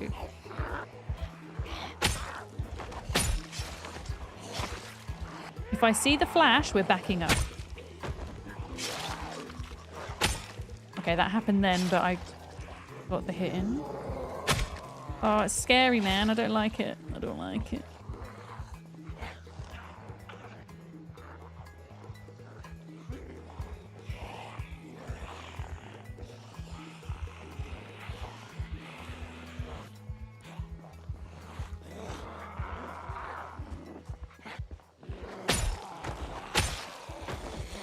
Okay, there we go. That's a bit better. Gosh, it's very quiet. First session of the new year. Currently 3 of you in the middle of a goblin nest, somehow talking your way through it, despite none of us being charisma classes. Well, that doesn't sound like it's going too well. But it still sounds like a lot of fun.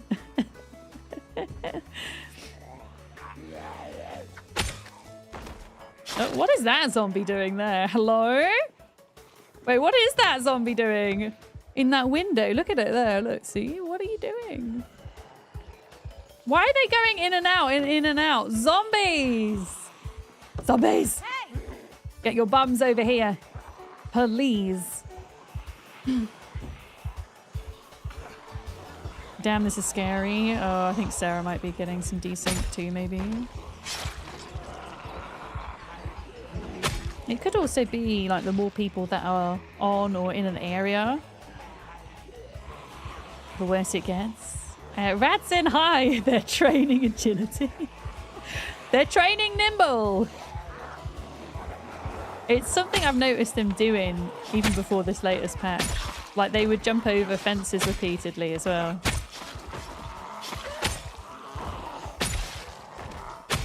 There we go. Okay, Andy's here. Scrappy's here. Hi, Rigor Mortis. Finally caught stream again. You've been getting lazy workers hours at work. Sometimes January's like that. Oh my goodness. Oh. Hello? What the fuck?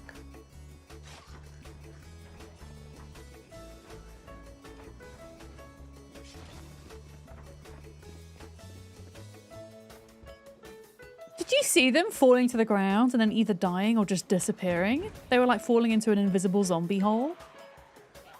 That is what I mean by I think the game is like placing them somewhere else. I don't know.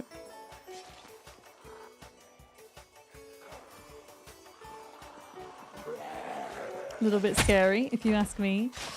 Yeah, so yeah, January can be a bit of a quiet time, I think, for a lot of industries. As somebody who used to work in the hospitality industry, I used to work on 0-hour contracts, and quite often in January, February, you would hardly have any work. I mean, them falling from the roof isn't weird because they do that. I didn't think they could die from fall damage, though. Can zombies die from fall damage, chat? I'm kind of surprised at that.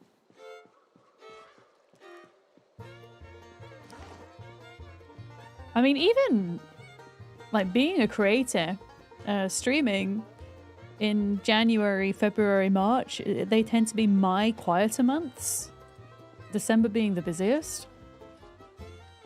You know. Gigs are streaming their first proper Dungeons and Dragons session later with Pixel Rifts, so it should be fun to have it on in the background. Nice, Jim. Looks like a lot of people are doing Sunday Dungeons and Dragons sessions in various ways. Yeah, nobody has money left to spend after Christmas, exactly. And people go back to work, back to school as well. So viewership tends to be down a bit in January, I find. Sponsorships tend to be a bit dry because, yeah, budgets are kind of, they're being put together kind of thing rather than being spent. That's why I tend to like go hard in December and then spend a bit more time off in Jan. I mean, I haven't spent that much more time off. I usually stream 90, like between 95 and 100 hours a month. And I think this month I streamed 90. So it actually wasn't that much less from normal. In fairness, I think I just took a couple of extra days off. Yeah, these zombies, like, what are they doing? What are you doing?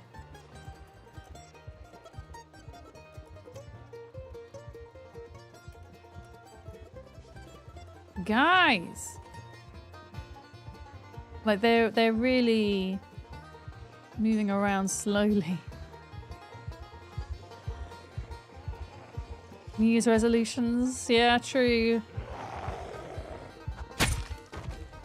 I don't know. I don't know anybody who's had the New Year's resolution spend less time on the internet, but I guess that's a thing. Learn to switch off more. Zombie! Let me hit you. Thank you. Yeah, I don't know what those are doing. They're like, you can kind of see them falling out and then disappearing. Oh, you mean talking about hospitality? Oh no, that is a big truth. Yes. Yeah. Yeah, especially if you work in a bar. A lot of people give up booze in January. Yeah. Your Sil usually swears off social media for a couple of months for New Year's. I don't think it's a bad resolution to have. I mean, I'm a fan of just doing things because they're good for you or you feel they're going to be good for you. It doesn't have to happen in New Year, right? Like, I often find for me in January, it feels like an unnatural time to be making big life changes because it's like the middle of winter. It's dark, it's cold, everyone's a little bit sad after Christmas, and it feels like a bad time for me to make big changes.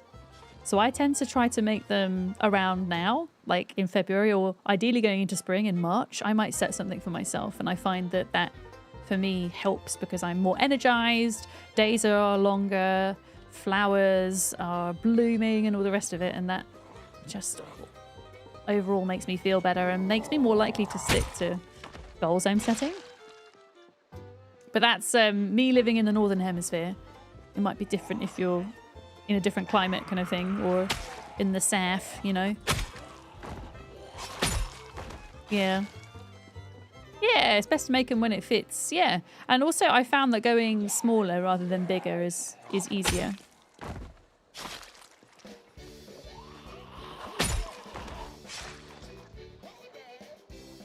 Sure. And my New Year's resolution is, for example, going smaller rather than bigger. Mine is, which I haven't started yet. As I say, I think I'll probably start it in March, but or whenever I feel like I can, is to move more. I want to move more, and it's not in the past. I've always like pushed myself to, okay, this is my New Year's resolution. I'm going to go to the gym 5 days a week, blah blah blah, and I always drop off after like the first month. So I'm trying to be a bit more realistic. Just move more and do like more stretches at home. As somebody who works at the desk a lot, you know, go on walks more often, that type of thing. That was a great southern accent, was it? Well, I spent like most of my childhood in the south of England, in the southeast, Metal Hammer.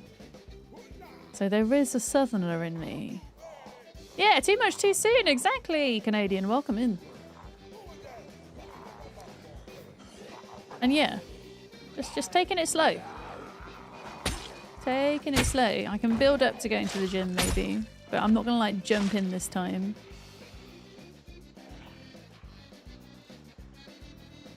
You know, you didn't hear a y'all in there? Oh no, this is Southern England. Oh, son of a glitch. I like your name. No, this is England. I'd be worried if Southern England had a y'all in it. Oh, sorry, Andy. Sorry, got a bit close there. Yeah, these zombies. I don't dare go under that bridge. I'm scared. It's nearly nighttime anyway. It's nearly time to go back home and make some more floor soup, I think. You treat this time of year as like a rooting phase, resting, and you wait until the spring equinox for any changes. That's what I mean, Rach. I feel like for a lot of us, it's more natural to wait until spring. Yeah, I do get it though. It's that whole thing of new year, new me. It's almost like that thing of also, oh, it's a new week, you know. And it feels somewhat easier to kind of stick to goals when you have a sense of renewal. But yeah, for me, that's springtime. Hello? Zombies. Yeah, I still feel in hibernation mode at the moment.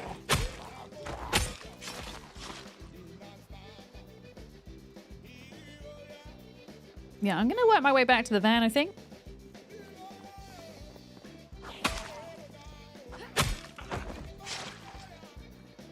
And drive back. Here we go. Perfect. Perfect. But yeah, weird. I don't know where all these zombies are. Right, I think... wait.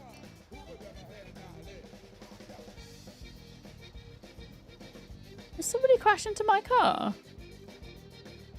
Where did my windscreen go?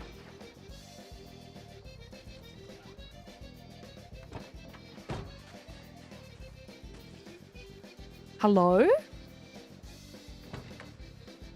What the fuck? Why is my car really beat up? What happened? Did someone crash into my car?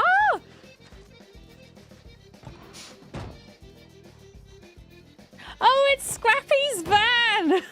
Me and Scrappy have the same van. Scrappy, why is your car so beat up?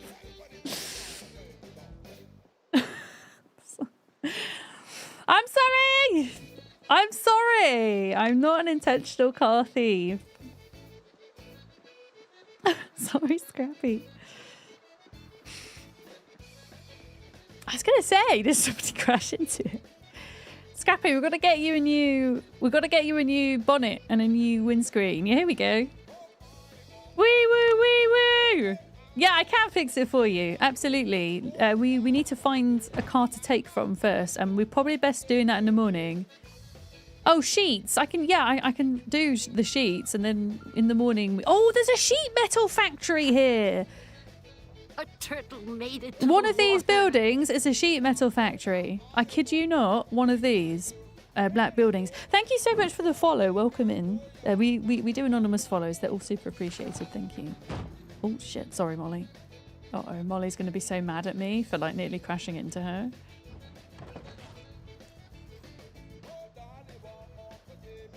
What are you doing? What is she doing? Does she not trust me to go behind her?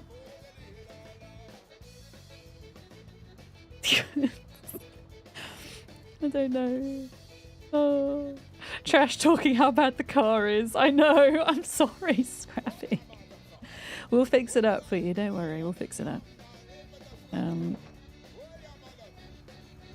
But yeah, we should definitely get some stuff from the sheet metal factory.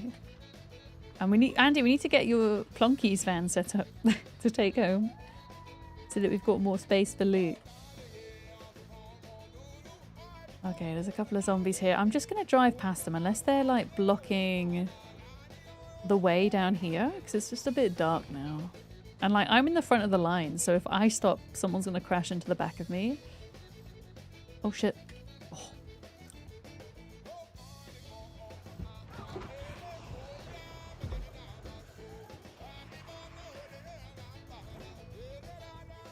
You check some cars, every one of them has an empty battery. That is really unfortunate. There must be one somewhere that doesn't. Did you check the fish van that's down here? Probably a bad time to check it right now, but... And also just the vans up the road there, maybe. Wait! Where are all the cars? Has somebody removed all the cars? Or are they further down? The cars are further down, right? The cars are further down. Maybe. Yeah, the cars are further down. I was going to say, I thought somebody had come through and like demolished them all. Oh, shit.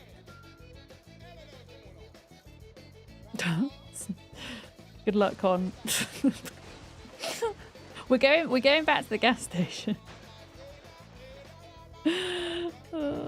Yeah, we should remove these at some point. Don't turn into me! I'm not! I'm going round you!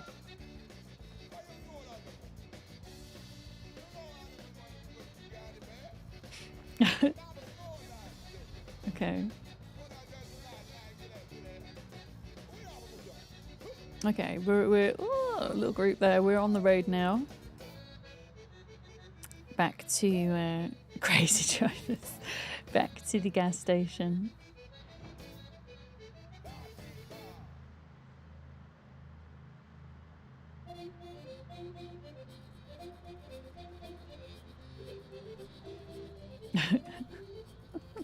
Forgetfulness and aggression. That's me! What did I say earlier? So I do get brain fog sometimes, which does make me forget things. It makes me spoonerize words as well. And I spoonerized something somebody said earlier. Oh yeah, they were talking about, it was Shirella was talking about how she'd been to a family party today. And I said to Shirella, hey, how did your family farty go?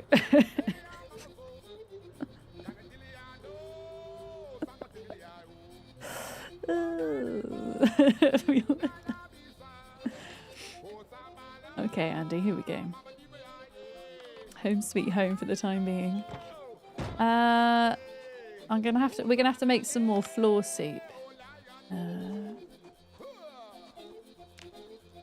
I think that family's always been a bit odd.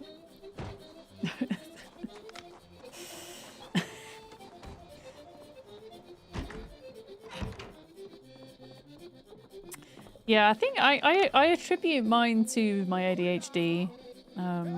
I've always had it. I'd say particularly in my adult life. Like I remember the first time it really bothered me was when I was at university and we had philosophy class, musical philosophy, and it was a very small group of us and it would often require, you know, debate, discussion. And I just remember getting immensely frustrated with having a really important point I wanted to make, and it was almost as if I could tell when my brain was gonna fog over. And it's as if like my thoughts are like me running down a corridor and I can see the dead end fast approaching and I know it's gonna happen and the wall hits and it's all gone and I forget what I'm talking about.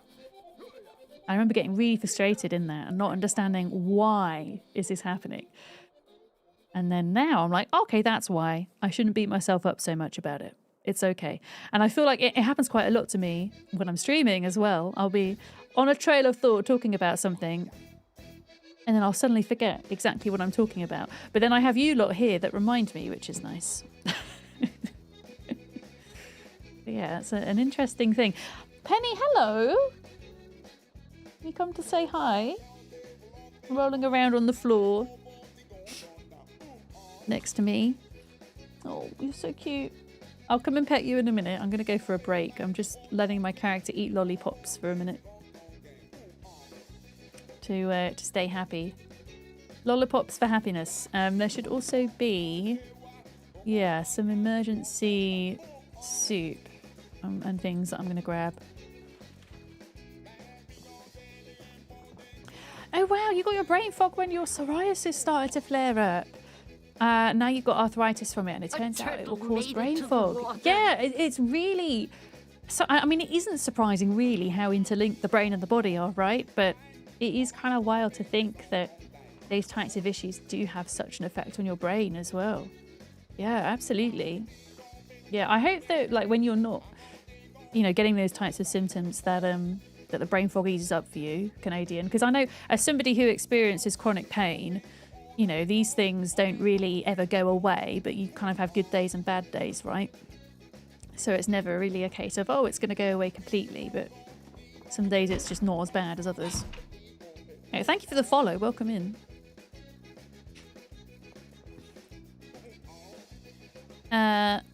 Yeah, I'm gonna not log out when I go for my break, which should be fine with the amount of folks that are here. It should be fine. Why am I so stressed? No, don't go out the window. Don't go out the window. Close the door. There we go. Yeah, why am I agitated? Are we okay? Are we okay? You know? You got 24/7 arthritis. Oh, I'm so sorry. Canadian hussy. Yeah. You just started injections, so you're sure you'll be gravy. I really hope that they use things up for you. Yeah. I haven't got arthritis, so I don't know how that feels. I have some kind of musculoskeletal issues and just a lot of widespread pain, which is, as my regulars here know, is something that I'm in like a long process of being diagnosed for. Yeah, I hope, Canadian hussy, I hope that the injections help you. Yeah. I really do. You see there's been a lot of conversation about chronic illness and stuff whilst I was on a break. Have I looked into do you mean fibromyalgia, Rach? Is that a typo? So my dad has fibromyalgia and a lot of my symptoms do line up with it, yes. I just haven't been taken seriously so far. But I'm going to sign up to a new doctor's since I moved. I can do that. And when I do that, well, hopefully somebody might take me a little bit more seriously. But it is something I've considered, yes. Yeah, hi Softly. I'm good, thank you. How about you? I'm good. We're just chilling in Zomboid today. Doing the stuff and things. Yeah, I'm going to make another pot of heavy soup. For folks.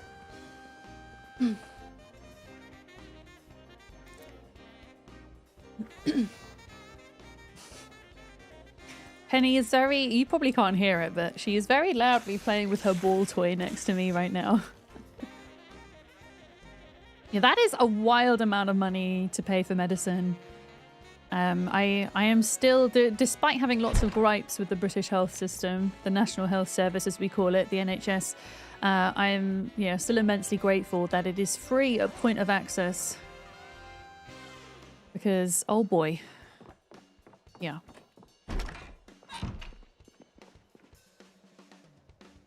I think I cancelled the animation, maybe. Oh, that's weird. It didn't fill up the first time. Alright, super heavy soup coming up. What have we got? Black beans. There's still loads of stuff. Black beans, kidney beans. Oh, so without your insurance, it would be £15,000 per shot. Yeah, that's wild. Yeah. And how often are you supposed to have them? Like, if you're supposed to have that on a monthly basis, like, who can afford that?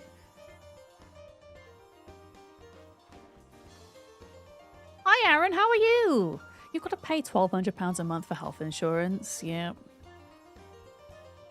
No, I really feel for you guys. Like, don't get me wrong. Our health service in the UK needs reforming for it to be able to work with the amount of people that need it. It isn't funded well enough. And so wait times are excessively long. But yeah, just knowing that if an emergency were to happen, that I could call an ambulance and be cared for and not have to pay for it is you know, when I think about all my American friends, for example, and I'm sure other places too, it is a huge weight off my mind.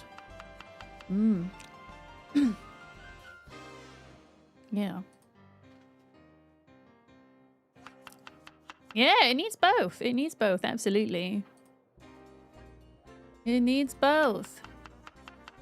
Yeah, exactly. You pay for the ambulance rides. Yeah, yeah. We don't pay for those. Yeah. The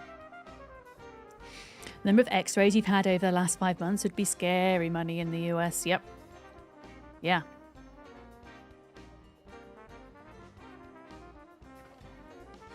Okay, I think I've made this, and now I have to decant it into the 2 bowls. Hi, J-Dizzle. Secret stream streak, or not so secret. Thank you for the 35 streak. How's your weekend, J-Dizzle? And also a secret stream fart. Excellent. Thank you for the bits. Thank you. Oh. A smelly Sunday fart. All of the alliterations.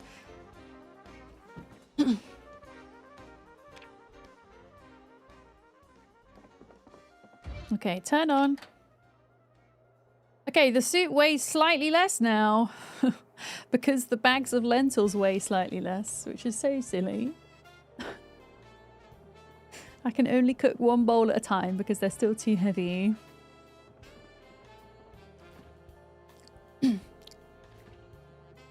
Bowl of beans.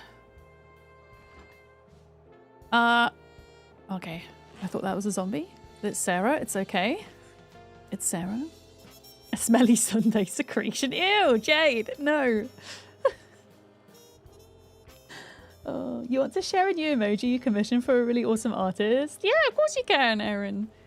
I'm not weird about people sharing their own emotes in my chat, especially if they've been here for a while as part of this community.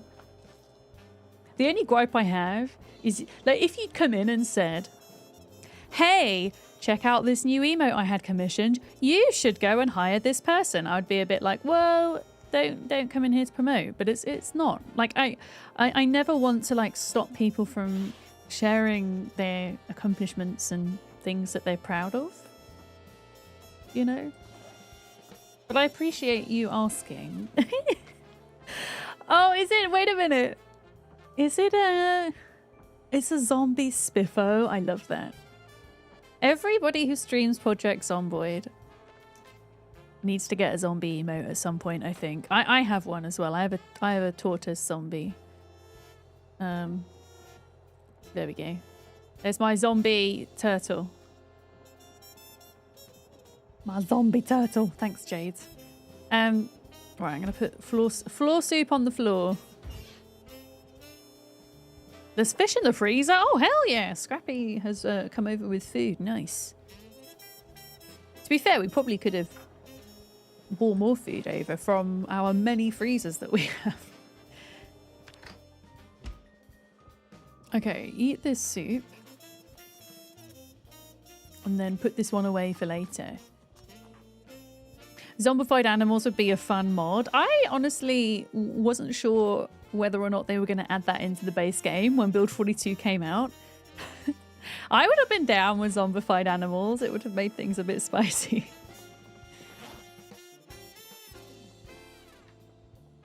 Molly's here. Hey, y'all. I live. Wait, what happened? Wait, what happened to Molly? Did Molly nearly die?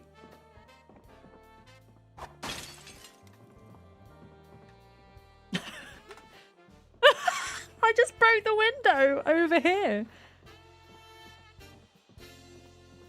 I broke that window through swinging my sword here.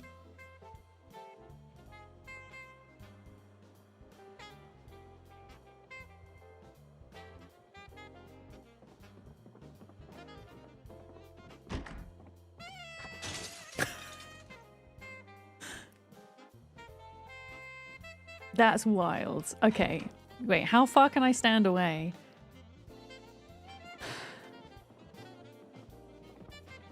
Look at the range on this sword. Oh my goodness, Captain is saying you've got 13,000 channel points and challenge you to name 13 dinosaurs. Do I accept? Yeah, I can name 13 dinosaurs. Give me a sec. Oh, that's weird. So I can't open that one. Oh, that's why all the windows are broken in the crafting area. That's weird. Look, I can't break this one. So why could I break those ones?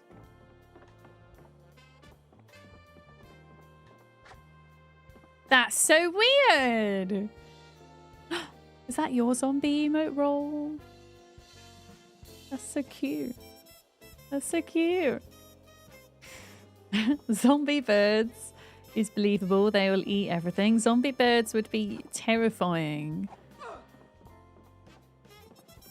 Absolutely terrifying. Okay, 13 dinosaurs have been challenged. Okay. Stegosaurus, Ankylosaurus, Brontosaurus, Parasaurolophus, Tyrannosaurus Rex, Allosaurus, Euteranus, an Ornitholestes, a Dilophosaur,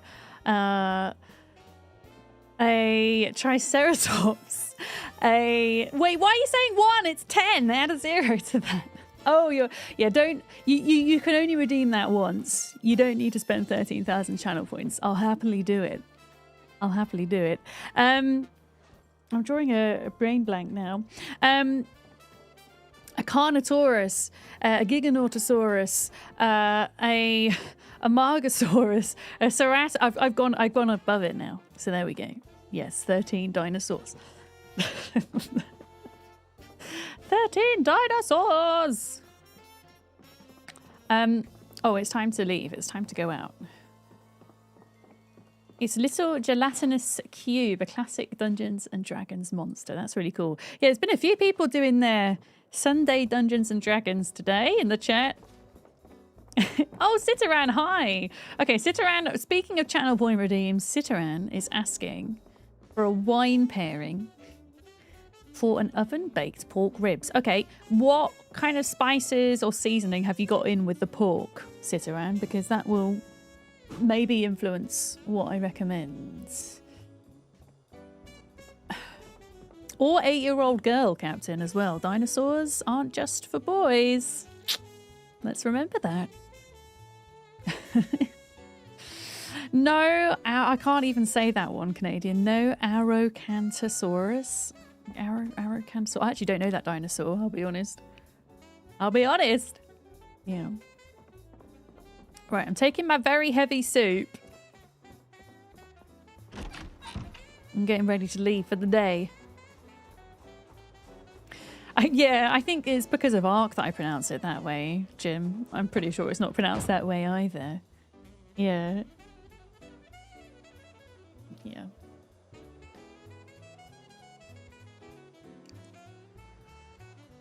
Okay, so we're out of space in the boot. Andy, have you got your car up and running yet? Oh, there's like no...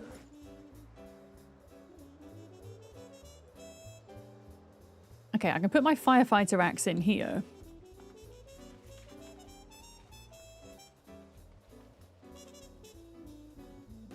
Sword. Okay, that sword is not the sword I'm using. That's the neat condition sword. So, why won't that go in there still? What is this sword saying? Oh, wow. This needs to be sharp. What level is my welding? 3. Do you guys need to do me some, do you need me to, pardon me, do some car repairs before we head out?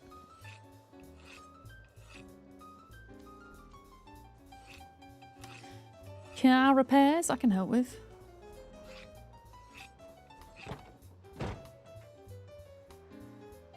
Okay, so I've sharpened that.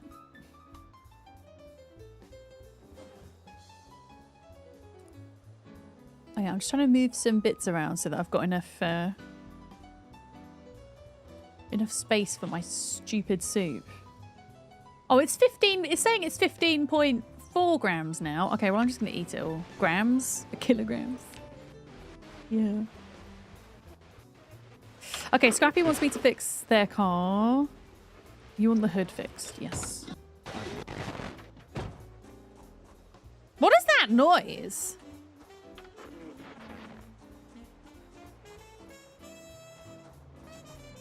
Do you guys hear that weird muffling sound just then? Or was that... Oh, was that Andy trying to do the radio? Is that what that noise was? Yeah. I was like, what is going on? Okay. Yeah, I need to fix up Scrappy's car. Con, you want yours as well. That's fine. I can do that. Bear with me. Oh, sit around. Yes, getting back to your redeem. Let me do this car a minute and then we can have a look at that.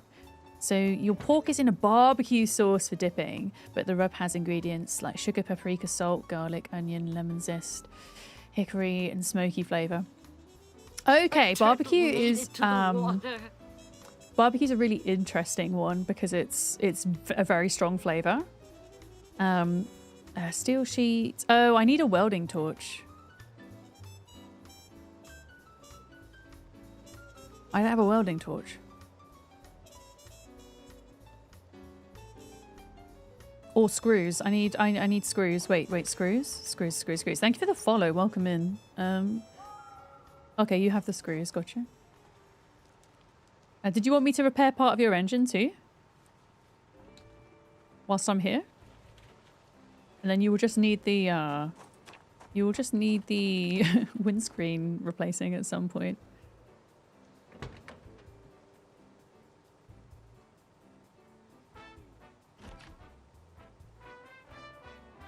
Okay, your hood is now at 27%, so it's not great.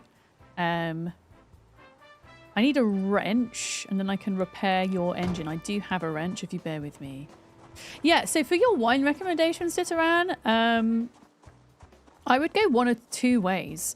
If you're going for red, I would try something like an Italian, something you can get from the supermarket relatively easily, is an Italian Chianti, which contains a grape varietal called Sangiovese, which can stand up to kind of strong tastes like tomato, like barbecue and things like that. I'd maybe try Chianti if you can, if you are into red wine. If not, then something with a touch of sweetness in it on the white side, I think would go quite well. I think a lot of your kind of regular dry whites would probably fall to the wayside against the barbecue taste. Whereas pork can be paired with white under certain circumstances. I would go with something with like a little bit of sweetness in. Not like necessarily dessert wine, although you could go that far. You could go with something like a Gewürztraminer, which is a... Well, you get lots of different Gewürztraminers, but initially from Germany. Or if you're being fancy and you have access to like a fancier wine store, other than like just a regular shop, then maybe a New Zealand Pinot Gris or something like that might be nice. Okay, I'm repairing the engine and then I'm going to go and do Con's car. There you go. Yeah, just need a windscreen, but you would need it from... I've already stolen the one from that car. And I want to... Can we leave the Plonkies van? Please don't take apart the Plonkies van because we're gonna revive that. But there are lots of cars between here and the hospital. Where's Con? Where's your car? I can't see where you are. Yeah, so Riesling is another one, Citaran, but you can get lots of different types of Riesling, like all across the spectrum, from super sweet dessert ice wine all the way through to bone dry. But if you could find a Riesling that is what I call off dry, which is a touch of sweetness, that might be a good shout as well, yeah. Yeah, you thought Gewürztraminer is Hungarian? Yeah, no, it was initially a German grape varietal, but over the years it's now planted in lots of different places. There might well be Hungarian Gewürztraminer, but where is Con? I can't see where Con is. I can see Scrappy. Oh, you're inside. Which is your car though? Is yours the black car? I think it is, isn't it? So you want the steel sheet in the back of the car, right? You don't have a welding mask. So I'm not going to be able to do it. I need a welding mask. Yeah.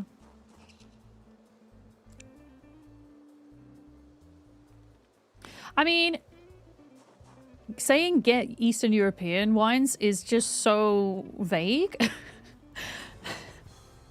I know what you mean, though. I do understand what you mean, in that you can get some really good value for money Eastern European wines, whereas their French or Italian counterparts can be much more expensive. I understand what you mean. And one of my favorite examples of that is getting a Romanian Pinot Noir. I mean, you can't really compare a lot of Romanian Pinot Noirs to French Pinot Noirs, but Romanian Pinot Noir can be very affordable versus a New Zealand Pinot Noir, which can be much more expensive, and quite often they have similar flavor profiles. Or a Lebanese, there's a Lebanese blend by a famous wine producer called Chateau Moussard, and they essentially do a French Bordeaux blend, but for a fraction of the price, which is very good. So I understand what you mean, but in terms of actually finding a specific wine with a specific flavour profile, if you're just going to go, oh, try Eastern European, then it's quite broad, is what I'm saying. Con, did you... It's in the trunk, look harder. Oh, sorry. I see it. I'm ranting about wine. Sorry. Have I ever tried a German Dornfelder? No, what's that? Oh, wow, your trunks are 4%. It's now 79%. Hooray!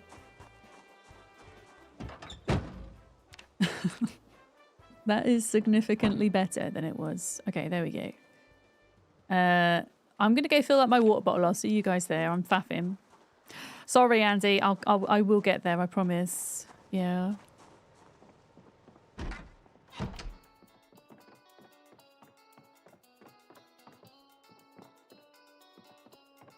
Okay, I'm glad that the weapons are going to good use. People are using them.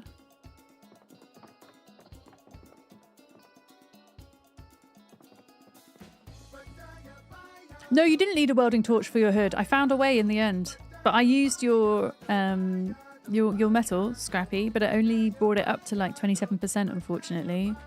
So there is a sheet metal factory opposite the hospital, though. So if we can get there, we can get more. Also, you can just rob a hood from another car as well. But my kind of rule for that is don't steal from or don't take from a mint condition car like this one, for example. Or a car that somebody's maybe likely to want to have. It's kind of my... You'll be fine. As long as it has some durability on it, then your engine won't take too much damage. A Robin Hood. Dornfelder is wine from the Rhineland's how do I say that? Palatinate? A region in Germany. I don't know much about that region, I'll be honest. I learned a little bit about wine through doing it for a job. Can't get away from me. You can't get away from me.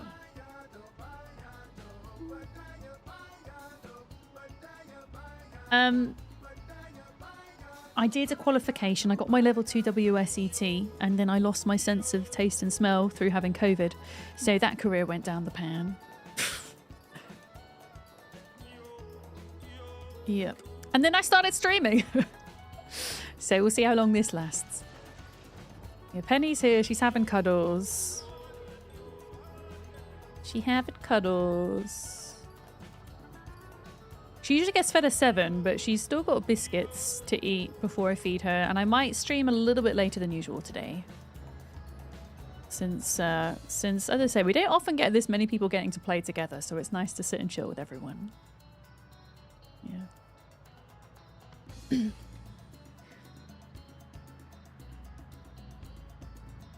You wish more folks took COVID seriously, but you know it's a hot button topic. I agree with you, Aaron. I feel like I learned the hard way with COVID, which I don't like to admit. But I've had COVID 3 times. And 2 of those times I have got some form of long COVID from, in some kind of minor way, I would say, but something that's like permanently changed in me. And now if I'm using public transport, if I am... I mean, I rarely go out at all. But when I do go out, I tend to travel to conventions and things like that. So I will wear a mask if I'm not eating and not drinking and things like that. Even if I'm well and I'm seemingly fine and all the rest of it, I will still wear one. And it's wild how many people come up to you and like, why are you wearing a mask? And it's like, you don't have to wear one, fine. But that is a really weird conversation opener. That just shows me that is not the type of person who I want to talk to. That is one of the biggest red flags. Is someone saying that, like, in a judgmental way. I mean, obviously there is. Oh, well, why are you wearing it? Are you okay? I think that's fine to ask, because I think some people worry. Oh, you're wearing a mask because you're ill. I might get ill. Usually they're not wearing a mask though when they're saying that. Do you know what my response is now when people say that? It is, that's a really odd thing to say out loud. And that is such a great sentence to say to people who say something out loud that is not well thought through on their part, to put it politely. Yeah, why aren't you? Like, if you have the spoons to invite discussion, then why aren't you is a great reply. But if you are low spoons, then yeah, just saying that is a weird thing to say out loud. Because it also just like closes the conversation and leaves them kind of maybe questioning why they asked that. Yeah. But also, yeah, I kind of realized, so the last time I had COVID was after TwitchCon in San Diego. And I felt so guilty because at that point I wasn't wearing a mask religiously when I went, you know, and mixed with people. And I was hanging out with some immunocompromised people there, and luckily they did not get ill. But I remember as soon as I knew I had COVID, I felt so guilty. I was like, fuck, I could have really fucked with someone's life there. And that's the thing, is COVID hasn't gone away. And ultimately there are people out there who... The thing is, everybody is at risk of getting long COVID still, despite, you know, if you've had the vaccines even, which I have, and all the rest of it. But the reality is there are a lot of immunocompromised people out there, or people who, you know, can't attend these events because of the fear that they're going to catch something because other people don't take it seriously. So I feel like, well, it's the least I can do. You know. There we go. 9 Red Tails, welcome in. Hi. Remind me I parked at Spiffo's chat so that I can kind of separate my van from Scrappy's. Yeah, there's a certain brand that Molly got me onto, Aaron. But it's a European-based brand. I forget what it's called, but they're really good. And they come in all different cool colors as well, so you can like match them with your outfit and everything. Yeah. When you caught it, you felt really mild, but then it took 6 months to get your energy levels back to normal. Yeah, and for some people, sleeps, they don't ever get over that. And they end up with this kind of chronic fatigue, this long COVID. You know, and 75% of infections are asymptomatic. Yeah. Yeah. So I kind of learned the hard way, and I learned from making a mistake, essentially, and it kind of changed my attitude towards wearing a mask. I never had the attitude of, oh, I don't want to wear a mask, but I think like a lot of people, when, you know, we came out of lockdown and restrictions dropped, I took that to mean, oh, we're okay now because the government says so. We don't need to wear masks anymore. But yeah, a lot of doctors in the US don't believe in long COVID, Lola Kitten. That's wild to me. They just need to really do some tests on people, which they are doing. As I say, I have 2 forms of long COVID. Oh my goodness, is that a mouse? It's a mouse.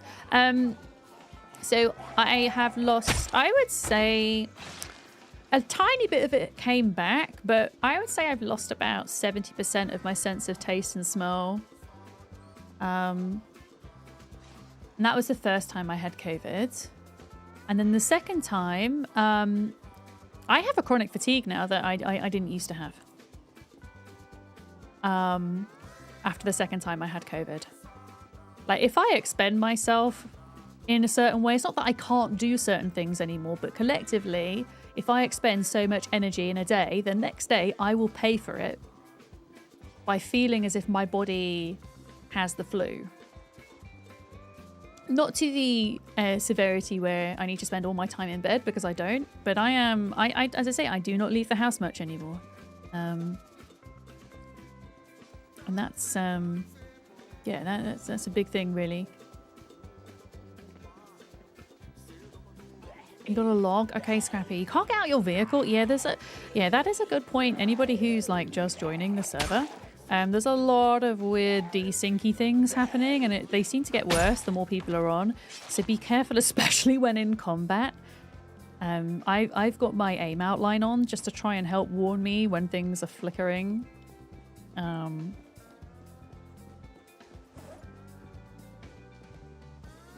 Yeah.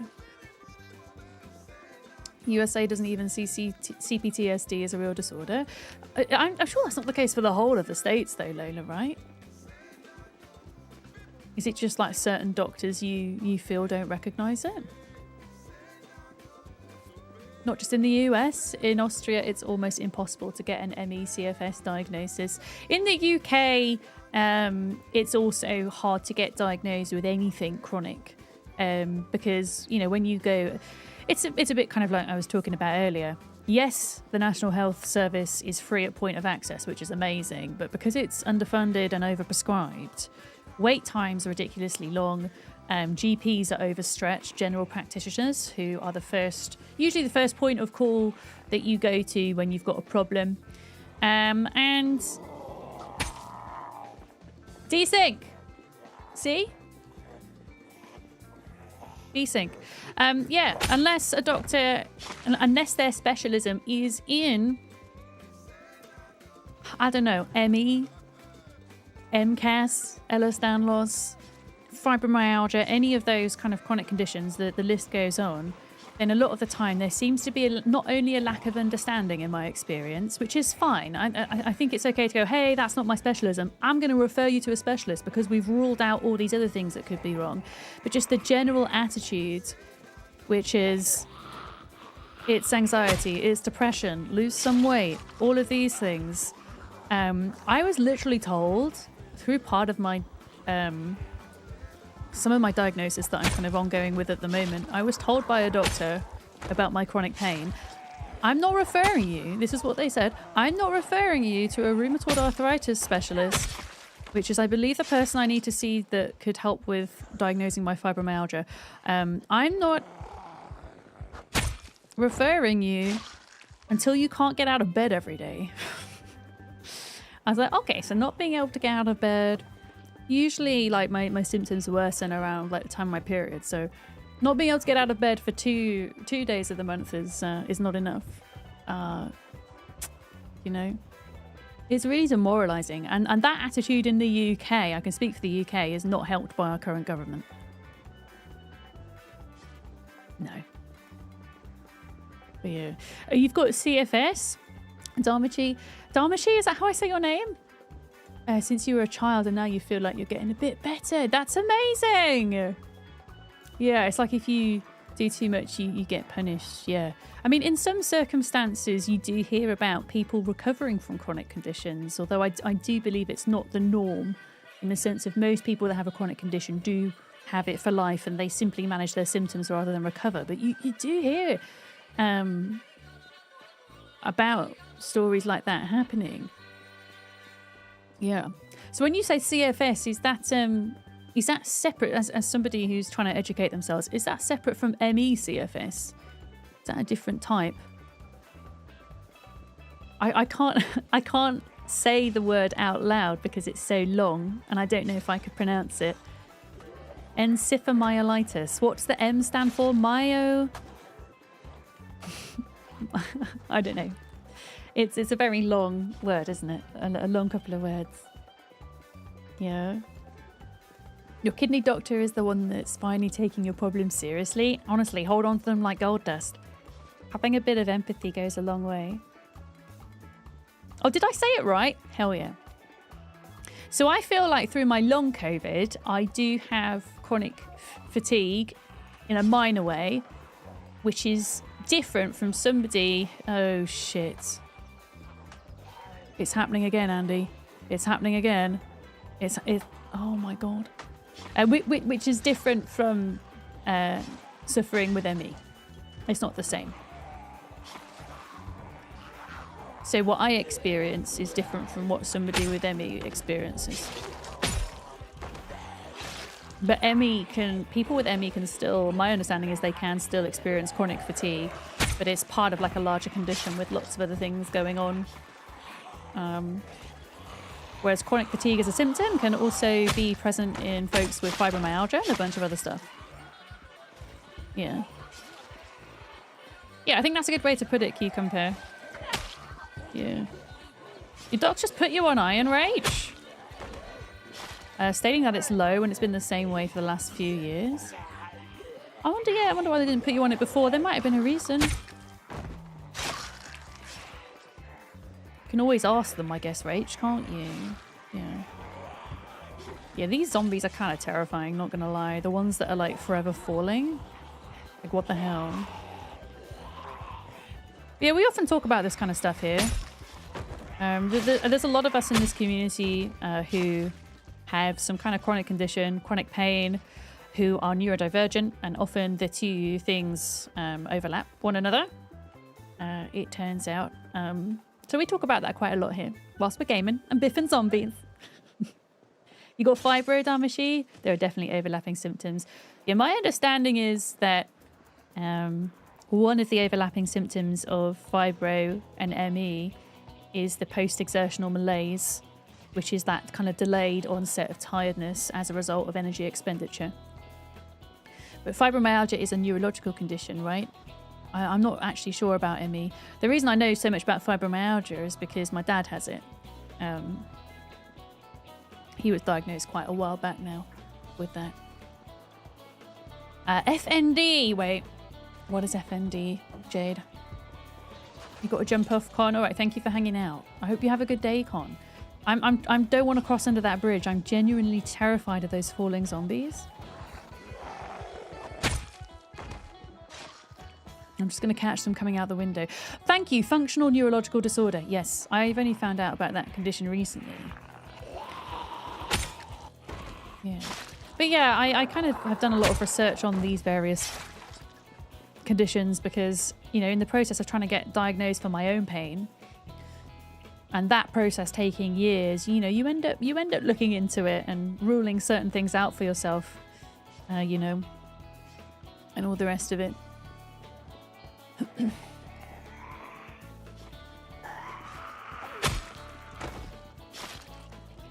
You experience symptoms of ME/CFS but haven't been able to get a diagnosis that makes sense. Oh, I'm sorry, Cucumber. It can be such a frustrating thing until you can find someone that takes you seriously. Oh my God. Do you know what I think's happening? I think they're falling like from the top to the middle floor and then from the middle floor to the bottom floor.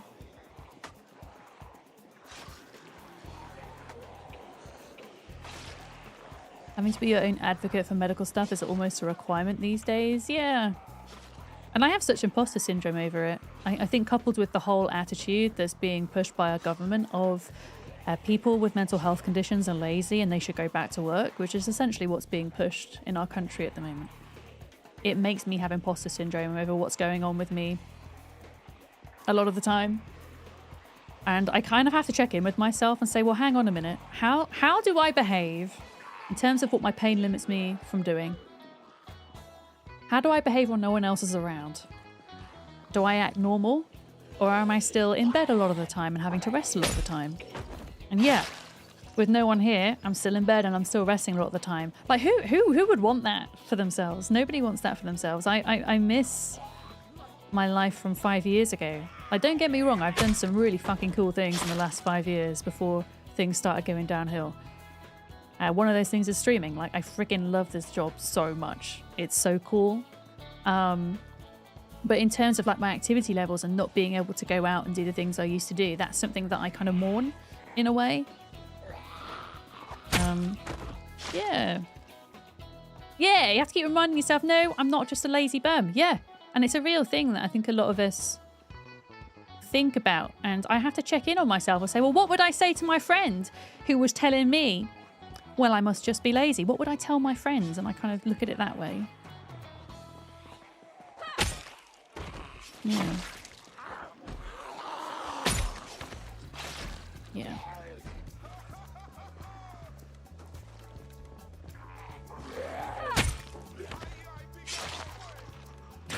Scrappy, you've got quite a fan club there. Let me grab some of them for you.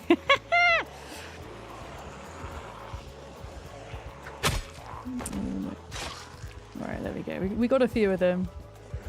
All these doctor zombies, bloody hell. So many pen lights.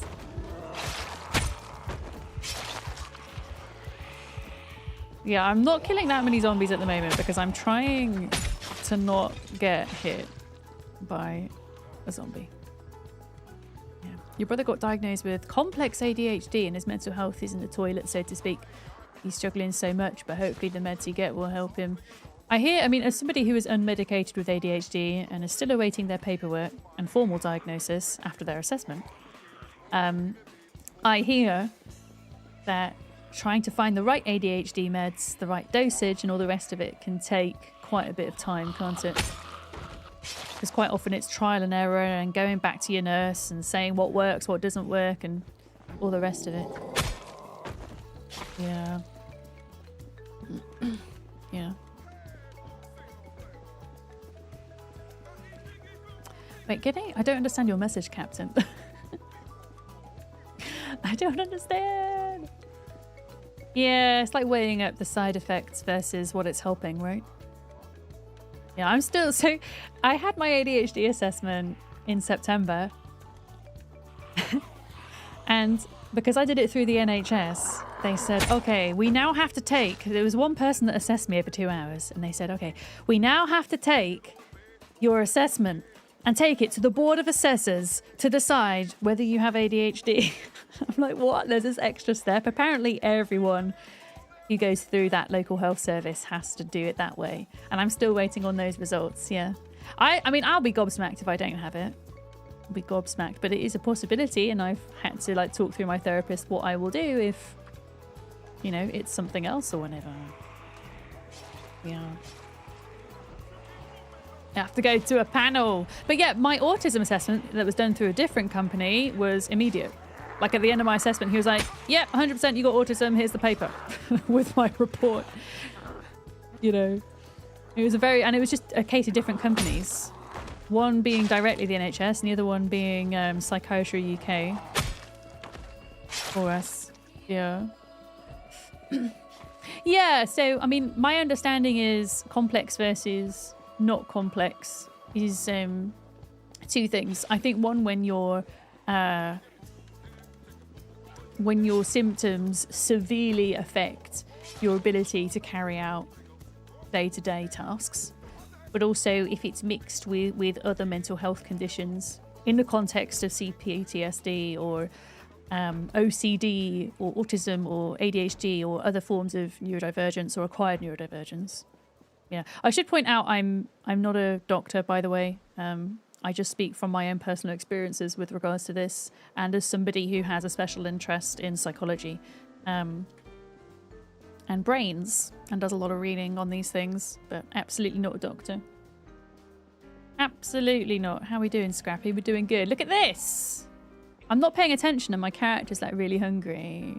Yeah, I always like to add that because I don't want people thinking I'm a doctor. I would never give out medical advice. And if anybody tried to do the same in this chat, they'd have their messages deleted as well, because that can end up being a dangerous thing. But I am a strong believer in speaking from personal experience and sharing these things in a way to hopefully normalise it for folks that go through similar things. You know. Oh my god. Please open this food. There we go. Woo! Penny, you are sitting dangerously close to that computer off button. Dangerously close. What are they even still doing? I might run around the other side and see what's going on. I don't want to run under there. It's terrifying. Yeah.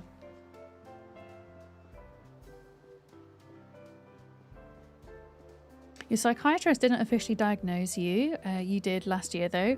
But he was all, here's some Ritalin in the unlikely case that you're wrong, you will not enjoy it. Yeah. Well, these things, you know, there's many reasons why people self-diagnose with these types of conditions. And it's mainly because sometimes getting a diagnosis isn't practical because it can take years or a lot of money. You know. Yeah, my cat pig, my cat has actually turned off my gaming PC before, which was kind of terrifying. But because I stream from a separate PC, the stream continued and then everyone just saw this blue screen. I need to get one of those button cases so that she doesn't do it again.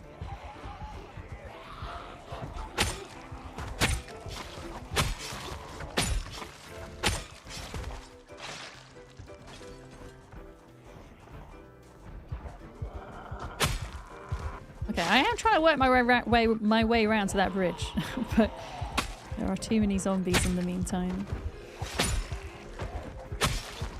Yeah. One of your cats has moderated FG's chat. What did your cat do? Did they ban someone?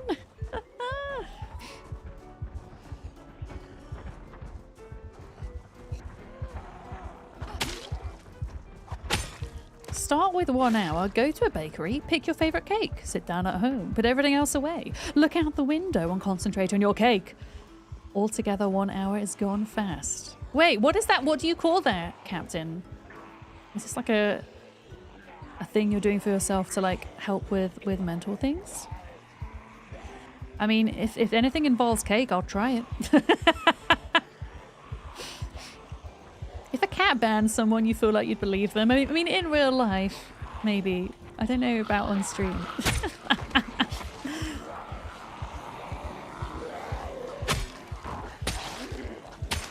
Yeah, my sword is like gonna break soon, I think. It's really blunt.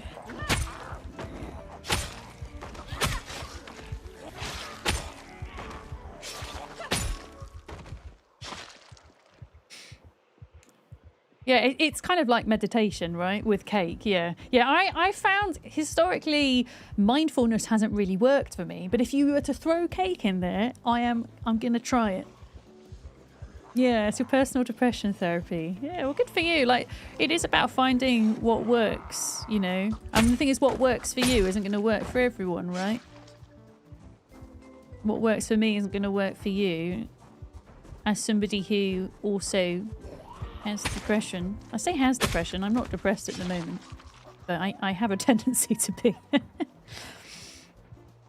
You came back from making tea and FG was like, I guess that was a cat then. Oh no. I have a desync scratch. No! Molly's been scratched! Oh no. That's not good, Molly. We'll have to do a medical check. Have I tried guided meditation? Oh no, yeah, I have, Aaron. So it's not great for me and my brain, and I think I figured out why. Because the way that I best relax, whether that is trying to relax out of, you know, being stressed or because I'm in pain or whatever the need is, if I try to kind of almost empty my brain completely, that's almost impossible for me. As somebody who is consistently ruminating and processing information around me all the time, I found that exceedingly difficult. I do understand it works for some people, though. For me, what I find best is stripping away as much... So a bit like meditation in many respects, stripping away as much kind of external stimulation as possible, but still have some kind of... The difference is still having something external and small to focus on. That's what I find works for me. Yeah. But I understand like the guidedness of the meditation as well, because I think it must be a lot harder to like sit and just do it off your own will. Whereas if you've got someone talking you through it, then maybe you've got more of a point of focus. But yeah, if I have to do too much within my own head, it's not a good thing for me. If anything, I need to often get out of my head, but not do things that are too overstimulating, especially in terms of sound. I'm not very good with lots of different sound sources happening at the same time. Things that are too noisy, sudden sounds, that type of thing. Your therapist has a joke that your anxiety has anxiety that has anxiety that has anxiety. Oh. Well, humor is a form of therapy as well, right? It can be helpful. Yeah, you'd probably enjoy sensory deprivation water chambers with pleasant music. Yeah, having like something to like focus on that is external is so important for me, Aaron. Yeah. No, I honestly, like taking a hot bath, for example, which helps with my muscle pain, and like putting some music on, some kind of like semi-ambient music. I don't know. Yeah. Andy's noping out. Are we going home? Scrappy, I think we're going home for the night. We're going home.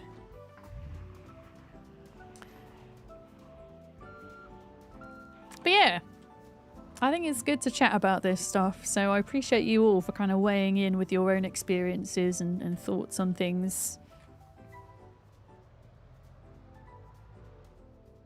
Oh, have I got past the 8,000 mark yet? Oh, I haven't even. Okay, I want to get to 8,000 kills before I end stream.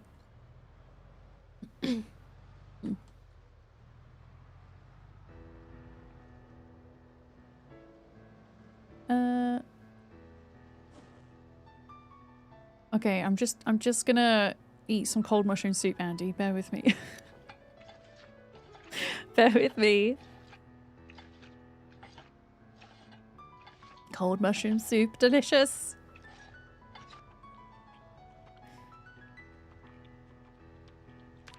There we go. Get that hunger moodle away.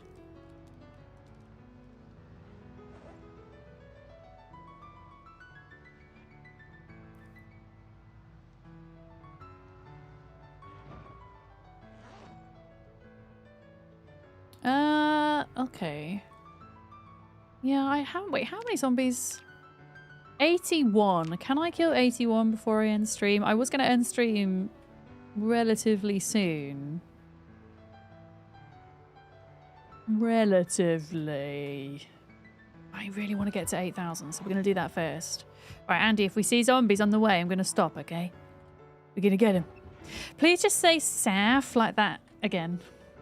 There you go. Down Saf. Is that good, Metal Hammer? Yeah. Doing something repetitive with both hands is actually very good for the brain. Like playing the drums. I feel like I lack the hand-eye coordination to play the drums well. Yeah. Yeah, I often fall asleep watching a stream or sometimes YouTube videos, but more often than not somebody's stream. Somebody who is chilled with no like loud sound alerts and stuff.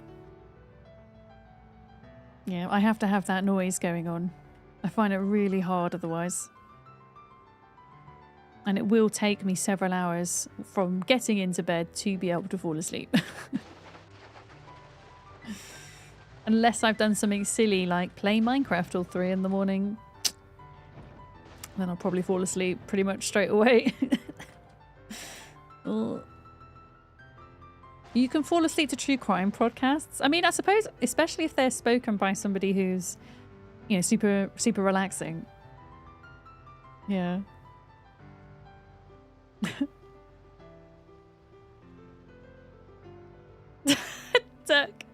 Dirk, have you been playing Minecraft at 3 in the morning? Andy, we're going to get out and biff these zombies because I've got to kill 81 of them before the end of stream today.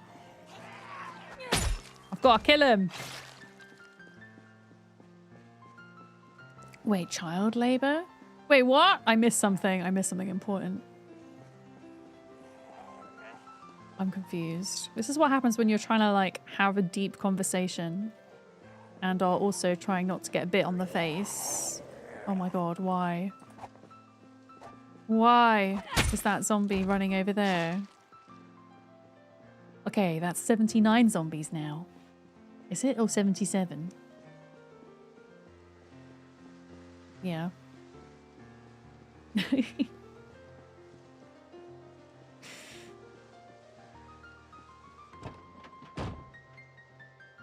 Can't play Zomboid until 3 a.m. because you're afraid you'll be too tired. Oh yeah, I can't play Zomboid late at night. Usually, I mean, Zomboid sometimes turns into an off-stream game for me, but yeah, it's a daytime off-stream game. If I have the time to do it. Usually my off-stream games, when I do play them, which is not always, but at the moment I'm really hooked on Minecraft. Yeah. Although I haven't stayed awake till 3 a.m. with Minecraft. I think the latest I went to bed was 1. Which isn't terrible. Yeah.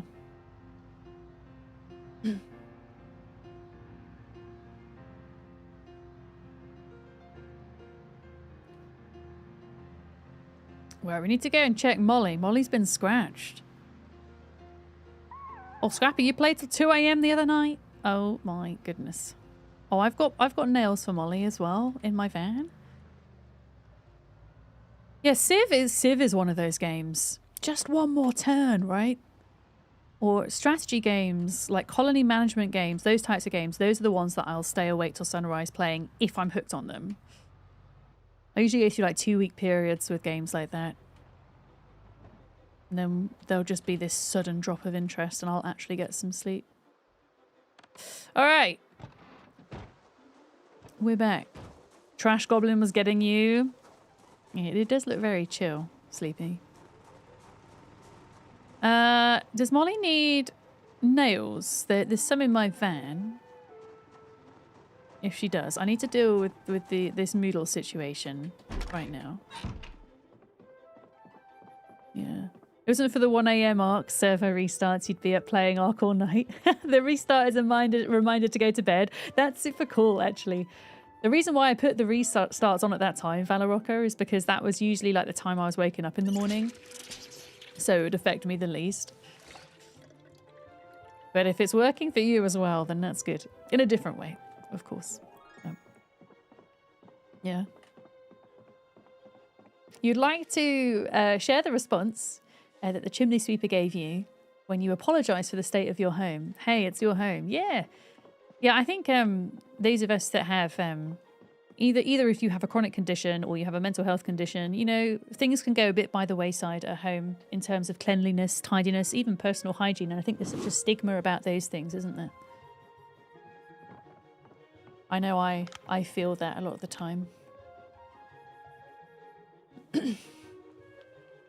Has anybody heard about June and elevators? You feel like they said they would come in an update, but are they still not available? I can have Rixu. I need to check when they come out, the patch notes for the next chapter, but I know that June Awakening are bringing in many like quality of life things with the next chapter, not just a new story. So we can have a look. I haven't played June in 5 months, so I don't know if they brought it in since I last played.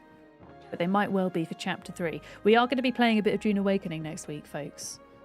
Amongst some other cool things. In fact, in case you weren't here earlier, something really exciting that's happening next Sunday. I'm going to be doing another Sunday stream.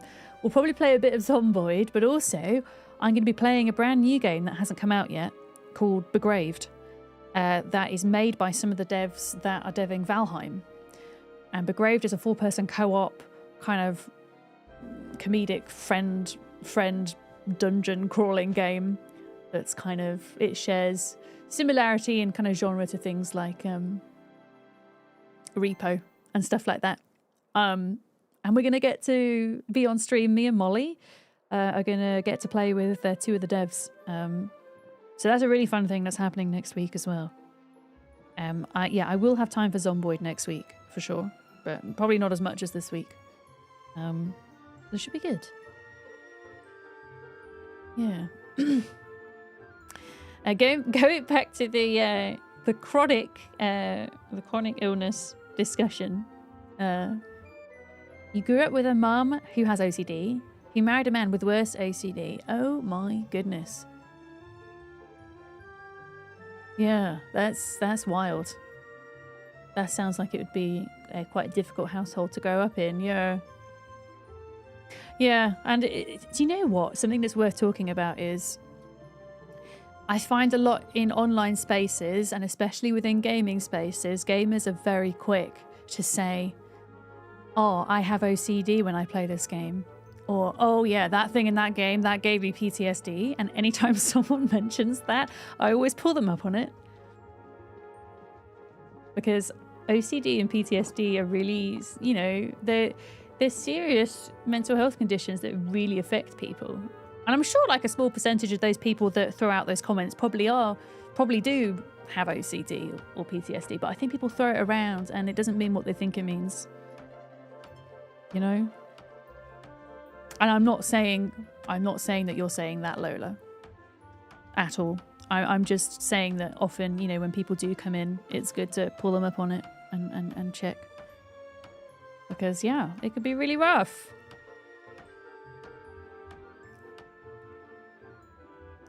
Did Molly get her nails? Molly's asking how is desync. It's been a bit hairy. Wait, it's been a bot hairy.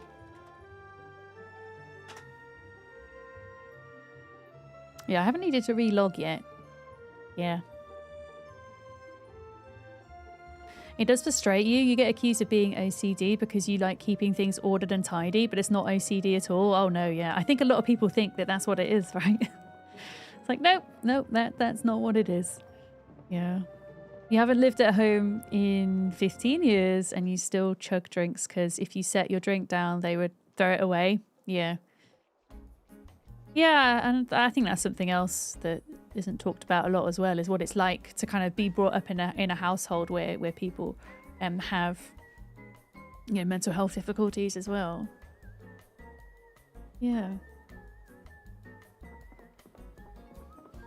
Your shoulders and arms are sore, says Molly.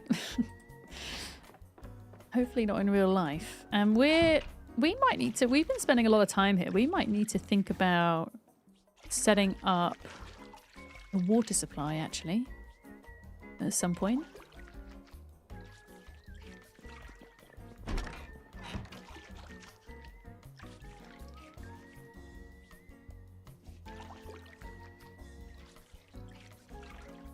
I mean, I am washing my face in the bath, but my character's sad, so what else are we going to do? There we go. How do I not be stressed? Are there any books? I also think food's not amazing right now. Okay, magazine, read. I mean, I'm going to be finishing up fairly shortly. Sarah's working on setting up water. Excellent. Thank you, Sarah. That is wonderful. But yeah, we might need to consider like going back to base, maybe dumping some of the loot and then bringing a bunch of food back in here for the freezer so that we can cook. Also, that literally did nothing. Look. I mean, there's some canned food. I'll take the sardines and then I can probably cook up some more soup for us. Pancake mix! Amazing. I mean, we've also got sticks of butter. Of course, to keep us going.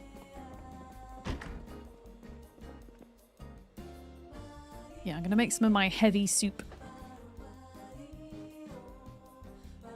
Empty pot, okay. Can you fill this up, please? I hope that they fix that issue where you have to press the button twice to get it to do something if it's moving from one container to another. Should we try to push up to the houses along the river? Yeah, I mean, I don't think that's a bad goal, really. I mean, ultimately, I think a lot of our favourite house is going to be this one, with the one with the big garage. That might make a nice little fob for eventually going into the university for the library. And you've got the river here as well. So there's easy fishing. And actually the population along this road here is significantly less than it is here. So that might not be a bad shout. Yeah, I mean, once I'm done stream for the day, I'm done. I'm not going to come back on. But you guys go forth into Louisville, and do what you do. And then when I'm next streaming, I can come to where you've left off kind of thing. You know. Just for the protocol, your weed smoking rate drops like 50% when you're here. Time is running fast. I mean, I know that, you know, some people smoke to reduce stress and all the rest of it, Captain. But if you're here and you feel less stressed just by being here, that's really freaking cool, I think.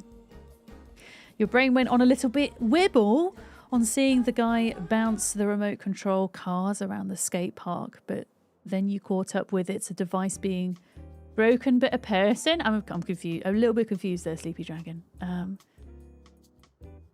Do you mean watching somebody use remote control cars at the skate park kind of made your brain a bit anxious? Is that what you mean by wibbly? Or is wibbly a good thing? Is wibbly good or bad?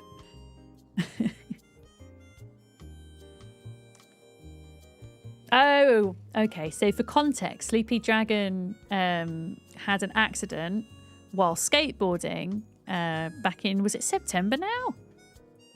And so it's your first time going to the skate park since. Yeah. Okay, I got you. Yeah. Oh, my headphones have decided they're gonna kick out for a minute. Hang on, let me fix them. Why you no work headphones? Amazing. I know, Penny. I will feed you soon, but I do need to kill a couple more zombies first, okay? I need to kill a couple more zombies.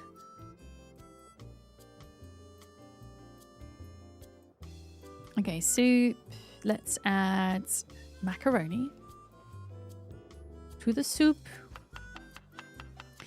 You'll come back on the server and see nothing but a series of bonfires where every building stood. And for this reason, sit around, we have fire spread turned off. So that can't happen.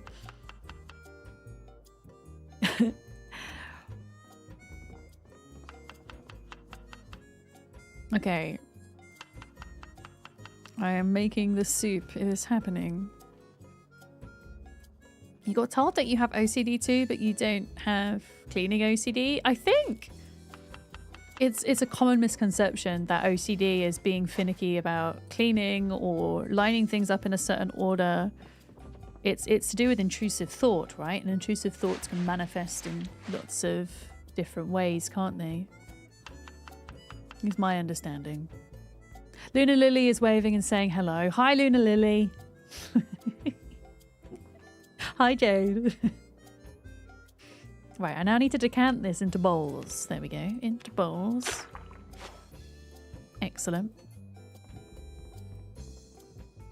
Excellent. I know. I will feed you soon, Penny. Oh yeah. No, I'm not saying it can't.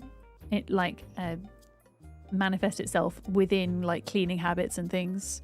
But I think it's a common misconception that that's what OCD is. It's being overly cleanly or having to like, you know, have things in a certain order. But actually it's more about what you think is going to happen if those things don't happen. Is my understanding. You're going to log off here. You need to walk your dog. Okay, Scrappy. Have an excellent dog walk. Thank you for hanging out. There's a house behind the hospital, Molly says. I'm easy. I don't even know what the house behind the hospital is. I'm intrigued.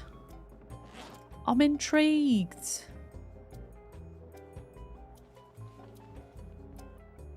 Why have I got 2 olive oils? I don't want to. There we go.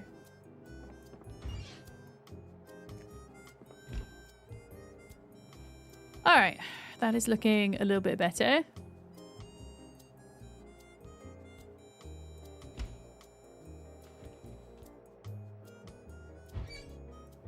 Yeah, I can only cook one of these at a time, sadly. One bowl of soup at a time. We will have to sit and wait. And then, yeah, I got, I think, 77 zombies to kill. Because I like round numbers, okay?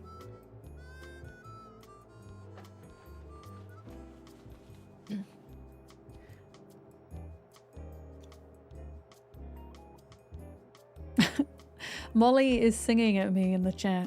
Easy like Sunday morn. Thanks, Molly. I can actually just hear Molly singing that in her stream right now. You were told that you have OCD because you like structure and routine. Your big example is showering. You've got a routine you follow. You like to line up your body products in the order you use them. The only things that you feel matter is sometimes you break out in a rash if you brush your teeth after washing your face. And you like using your good smelling body wash. Well, I mean, if a doctor or a specialist has told you that, then I think that's fair enough. But I'm always reluctant when people who aren't medical professionals kind of say, oh, you know, you have this or whatever. It's interesting because I think there's a lot of similarities. I mean, another type of neurodivergence being autism, which is what I have. You know, to a certain extent, I like it when things are organized in a certain way, especially in video games. For example, you know, and I don't have OCD, but I like things to be done in a particular way, in a particular order, in a particular routine. And if it's not, then I will feel upset or frustrated. Yeah. So I think there definitely like overlaps with other things as well. You had a doctor tell you that, okay, but nothing end of the world is going to happen if you don't do it. You're going to get frustrated, but not end of the world. Yeah, and I think, especially as adults, when we're finding things out about ourselves, if we're going to the doctors and trying to seek out diagnosis for things we think are up, sometimes something you're told, which I think is valid, is, look, you know, if you feel that this isn't affecting you in a negative way on a day-to-day basis, then, you know, that's okay if you don't want to, like, proceed with, you know, any further with a diagnosis. But it's good to have the option, and it's good not to be dismissed. Yeah.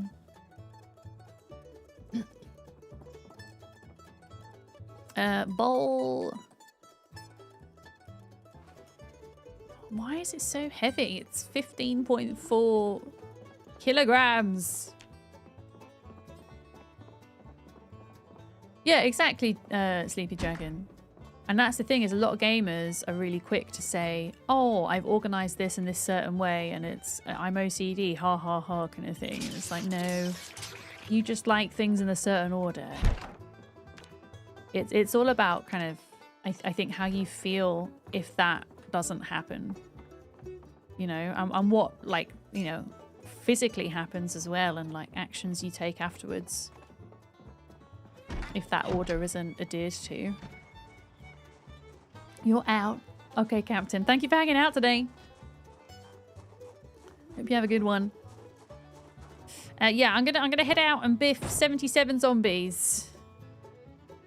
And have you got a car yet? Because I'm going to log out soon. Have you got... Is that still not working for you? That car? But our boot is full, isn't it? Yeah. You've heard more and more that mental health professionals are increasingly putting ADHD and anxiety in the same space as being autism related. I mean, they're different conditions, but ADHD and autism are forms of neurodivergence, which is a differing brain structure to somebody who doesn't have autism, ADHD, OCD, PTSD, etc.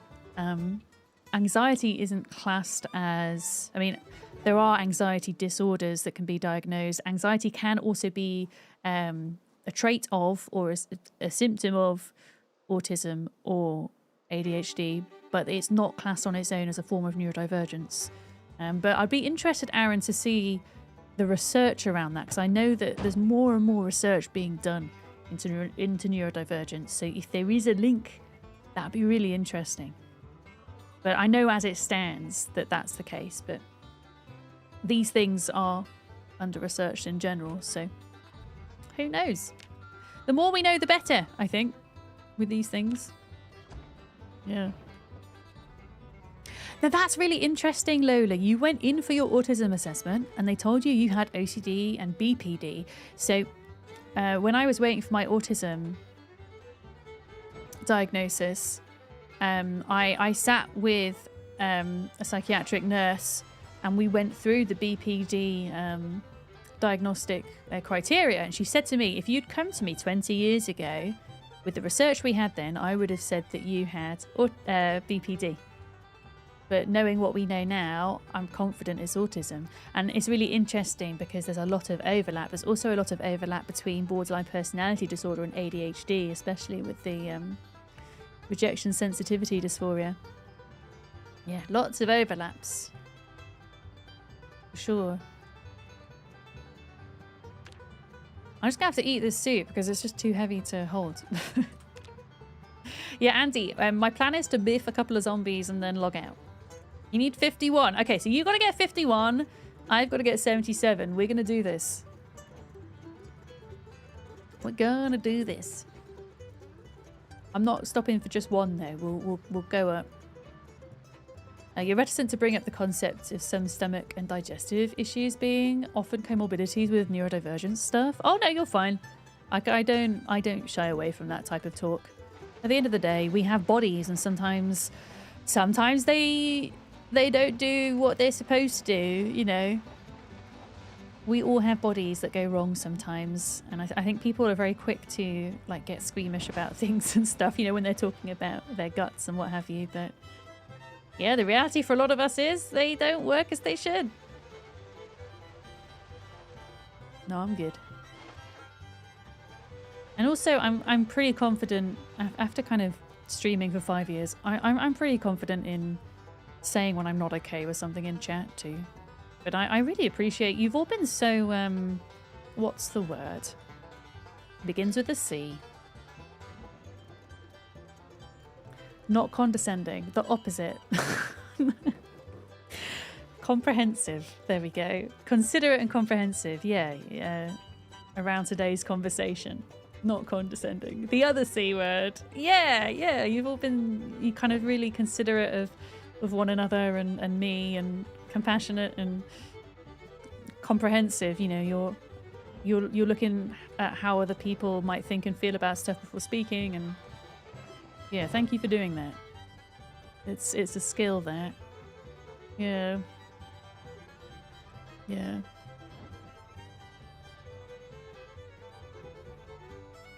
I'm going slow, Andy. Try not to flip the old gear. Yeah, so Andy, you need to head off soon. So if we can both biff out the zombies we need, and then we'll drive... I'm not going to drive all the way back to base. I'm just going to drive back to that gas station. So, because... yeah, I kind of want to pick up where I left off here. All the good C words, exactly. Exactly, Jade. I don't even know what that... is that a TV series, Aaron? I've not heard of that. I'm guessing that's not a UK thing. Or maybe it is, and I've just not heard of it. Lola, you've read more into BPT and OCD and you just don't see it. Your emotions are big, but you were raised that crying is a sign of weakness and don't let anybody see you cry, and anger was the only allowed emotion. Yeah, that's so sad. And I think so many of us have experienced that at some point in our lives. Like, I'm a big fan of just letting it all out and crying. I'm not talking about letting anger out here. I mean, there are healthy ways to let out anger, of course. But specifically having a good cry. Like, sometimes I'm not even upset about anything in particular. I might just be overstimulated. And having a big old cry makes me feel so much better afterwards. Oh my goodness. I might have ate too much soup. I think I ate too much soup. Whoops.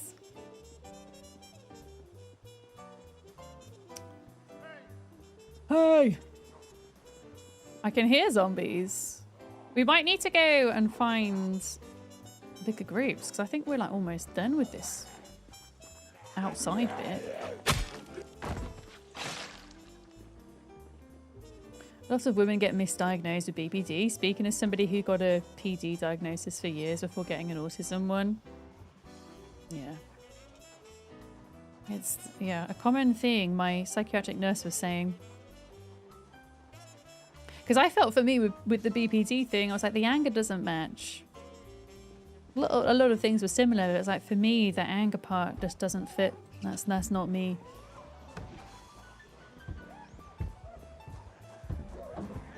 Okay. Right. Oi!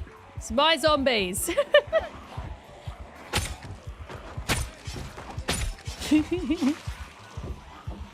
Uh-oh. Uh-oh. Uh-oh. Oh, don't misbehave, zombies, please.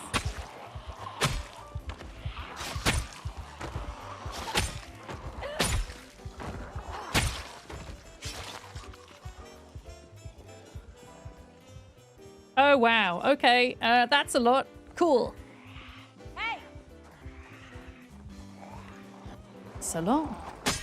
Oh, my sword broke. Feck! I think I've got a machete. I have a spare machete just in the bottom of my bag, as one does. As one does.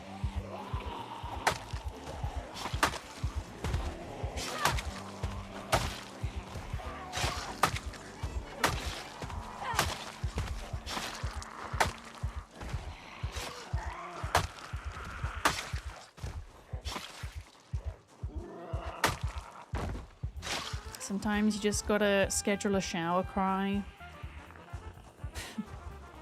Sometimes if I feel like a bit weepy, but I don't know what I'm weepy about, I will purposefully watch like a soppy film. Like a film that I know is gonna make me cry, so that I can have like a preemptive, good cathartic cry. What is this? Guys, what is this? Zombie? Is that just a zombie that died standing up? I was getting the panic mood or... I don't understand. What is that? You watch Queer Eye for that? I haven't watched Queer Eye Rage, but I hear a lot of people have that same kind of reaction.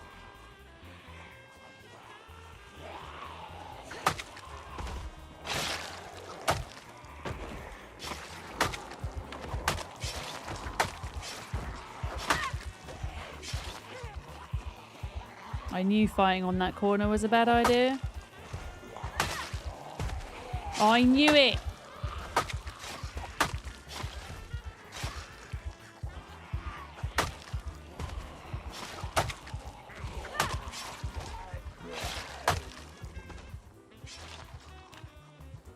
Still got 40 to kill! Feels like I've killed way more than that.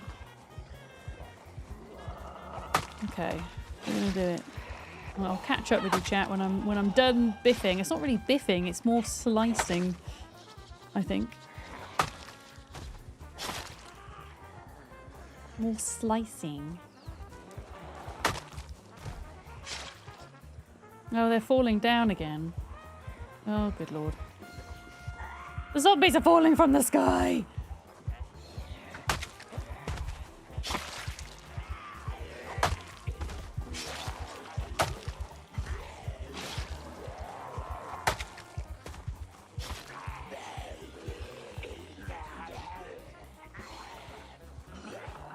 Well, hopefully we will have pulled most of them from inside outside at this point. Hopefully there's a lot of beta blockers in here.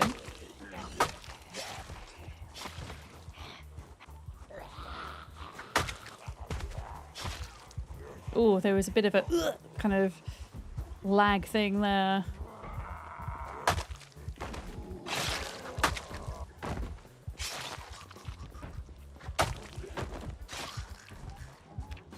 Okay, how many more have we got? 25!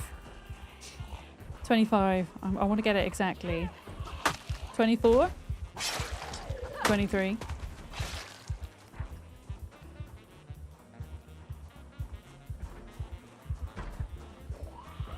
22.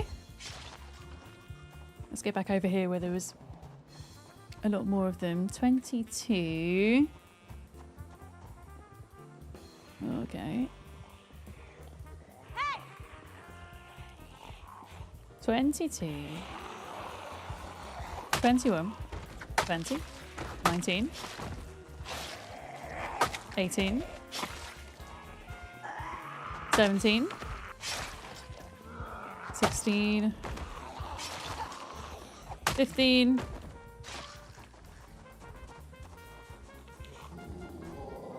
14. Oh my god.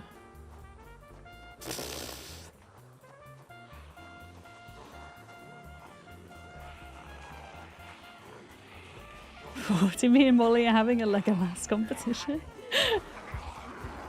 13, 12, 11, 10, 9. Is this how I counted right? Yes, 9. There's 9 left. 9 to 8k.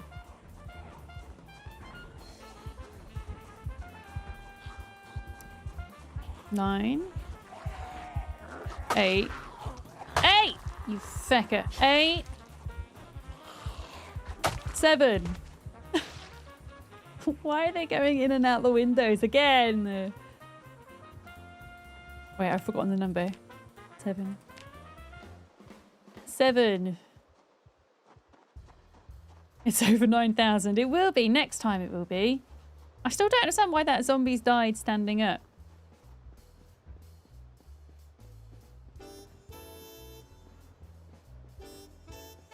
Hey!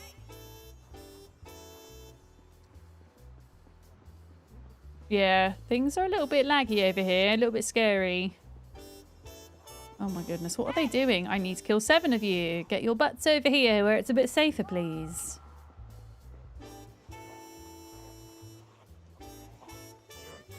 Right, 7. 6.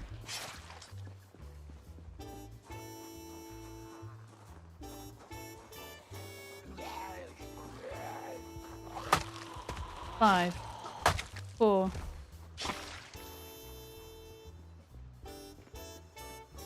I think Andy's got his by the looks of it. 4. 3.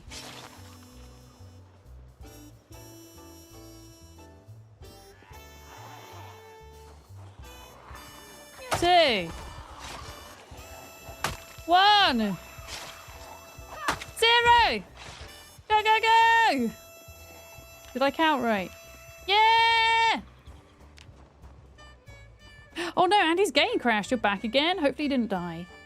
Andy, I've got my 8,000, so I'm going back to the car. I realize I'm going the wrong way, but I'm going back to the car.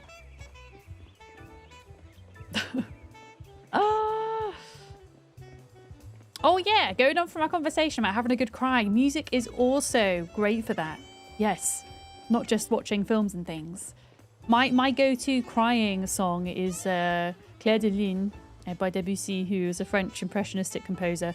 If you don't know the song by its title or composer, you would know by hearing it because it's super famous. But that is my cry song. That's my cry song. Is this my car? This is my car. Right, Andy. We did it. I'll carry on my wayward son always gets you. It always makes me think of that TV series with what's it called? The TV series with the 2 guys. This is not Supernatural. I realized that was not very helpful. The TV series with the 2 guys. That was one of your karaoke go-tos, Beard. If we ever meet in real life, and I hope that we do get to one day, we do need to go to karaoke. Just saying. Uh-oh, Andy, there's zombies coming towards me, but I can't see you. Yeah.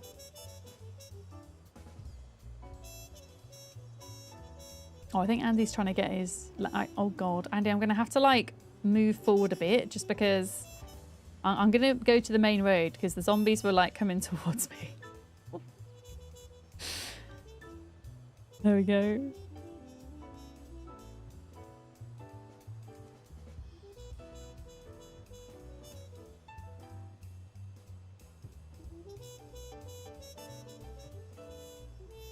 Okay, Andy's coming. Yeah, let's go back to the gas station. We've got a nice round number. Oh, Andy? Andy? Do you want a lift back?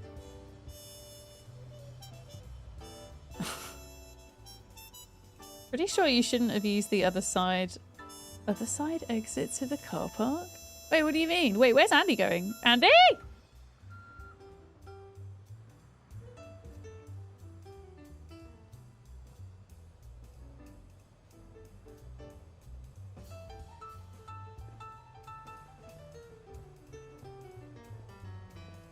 I'm not going to ask any questions. I'm just going to keep driving.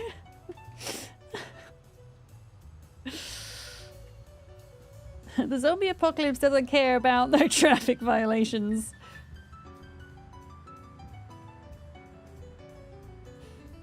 Oh yeah, we actually have a right-hand side driving rule, especially for us Brits. Sometimes just got to prove you can jump fences. I wonder if Andy's character was actually doing that though, or whether that was just something I was seeing. I'm not going to judge Andy though. Andy might have wanted to just randomly jump in that place and come back. The crash crashed your numbers? Wait, are your numbers not going up anymore, Andy? Are they not going up anymore? Wait, well, do you want to kill 8? Come on, jump out and kill these. Come on, come on.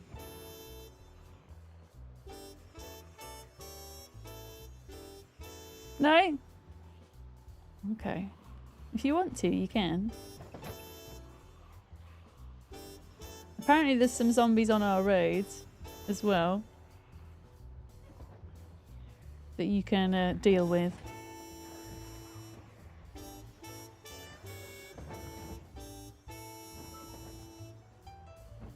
But yeah, you beat your record. That's awesome. That's really cool.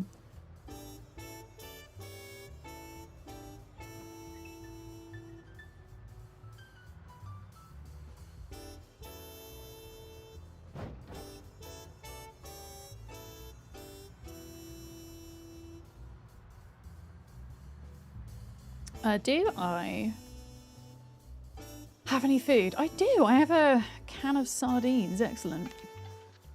Sardines for the roads. Yeah, Supernatural has quite a lot of seasons, sorry, to it. I forget what I got up to, but I certainly didn't finish it all. I think I got to like season 11.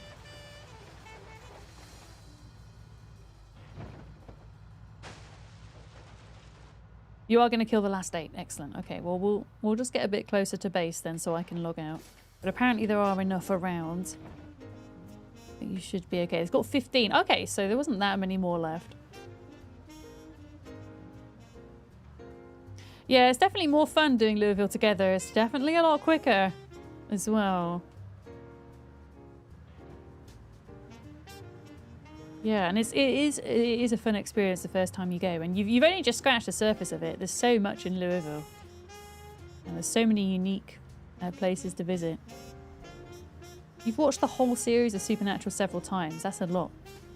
That's a lot. Yeah, here we go. Look, do you want to jump out and get these, and then I'll drive home? The delay. No. Okay. I'll just drive you home then. I will drive you home.